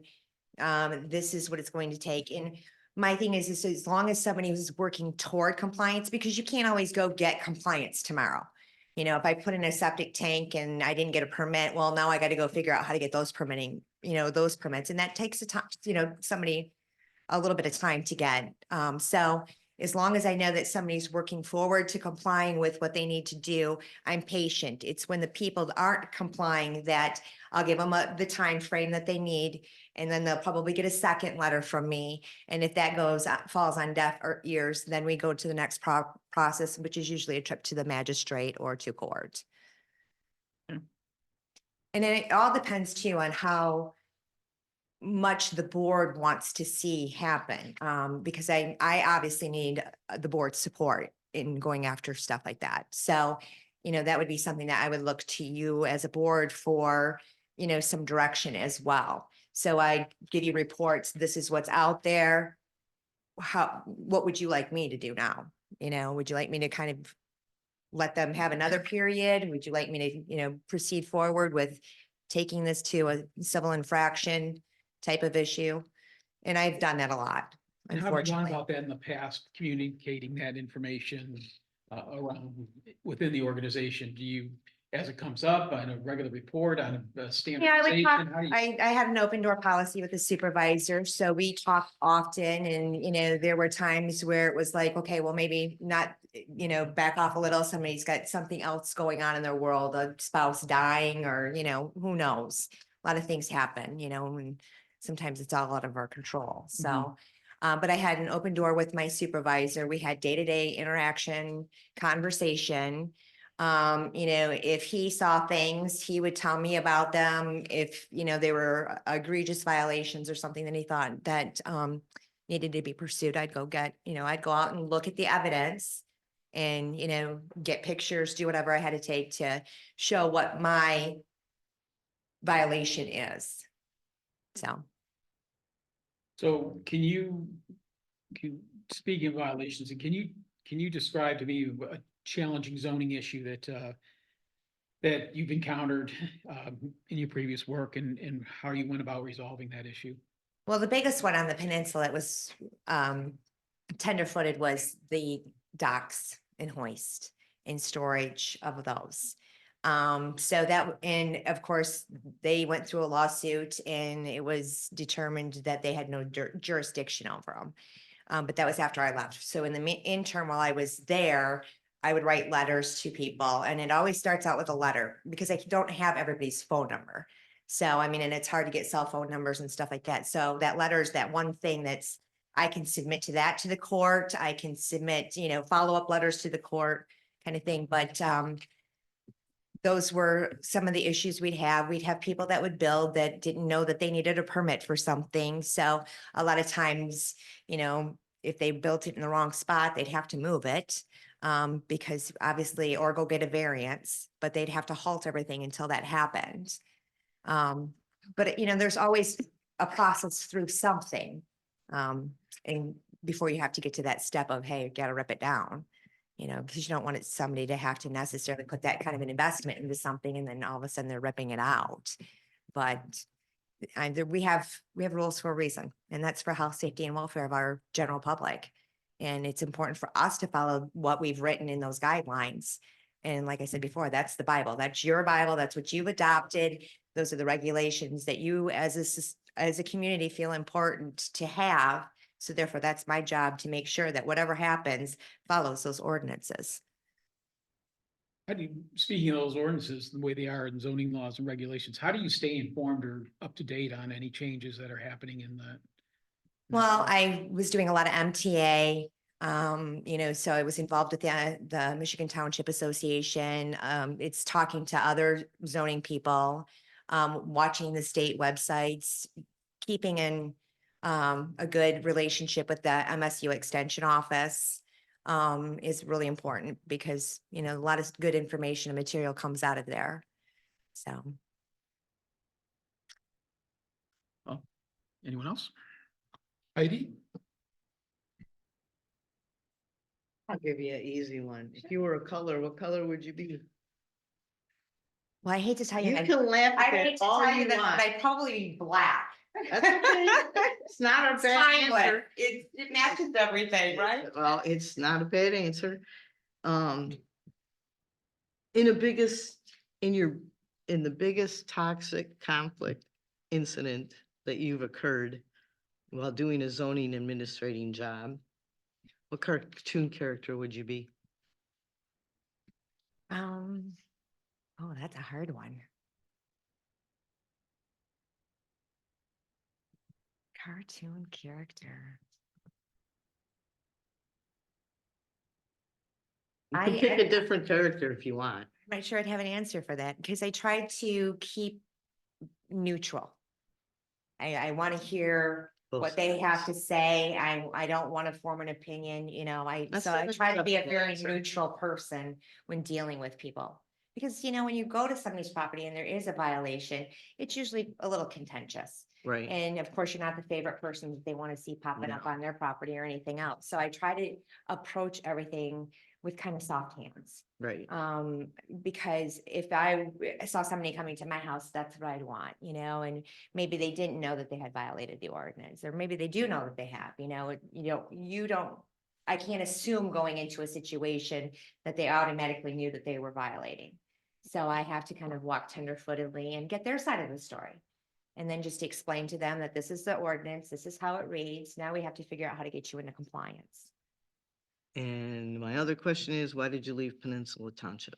I didn't. I was restructured out. What does that mean? Uh-huh. That's what they put on my unemployment form. We had a planner that came in, I think wanted to be, because I was director of zoning. I think she wanted to be director of zoning and planning. Only way to accomplish that was not to demote me, but to then restructure the jobs and move me out. So they So- basically have now one person that everything is under. Before it was two people. How do you like working for Mansfield? It's totally Greek being on the other side of the fence. I mean, I'm gonna tell you, That's what I was looking at. I'm like, it's wow. been a little bit of a shift to, now think of everything in the opposite because I've been such a defender of an ordinance. Now I'm looking at it as, okay, how can we get something through the holes of it? So I'm not is geared that way. Here's what we have, this is what we work with, not how do I get in there and tear it apart to find the loopholes. Do you work with the people that have projects or just are you in the background here?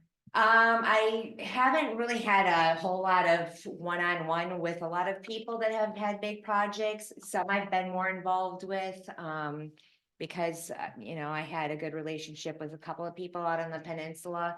Those are like the ones that I get the most of. Are those, people I'd worked with for 7 years on different projects out there. Now I'm on the other side trying to go in and get the permits. So it's a way different way of thinking for me. And I have to say, I really like municipal government. It's been what I've been involved in. It's kind of where my heartstrings are, and I appreciate the jobs that everybody do. And sometimes, we don't get enough credit for, sitting on a board or running for an elected seat. And I think it's really important because if we don't have that, where we're going to have state government.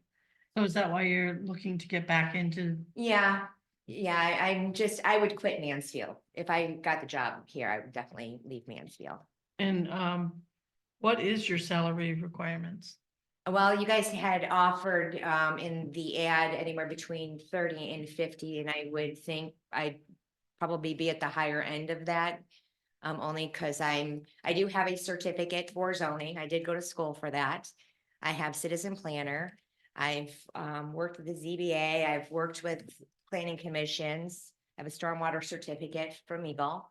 So I bring maybe a couple more things to the table, but maybe somebody else that's, So what are you looking for as far as how many hours a week would you be spending Well, in the township? So I'm under the understanding that it's at least 1 day office a week and then up to at least 24 hours a week. I would give up with that.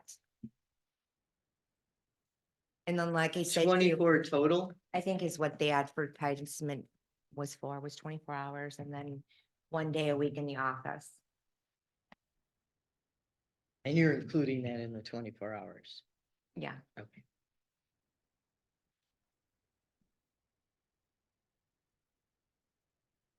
Along the line of financials, I don't mean to step over you here, Ardella. I was gonna ask if she needed benefits. Okay. I'll let you ask your question. Do you need benefits? I would be getting rid of my health insurance if I leave Mansfield. So yes.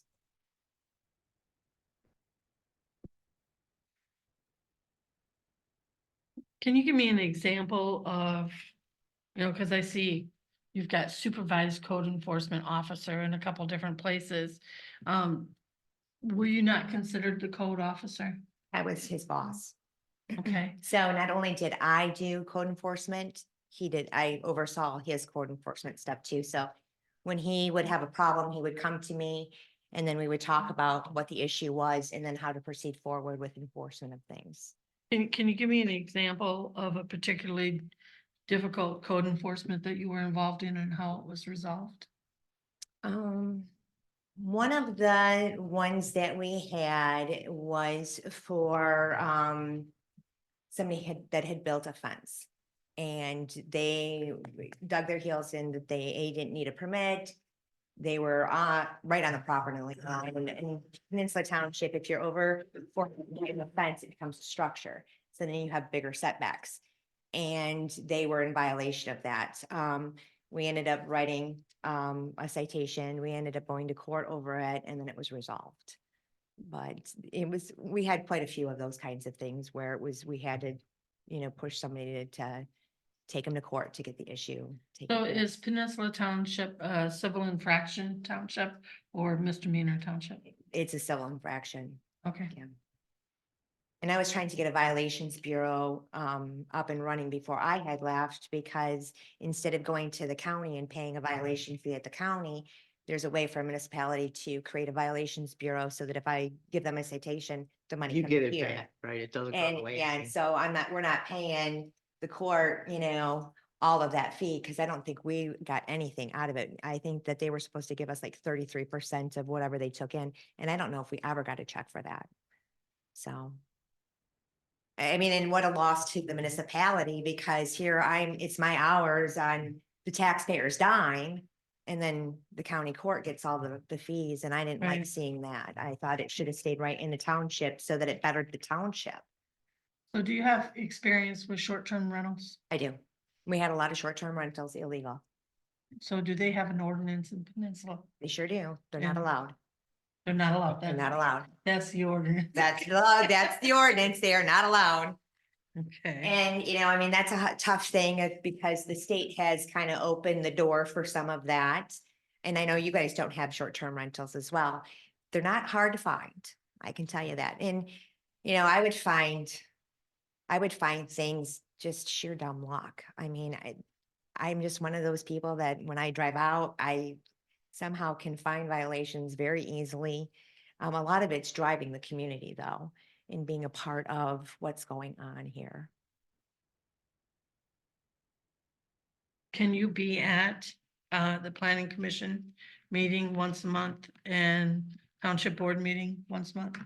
I believe so, yes. You have planning commission meetings on Thursdays? Wednesdays, Wednesdays. first Wednesday. Our meetings are Tuesday mornings, second Yeah. Tuesday. Yeah, I mean, if I leave Mansfield, that opens me up a lot, so, yes. And I know that coming into this, that I'll have zoning board of appeals meetings, I'll have planning commission meetings and township board meetings at all times.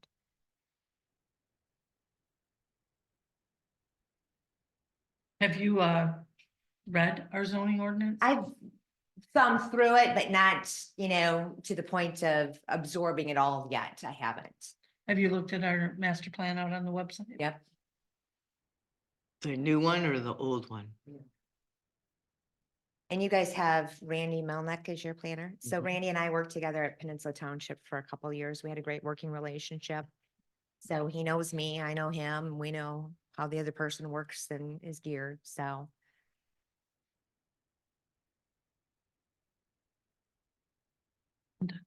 Sure. Thank you. If you were to be hired for this position, do you envision being an employee or an independent contractor? An employee. And you said, that per the ad, 8 hours a week in the office, up to 24 total. So would you, we do have a desk for a zoning administrator. Okay. Would you, do you think that you might be here more than 8 hours? Oh, yeah, I mean, it's very possible. What I would do is depending on, what your intake of permits is. I like to have 2 site inspections. I like to see that staked out. I want to see the boundaries of the property, and then I want to see the side yard setbacks. And then I want to see it when it's done. Yeah. Oh, yeah. And make sure They that, require that. yeah, okay. Not all of municipalities do, but that's what I like to see, because Right. then I know that building hasn't shifted 5 feet one direction since Right. my time being there. Yeah. And then what I Um, would do the rest of the time is if I had, 5 people that needed me to come visit, I would take half of a day off of the other. I wouldn't do it on my day committed here, Yeah. and I would come out and I would just work on Do visiting the those site sites. inspections. Yes. So you did name your salary requirements, that you need benefits. You said that Peninsula Township does not allow short-term rentals. Do they do? Is that prohibition in a standalone short-term rental ordinance, or is it in the zoning ordinance? It's in the zoning ordinance. Okay. And unfortunately, it was one of those things that was adopted a long, long time ago. Yeah, And they really didn't bring it up to when this whole Airbnb, short term, Yeah. all of this short-term rental stuff came about. But there was an ordinance already in place yeah, that kind of prohibited that from happening.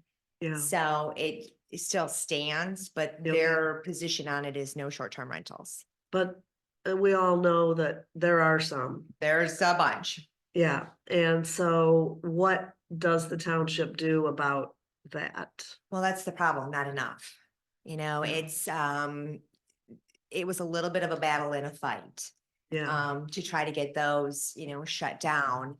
And, some of them still exist, because I think since I left, they haven't had anybody to do code enforcement, Okay, really. yeah, I think their code enforcement officer that they still have is being underutilized. yeah, Because they're just in a, I don't know. The winery lawsuits kind of got everybody in a state Yeah. of panic over there. I'm sure. right, yeah. You may have noticed, flipping through the Whitewater Township zoning ordinance, that the only penalty it provides for is a misdemeanor. We don't have the choice in our zoning ordinance of having a municipal infraction. So, have you ever done enforcement on a zoning ordinance with only that option? Okay, where did you do that At at? Peninsula. At Peninsula? So they don't have municipal infraction in They theirs? had, it was a civil infraction. It was obviously a violation of an ordinance. And then what we had to do was we had tickets, so we had actual like a ticket book, like a police Yeah. officer would write. And Right, we'd have to take that into the magistrate's office. And then there were times where it would go over to like the circuit court matter.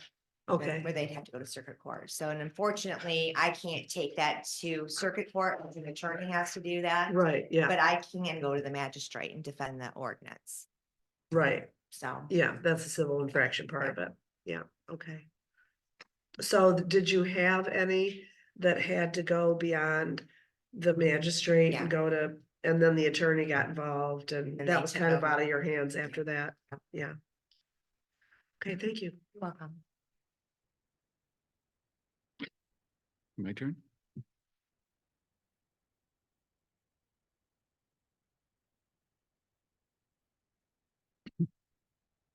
I might have heard about this board's ability to work together. What concerns does that pose for you? None. Okay. I do have a question though. Okay. I had kind of read through your packets Huh? and seen that there was some correspondence about the zoning board of appeals. Oh, yes. So I'm concerned about that. Uh-huh. I'm concerned about how they function. What do they need in order to be a stronger functioning board? Because what I saw, I didn't like for them. Right. And I don't want that to happen. Right. You know, it's my personal opinion, and I feel that you select X amount of people to serve on a board because they're not all the same way. They don't think the same way. There's diversity. And I would encourage my board, if the case is before you, you have to vote how you feel, because that's your duty to have an independent vote. And that's what the person is standing before you deserves, for each one of you to think independently. So even if I had somebody that didn't vote with the status quo, I would always tell them, good job. Yeah. Because they stood up for what they believed in at that point in time with what was in front of them. Right. And, you know, I don't think a board should be condemned, but I think that they shouldn't be misled either. So I think having a relationship with all of those people is very important. Even if it's a 4-year relationship or a 2-year relationship, they're still serving as an official capacity. So therefore, they need to feel like, you know, what power they have isn't, you know, when they use it, they're not criticized for it Sure. Or bullied. or bullying. But they also have to have the facts. And if Yeah. it's under education, then we need to get them some education. If it's me coming in and saying, listen, if I present a case to the zoning board or the appeal or the planning commission, I'm unbiased. Because that's the application process. I have no opinion whatsoever. I'm just the person in the middle bringing them the information. Well, how I feel about it doesn't mean anything.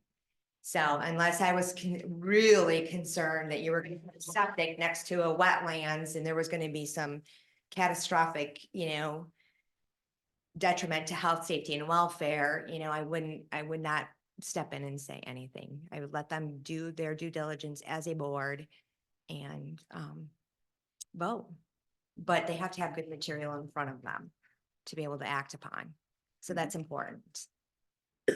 So this role is kind of growing outside of just the zoning ordinance, but also into the general ordinance. Is that kind of typical with where you've been before? Yep, Okay. absolutely. Mhm. And so what type of things did you do from your resume? You indicated that you maintained and enforced the Peninsula Township zoning ordinance. And so I'm really looking towards the administrative part of maintaining a zoning ordinance. Who types, who posts it, who makes sure that the old revision gets correctly accounted for, labeled, however. So what we present to the website is a current face. Is that part of what you maintain? I did not. That would have been the planner's position. Okay. To actually put that back out on the website, maintain that view on that. But as far as my part of it is that, I would my administrative parts of the zoning ordinance were like, if I saw something that was conflicting, to speak out against it, or, let our planner know, hey, we got a problem here. Or if we had, an issue, like this is a ridiculous ordinance. Why do we even have this? It doesn't even apply to today's standards. It was written for something back in 1952. Right. So then I would say, maybe we need to bring these up to date. Okay. So, All right. So you were more along the lines of content Yeah. review. Okay.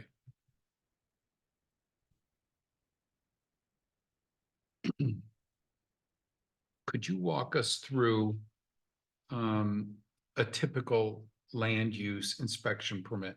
This is just for a straight up residential house. I think you've kind of already answered this, that a minimum of 2, and I think we're looking for 3 in our ordinance.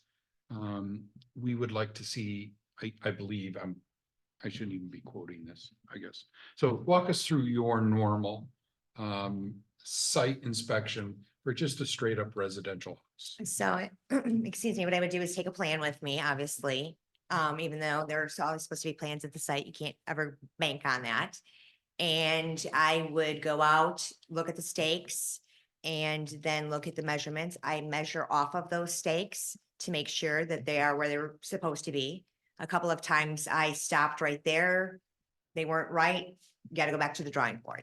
So I couldn't, give my blessing that, hey, you can go ahead and start your construction because, you're off on a line here or there. And then they would obviously start construction. There might be times where I might go drive by and check just to make sure everything's good. Cause sometimes you get into a construction site, you get papers blowing around and other things that are a little invasive and intrusive to adjacent neighbors. So we want to make sure that those are good, clean sites and, people are kind of keeping them tidy. And then when they were done with the building, they would call me back and I would go back out and then I would do foot measurements. So that's how I typically would approach one of my land use permits. So thinking about that process, what kind of technology would you use to document those visits? And how would that be attached to this permit? So typically I would take the file folder that had my permit in it and I would write that right on the permit.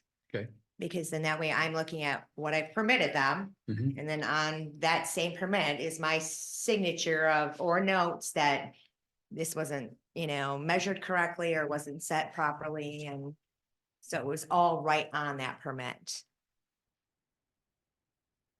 And then if I had an email or correspondence, I could attach it to that too, so that it would be a better filing system for the future people that came in the door.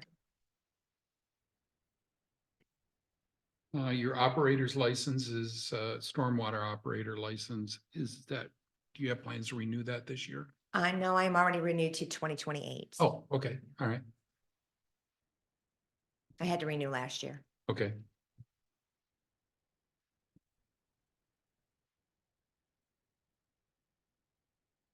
Well, that was my last question. How about questions for us? Well, the zoning board of appeals was my real hot topic. Just because I was concerned when I saw some of that, like, what is this board missing? What do they need? And maybe that's a question for them.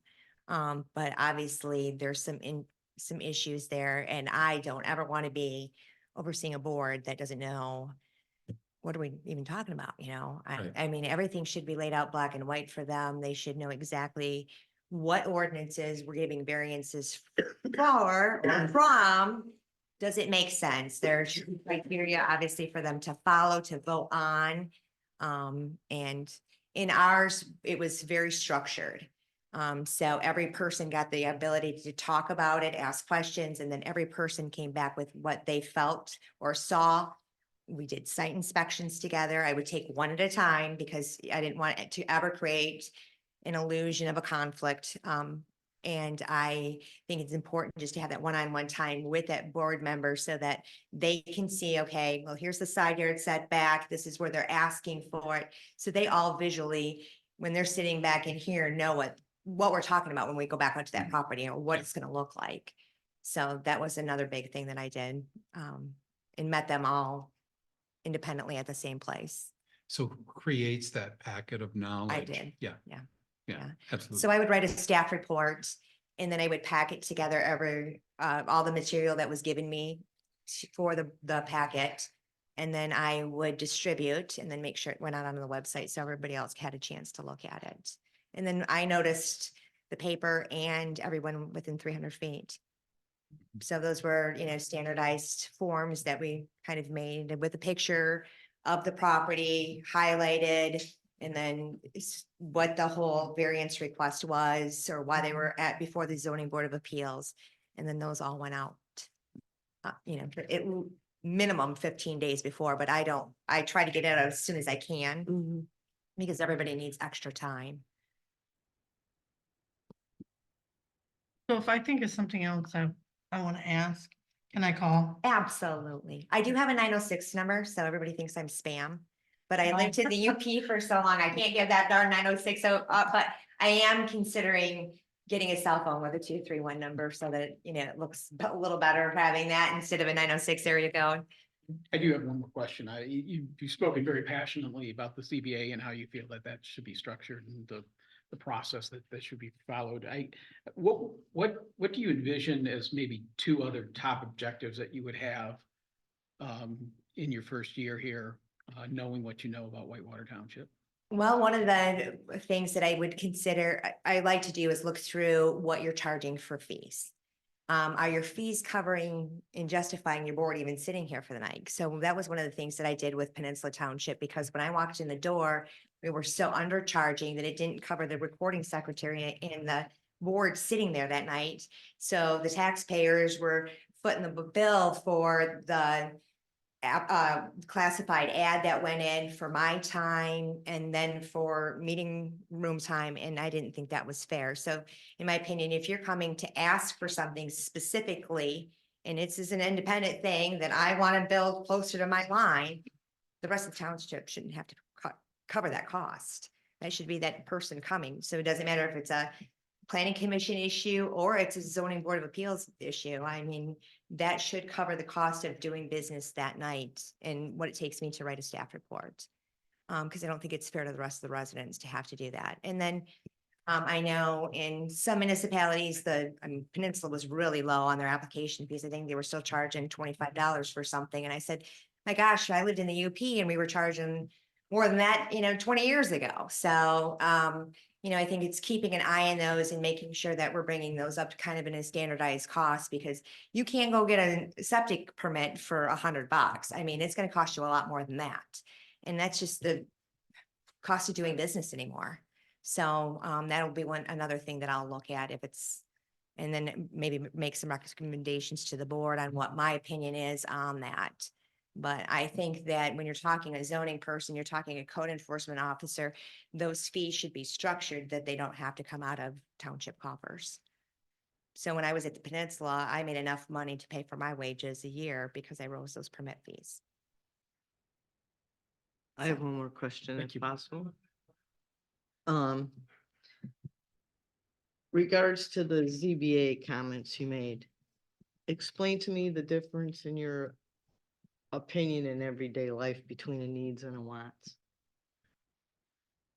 Well, we all want everything, but the need has been geared down to what the ordinance says is practical. So to me, it's already been kind of hashed out that front yard setbacks, I'm just throwing things out, but I if get you've that. established that 40-yard setback, that's what it is, so that's what you've given, and that's practical for reasons that most people don't think about, like, because it happens that a road comes in and gets widened. I mean, you can take a 2-lane road and it goes to a 4-lane road. And if you've got people that have encroached in those setbacks that are current day, I mean, if it was something that was built before the zoning ordinance into effect, there's not a whole lot you can do about it. But if it's current day, you want those people set back for buffers for stuff like Correct. that.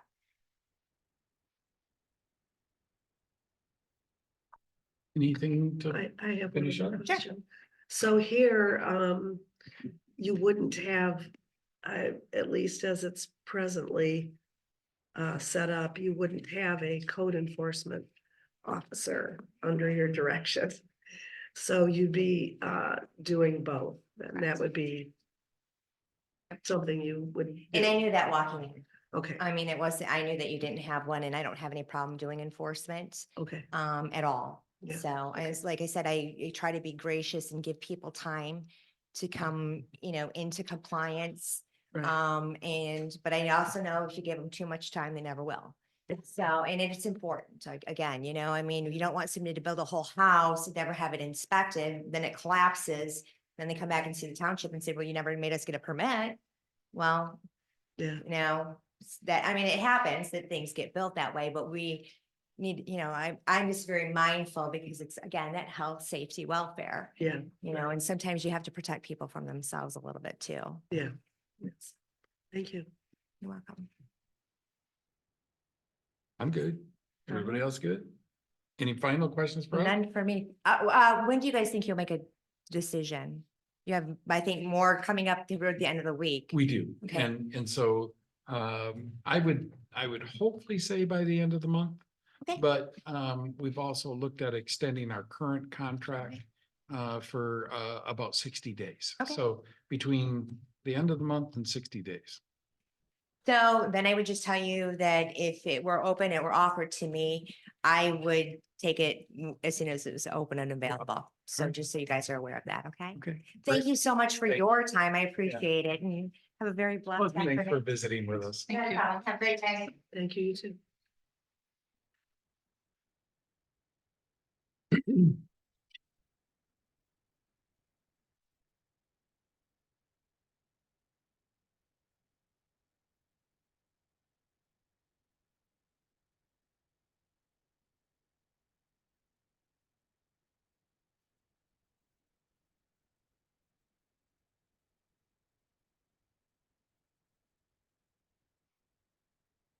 So could we finish up park in the next 15 minutes and call it a day? We should certainly try. Let's try, go for it. I think we should give it the Or do yeoman's we effort. want to discuss the 2 resumes in the next 15 minutes? Can I honestly say I have a hard time doing that when we haven't interviewed all the candidates. Okay. I have a really hard. Personal opinion and I No, that's fine. probably. No, I'm the same with you, Don. I want to see everybody till I'm, I mean, unless we don't have anybody else. And even though I took notes, I like to go back through and reorganize my thoughts, because sometimes I'm sticking things in different places. Yeah, that well, I ran that out go of on. them. Good. So I think we finished up with 970 capital and we landed on a number of 375,000. Yeah, because we added that 5,000 for the Yep. ice merchandise. Yep. Health insurance. I know Ardella, you're bringing some information forward. We probably won't end up calling it health insurance. We're probably going to call it something different, but it's going to be money set aside for those eligible employees that go out to the marketplace.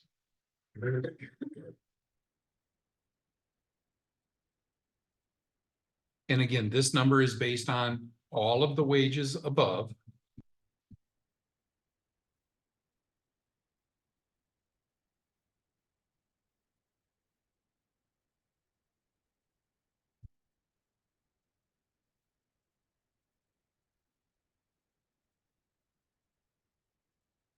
under pension plan, we trimmed the number from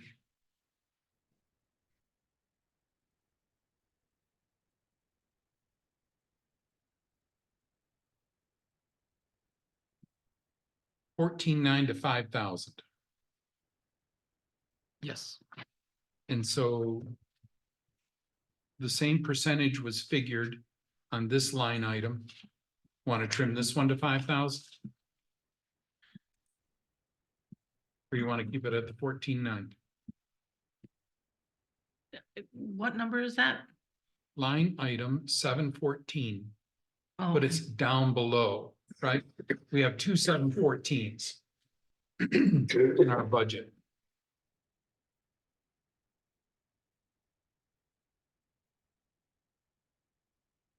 I don't know why we got away from moving. No, we from- don't. From using this section in our budget. Well, we've never had health insurance. Well, but there's still Social Security and Medicare also figured in the same. All because the Department. Uniform Chart of Accounts, the Michigan Department of Treasury mandated that a few years ago. That Okay. they had to go under the departments. All right, so maybe we shouldn't be using the ones that we have up above.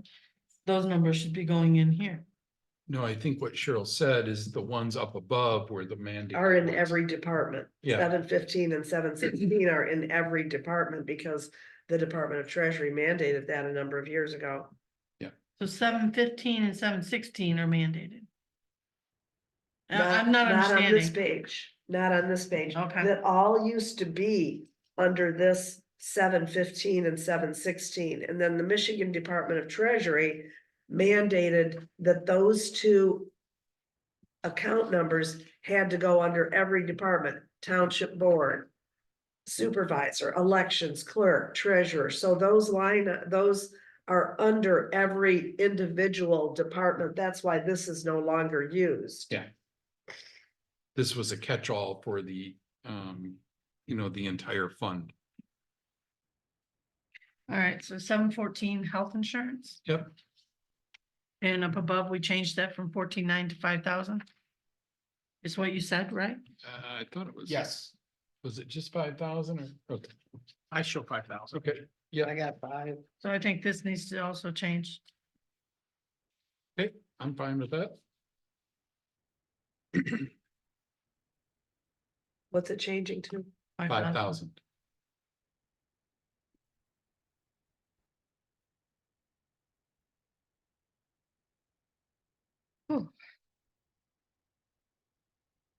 If we take a look at the additional labor that might be assigned to lawns and stuff like that, the 5,500 might not cover that anymore.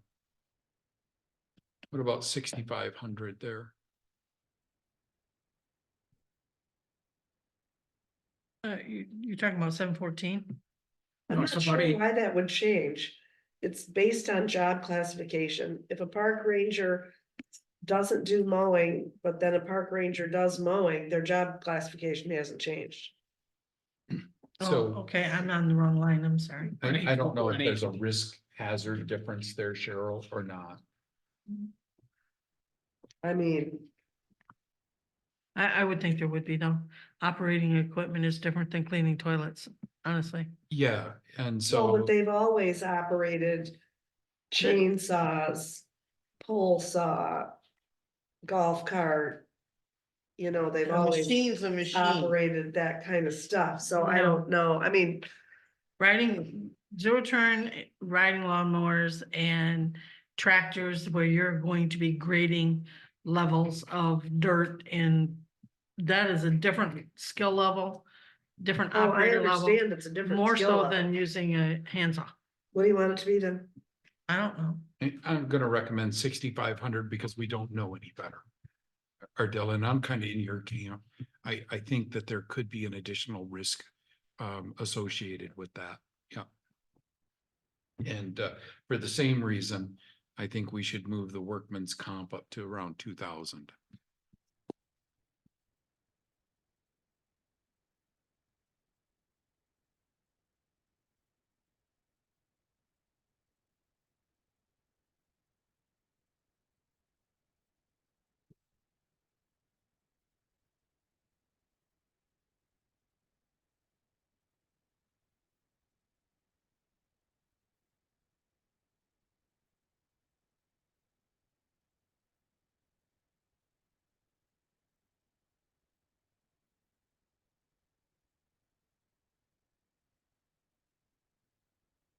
Contingency, we were at 26,000. It looks like we used a few $1,000s of it. And I think we've got enough in our other line items to cover a lot of contingency.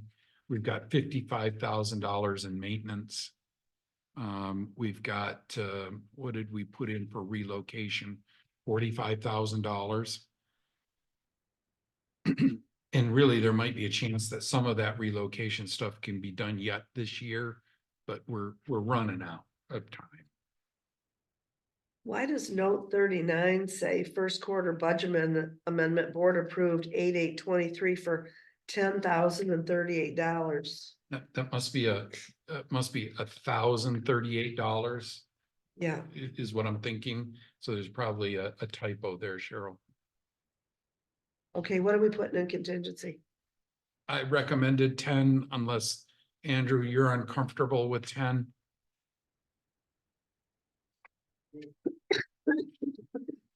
Don, what are your? I'm good with it. I think the rationale for what we've done above. Trying to Yeah. trying to put it in line items for contingencies rather than Yeah. just a catch-all. Rather than just a catch-all, yeah. Yeah. So the next two line items are certainly controversial. And that would be line item 991, 997. And let me make sure I explain a loan, right? So we've always prided, the park has always prided itself on being user fee based. And we don't want to diminish that, in my opinion. But from time to time, like after this expansion, and like potentially getting a new electrical service, we need to make leaps forward that we just can't save our way to. It's like buying the fire truck. We couldn't save enough money over the next 4 or 5 years, last 4 or 5 years, to buy the truck, so we had to make some adjustments. That's what this quote unquote loan is. Now, maybe we decide not to charge more interest than what we get from our current general fund account.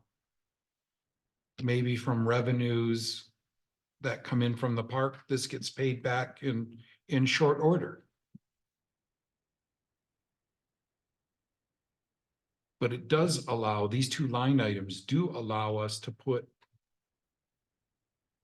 track that expense, I guess is what I'm trying to say, is to track the expense. This line item would typically be used for a real loan from a lending institution Yeah. with where else statements would you every put month it? and all that type of thing.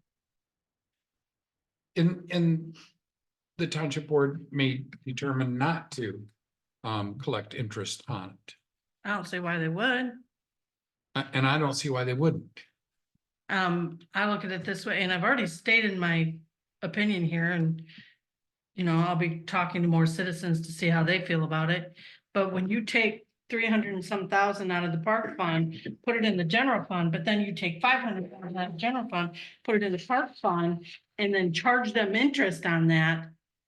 That's some hokey math going on there. And people that would look at their own personal finances and apply it to that are going to say, there's something wrong here. And just keep pushing forward, keep doing it. And I think you're going to hear a lot because it's wrong. It is wrong. If we sit down and we do the math and see how much money's been moved out of the park into the general, and then how much money has went back in the park and what's the difference, that money should still be sitting in the park.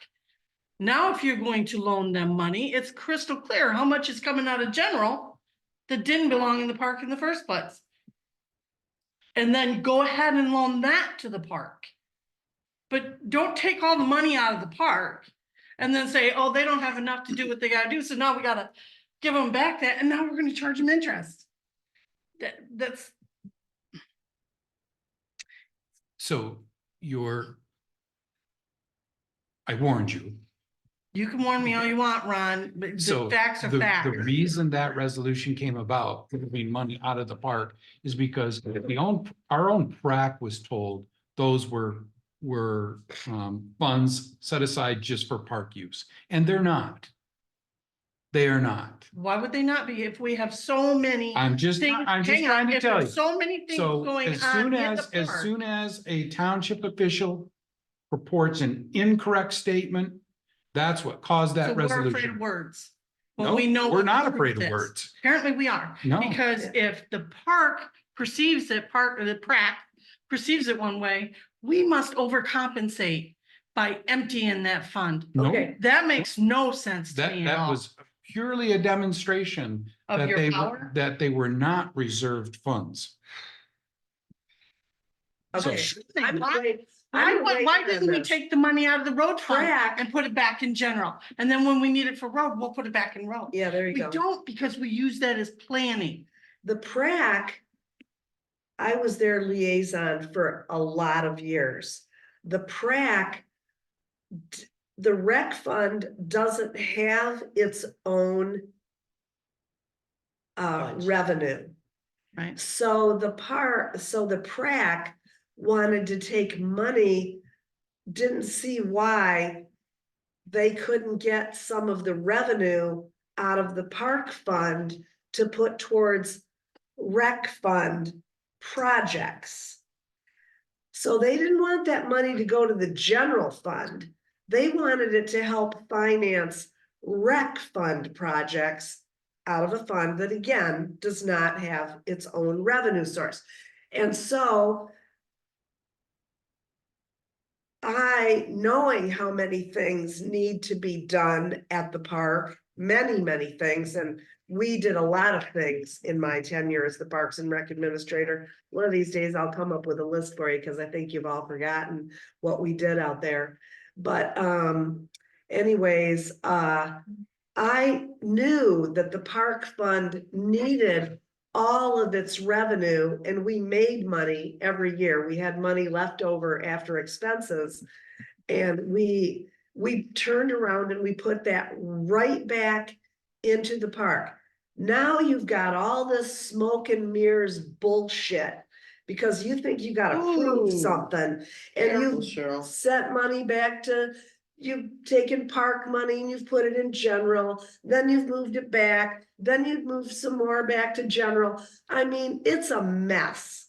And now to think that you want a $400,000 loan out of the general fund, leave the money in the park fund that came into the park fund as revenue, and then you'll know what money the park fund really has. Right now, it's just a disaster. It's a disaster. And this is a bunch of smoke and mirrors crap. I can't support a $400,000 loan with interest or without interest when you've got money that's sitting in the general fund that belongs to the park fund. And now you want to take more money out of the general fund and put it in the park fund because you want to have an ambitious improvement project schedule. Well, I get that. You know, you want to do everything in 1 year. Well, that's just not going to happen. All these projects aren't going to get done this year. You had the $100,000 restroom trailer on the schedule last year. Did that get done, Andrew? No. I mean, we can pull up the budget here. You had some other things on there too. I think the well was on there. You didn't get that done. There's no way the general fund needs to be robbed of $400,000 as a loan to the park fund. You say you got some more ways to raise revenue out there, get after it. And get some more revenue. Your revenue is bad from last year. You So have a there's a lot of- 30% rate increase in camping fees, and your camping fees did not go up anywhere near 30%. Your boat launch fees are down, your wood's down, your ice is down. I mean, I don't know what you guys were doing out there, but you weren't selling. You weren't selling things. Maybe you didn't have park rangers out there selling things. That's what I'm wondering. But, Maybe we have park rangers doing maintenance stuff. That never got done for years. That's we interesting. know they weren't cleaning the bathrooms because we got multiple. I'm I- I- pictures of the Heidi, I got 25 phone calls about the bathrooms, I okay? wanna see some And pictures, what a cause I haven't disgusting- seen 30 Well, when bathrooms I yet. got out there for the, when I got out there for the Halloween party, and I got done doing my part of the setup, and I went over to the bathrooms to use it, there was a towel all over the floor, there was wet toilet paper on the floor. I called you, didn't I, Andrew? And what time of I day called was this? Andrew at that point. 8:30 No, in the it was evening. 4 o'clock. The party starts at 4 o'clock, wasn't it, Della? At 4 o'clock, Andrew, I called you because the party was about to start. We're about to have 500 extra people in the campground and the bathrooms aren't even clean, for God's sakes. I did take pictures of that. So, people, the bathroom schedule, I'm sorry, the bathroom schedule is not being kept up with out there. And just to be clear, the amount of prints from the general fund would take into account what needs to go back to park fund. Okay, so not all of it would be a loan, but you all understand that, or maybe not. Well, anybody coming in behind us that wasn't a part of this, they won't be able to follow it. Well, They won't. they will. No, They'll have it. okay, write it all out so I can follow it, Ron. Yeah, I want to see it on paper. Can you do that? Yep. Okay, I'd Yep, appreciate it. really simple. Sure, let me see it. And you prove to me how simple it is, and I'll shut up.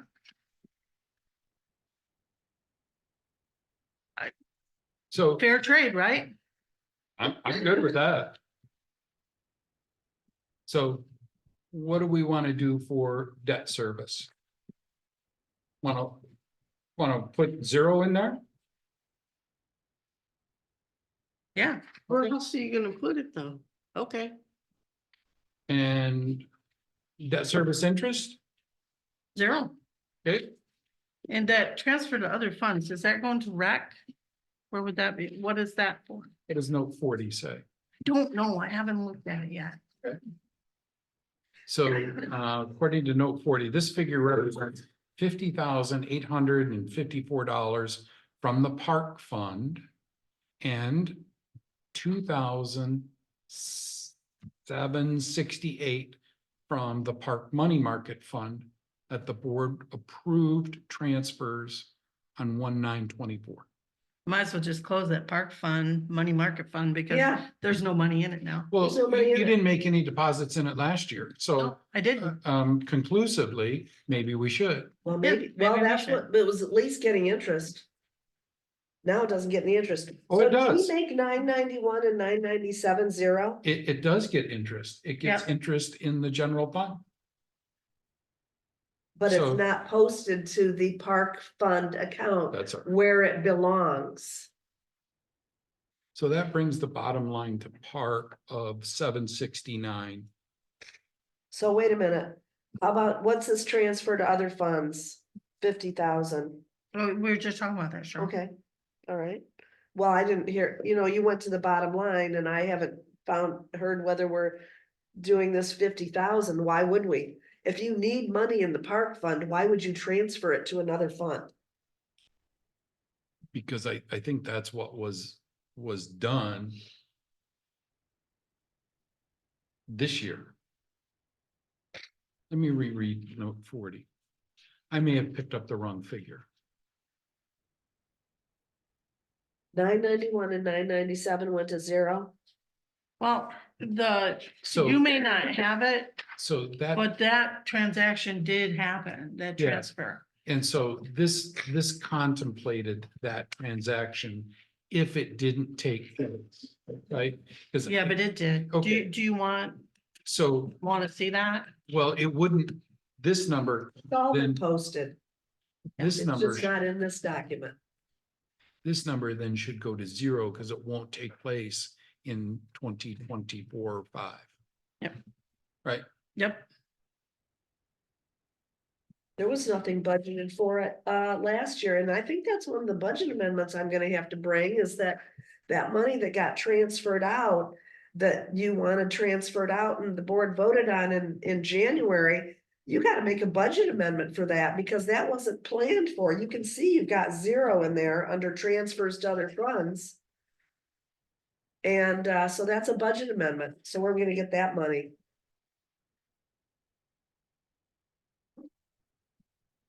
That's gotta be a budget amendment. Is that, is your question pertinent to this budget, Cheryl? To this proposed budget, or does your question belong to the budget we are currently operating in? Well, it does belong to the budget we're currently operating in, but we're talking about the same line item. So what is this transfer to other funds? What's the amount that's gonna be in there?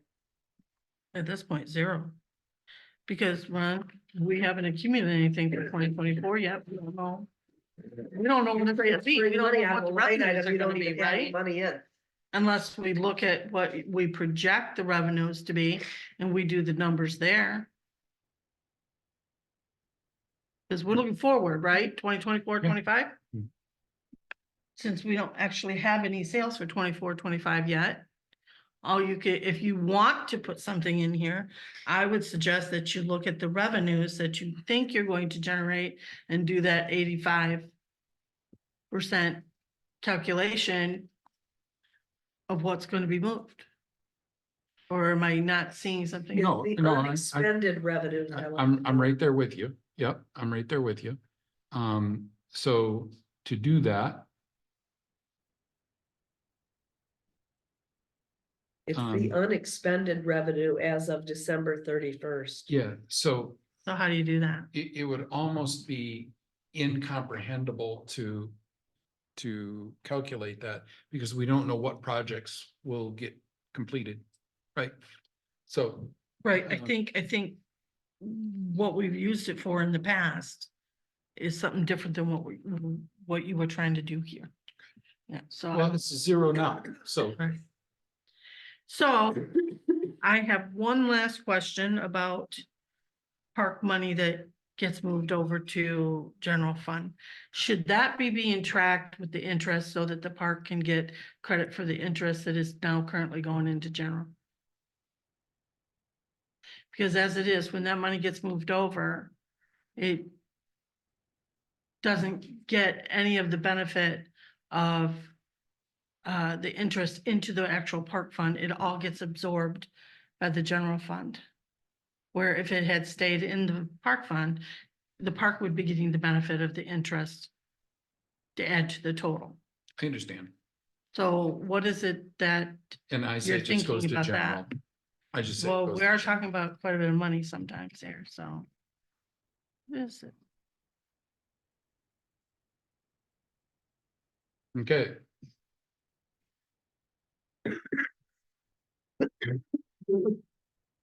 Any final thoughts?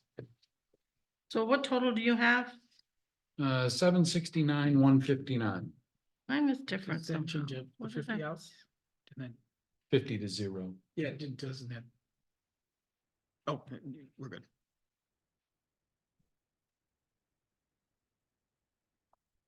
Wonder what I missed. Where are you at? My total is different than that. I got 774, 159. Somewhere I put something wrong in. I was at 50 when I did the adjustment. You want to go through it real quick? No, I don't want to waste you guys' time for me putting something in wrong. Well, I could have put something in wrong too. Take 2 seconds to recap it. Do it. All right. That way she's comfortable. So can we do it by department, Ardella? Yeah, start with revenue. Yeah, so do you agree with 641, 100? Okay.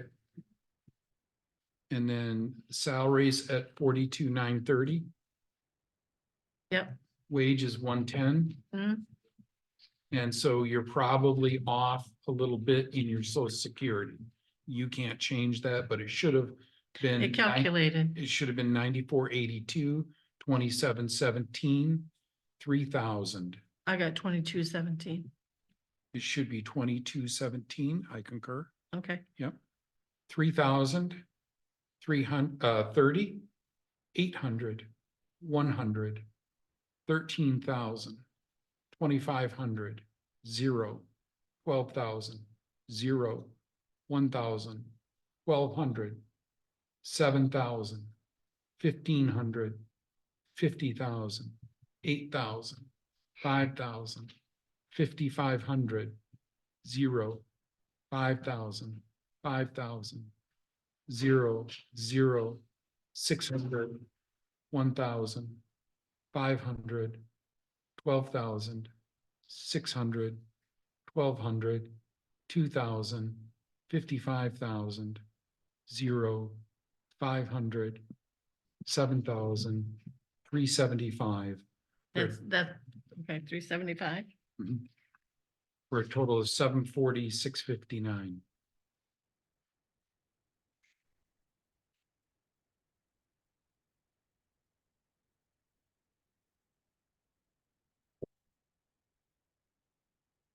Yep, Okay, and then under health insurance, 5,000, 0, 0, 0, 6,500, 2,000, 10,000. No. Okay, yep, 10,000 for contingency. For contingency, yep.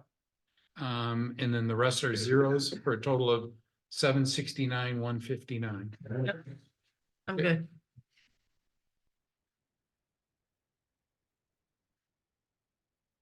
Board comments or discussion? Public comment from anyone here in the hall? How about public comment for anyone out in Zoom land?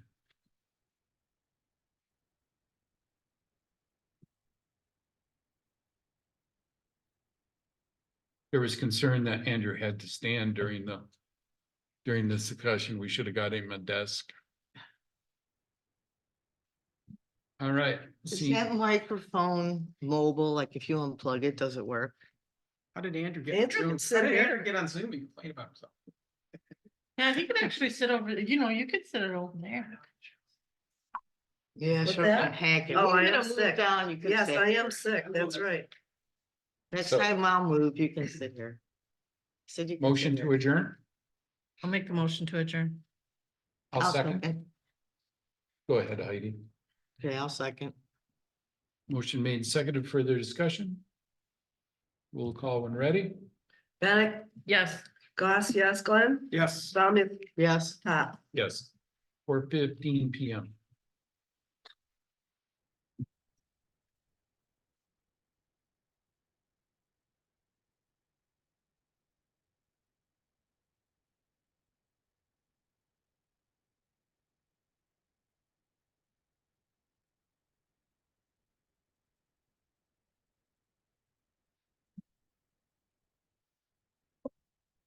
Thank you.